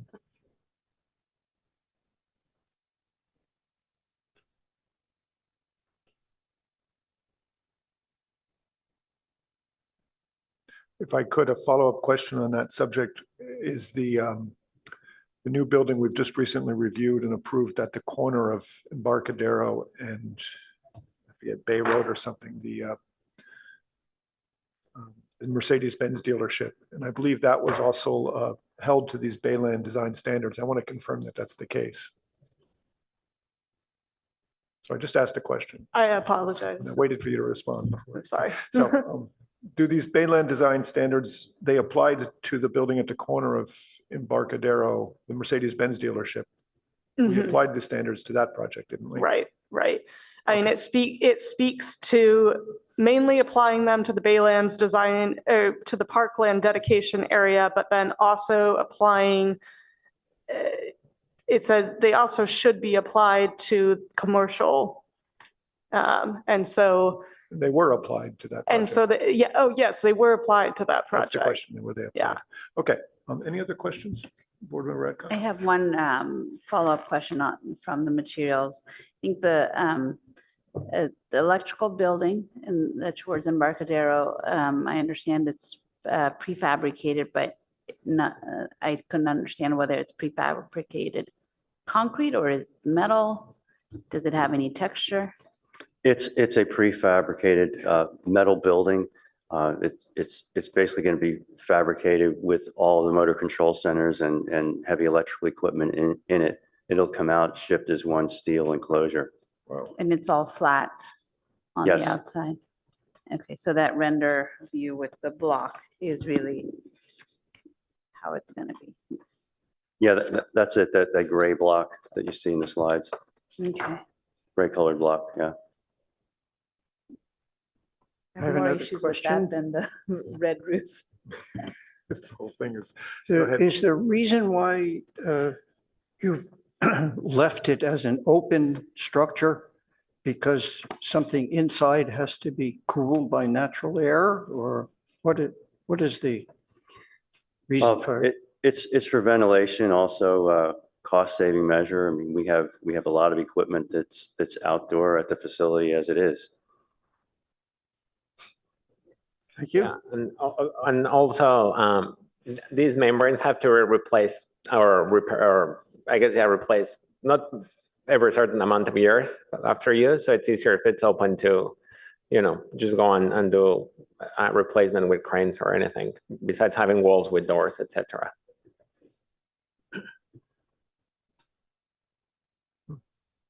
Sorry, follow-up question on that. Did you consider just screening the one side that faces the pedestrian pathway? Leaving 3 sides open, but screening one? We have considered that. Again, trying to balance costs. Costs on the project have actually ballooned quite higher than what we originally expected. And it was just something that we thought we could potentially deal with or without, so. Let's move on. Just to follow up on that, so you actually looked at the possibility of screening and then decided it was too expensive? Yeah, we have had some screening of some small structures on the facility. We looked at this from potentially a sound attenuation standpoint. The sound wall and actually the electrical building itself is going to do a lot of that for us.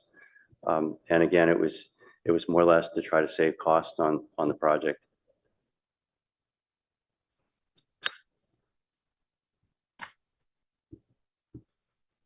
I would bet the primary cost is the equipment itself, not the enclosure. Is that a fair statement?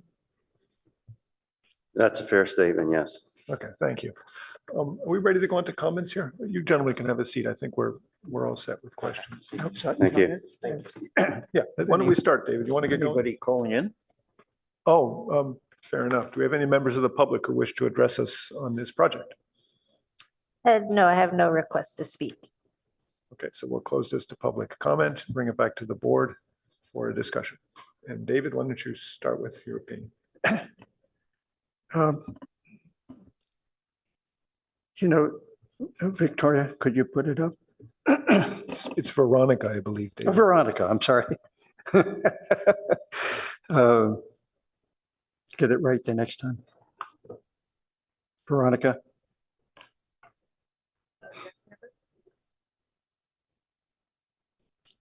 Can you repeat your request?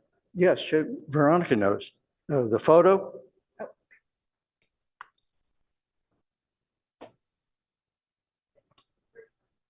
Oop, small. Yeah, good. Well, a general statement is on this is that this is the approach pretty much right at the site here. And this is what you see before you get to the corner, you know, where you make a decision to turn right or turn left. It's very clear that there's a distinction between the point at which you get to this point and what happens before, which are industrial office buildings. And to the left, the airport, which is pretty much obscured from the edge planting here of the same kind of plants, basically. So what you see at this site isn't what we're going to be seeing in the future. There's just no way that you can reach this kind of density of planting and put all of your facilities there. You know, generally speaking, I really like looking at industrial buildings a lot, but this is one area that it's really quite questionable because of what the nature is of the entire area as the Baylands. And I'm sure the question has been raised to you before about this, you know, about the cover. So, you know, just in this discussion, we've been talking about the possibility of other ways of dealing with the issue of how to treat your plant equipment areas relative to the way in which you approach the Baylands.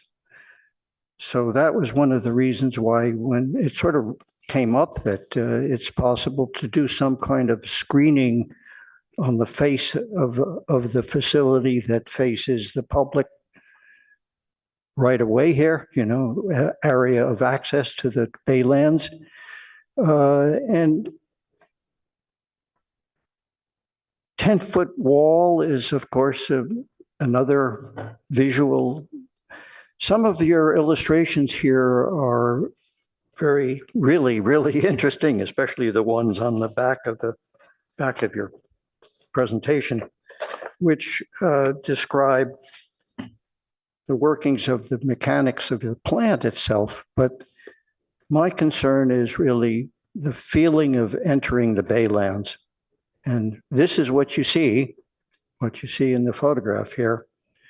And you won't be seeing that anymore. So either you sort of choose to try to be a little more sensitive to the aspect of making it look more natural, or you plant some form of denser development of the perimeter. Or the reason I actually asked if that tank was going to be used was with the thought that somehow or other you relocate your facility a little further back and can maintain somehow pretty much of a forest corner to that corner. But it doesn't appear that any of those are possible at this point. I feel pretty strongly that at the very least you should naturalize the things that you have there as much as you possibly can.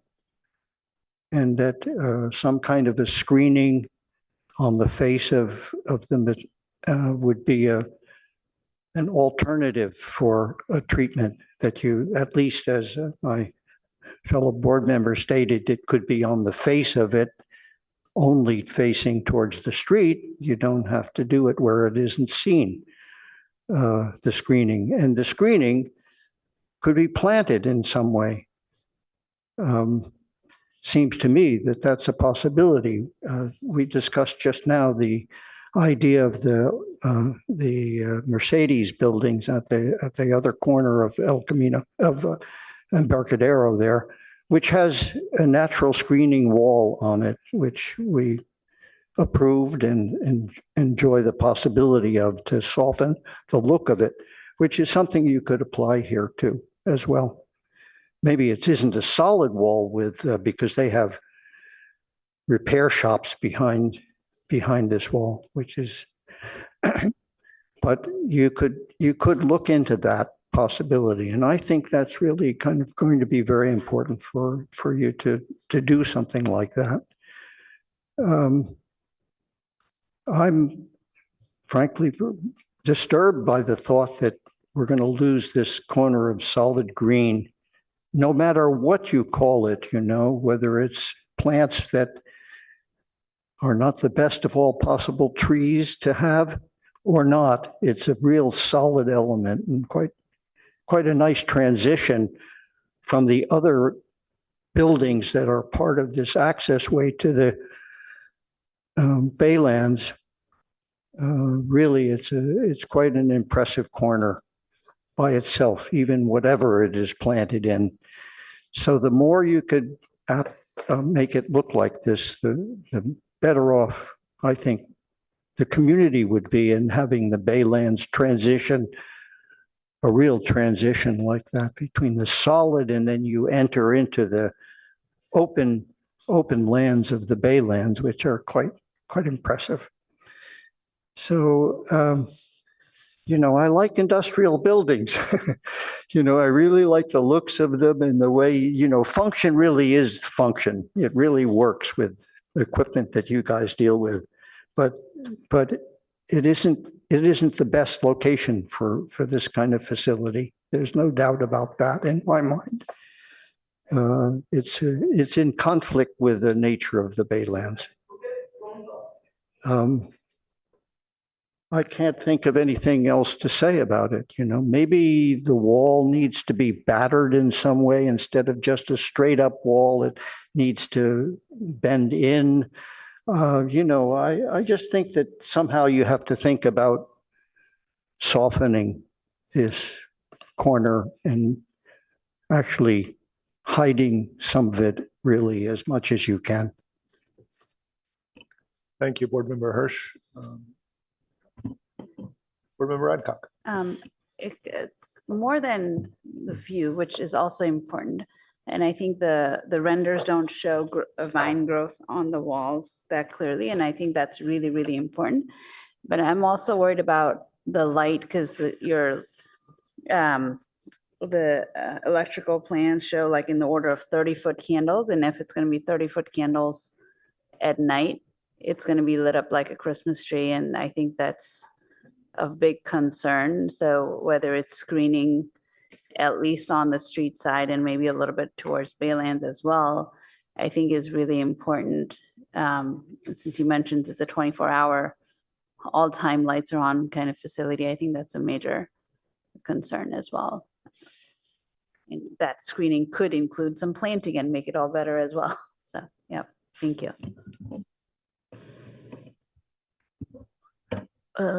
Actually, I don't have too much concern during the daytime because the 10 feet concrete wall provide pretty good screening. And also I think there's nothing wrong to just show something behind the wall, like how the water plants works. And when people pass by, it's a good educational opportunity for the kids. Like, okay, here you can see some of it, how it works. So is it necessary to hide everything behind? Probably not. And actually yesterday when I walk along the trail and I saw there's like a display board on the sidewalk, and I think it's very interesting to just read it and see how it works, like different equipment side showing on the entire side. So I think it's okay, but as what board member I just mentioned, during the nighttime, I think there is some issues about the lightings because it's close to the bay, and also the strong lighting will distract the birds in that area. So that's my only concern during the daytime. Thank you. Member Rosenberg. Again, thank you for your presentation. I'm going to go over just sort of a quick laundry list, as I tend to do. I would appreciate seeing more clearly designated property lines on your site plan. There's sort of a series of lines. Some of them we typically use as property lines that aren't property lines, and some that are center lines that aren't showing other things. So having a clearly designated property boundary on your site plan is going to be very helpful in the future. I actually appreciate Board Member Hirsch's concerns about a master plan. I think that just even if it's not in the packet, maybe it's something that you can present at the next round, just so we fully understand where this project is going. While it is a little bit beyond our scope at this time, I think it is helpful to understanding why this location of all the spaces around it was selected. And your 5-point diagram was very helpful. I think that also, as much as it is sort of disappointing to have to remove so many trees, as you stated, some of them are poor condition. Eucalyptus is notoriously invasive. And so there's some understanding there. I also sort of view this as more of an infill, right? It's sort of taking over space that's kind of already surrounded by a bunch of other things anyway, as opposed to leaking out towards the baylands, which would be much more problematic. So again, I did appreciate that diagram and your reasoning behind that. The sound attenuation wall is a huge design feature. It's really the prominent scope of what people are going to see. And I don't have a clear visual of what that's actually going to look like. I've got a couple sample colors, but I'm not sure how that's fully going to interact. It's kind of a big ask, but if there's any way to get a photograph of it or a sample piece of it where we actually can understand what this sound attenuation wall will really look like, would be incredibly helpful. I would also consider adding some slats to the chain link fence, maybe just to prevent some privacy screening there. As far as the screening on the building itself, part of my concern is that you guys are putting this 10-foot sound attenuation wall, and now my question is, well, how loud is this equipment, right? What is the decibel level we're talking about here? If there is a noticeable sound issue that's going to infect the environment around it, not only the people, but also, again, the baylands. So visually, there might be a reason for screening one side, although I did like Yingxi's commentary about the educational purposes of it. That's very cool. So I hadn't thought about that. I just would like a little bit more thought put into that and a little bit more clear explanation rather than just saying, oh, well, the cost was too much, right? Like I need a little bit more thought into why that side of the building should not be screened. Again, the light pollution is going to be an issue. The sound is going to be an issue. And so for me to buy off that side isn't going to be screened, I'd like to have a better reasoning as to why. Red roof is hard. I think it's Disney or one of those companies. They do fade away blue on half of their buildings so that it just looks like sky. They do green color, so again they fade away. It's the green tank, zero issue. It's gonna look like a big green blob, and that's fine. I think that the red roof is going to be problematic, and I would really urge you guys to reconsider a different color on that.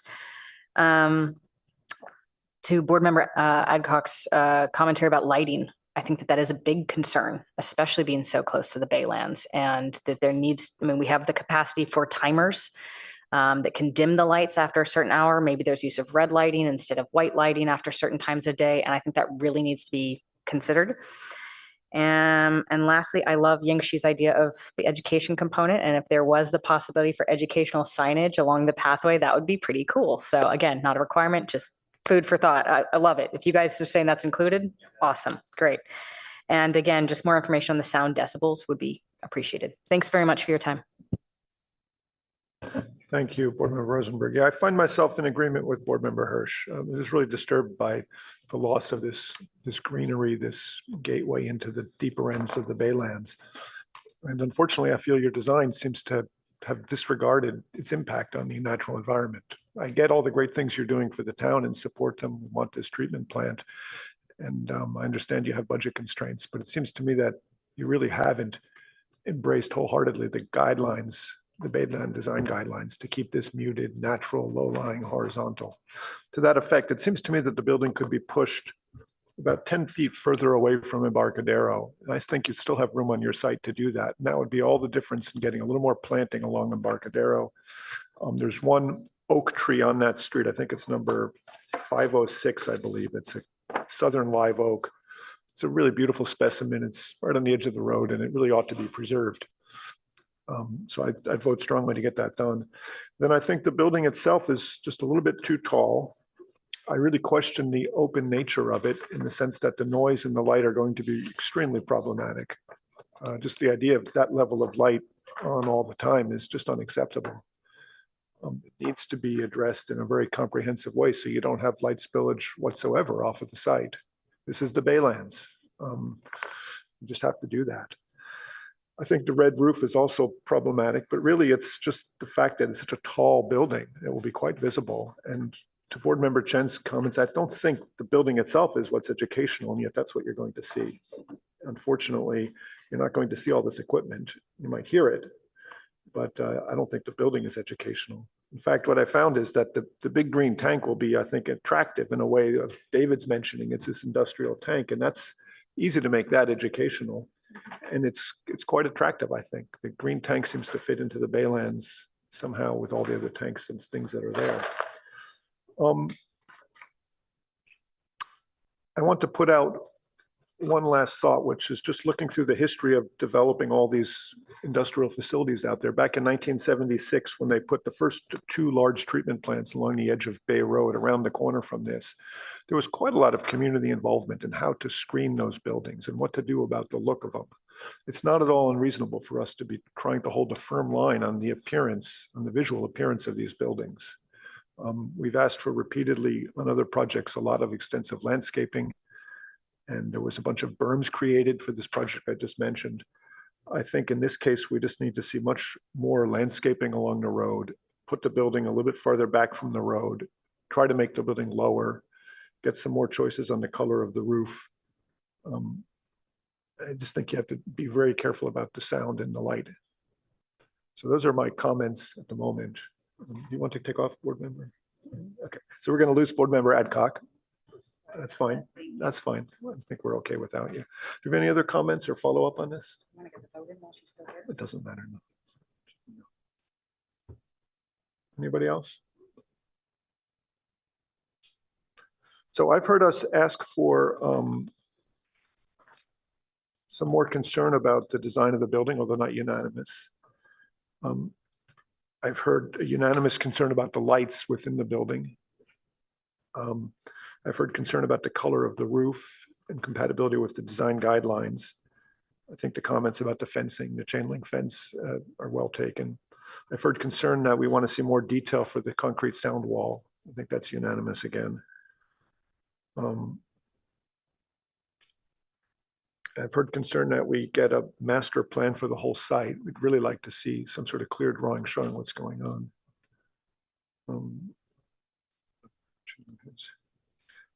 Anything else? We're being asked to make a motion to continue this subject to these comments. To the applicant, do you want to chime in towards any of the things we're asking? Is there something that you object to or feel is not reasonable?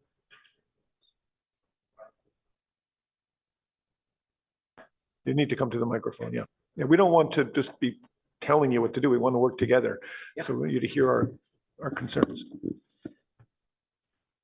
We'll certainly consider taking into consideration some of the comments that they've made, regarding colors and so forth. We can certainly look at that. There was some mention about some sort of an educational placard. We already had planned for that would kind of give the public some idea of what's going on behind the wall, what this facility is doing.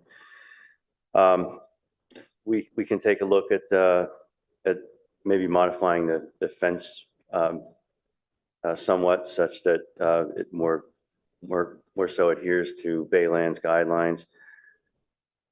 We can take a look at the overall elevation of the building to see if we can squeeze it smaller. Typically, the facility will be designed in the worst case scenario where you may be looking at the largest equipment, and we can see if we can possibly lower the elevation of the roof.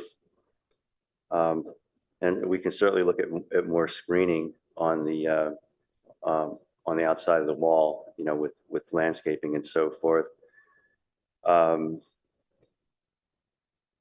Regarding sound attenuation, we can look at maybe screening the north and western sides of the facility, maybe with some sort of removable panels of some sort so that maintenance can get access to the equipment when needed. So we can look at all those things for you. Regarding lighting, again, for safety reasons, particularly at night, it's going to be hard not to have the lighting on 24 hours a day, but we can look at a few options possibly. Yeah, and just on the lighting part, during the Parks and Recs Commission, the commissioners also brought up the issue with the lights, and we discussed at the time, even though the lights might be on, there may be options to get like dimers where it's on but not like very visible unless like an operator is around. And also we discussed on the intensity, not the intensity, the scale between warm and colder colors, and the commissioners also made recommendations on going to softer colors for, yeah. Okay, thank you, gentlemen. Perhaps as a board, we should make a formal request for a real photometric study. Is that something we could support? We're required to have that anyway. We've asked for that. So we'd like to see that. So I want you guys to be on notice that this is a pretty serious issue for us. So if there's significant light spillage, it's going to be a problem And decibels of this equipment would be helpful as well. in the sound level.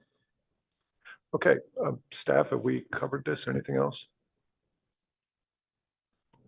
Okay. No. Somebody would like to make a motion then? I move that we continue this project to a date uncertain. Somebody. A second. Okay. Seconded by Board Member Hirsch. So can we have a roll call vote, please? Board Member Chen, Yes. Board Member Hirsch, Vice Chair Rosenberg, Yes. Chair Balte, Yes, motion carries 4-0. thank you. Thanks, you guys. Okay, can we postpone the meetings, the minutes till next week and just call it a day? Yes, we Okay, can. so You don't want to approve them now? I mean, it takes 30 seconds. Can we move to make a motion to approve the meeting minutes as written? Second. Any discussion? Okay, let's have a roll call vote, please. Board Member Chen, Yes. Board Member Hirsch, Yes. Vice Chair Rosenberg. Yes. Chair Balte, Yes, motion carries 4-0. okay. Do we have any board member questions, comments, announcements? Very well, then we are adjourned. Thank you, everybody. Thank you.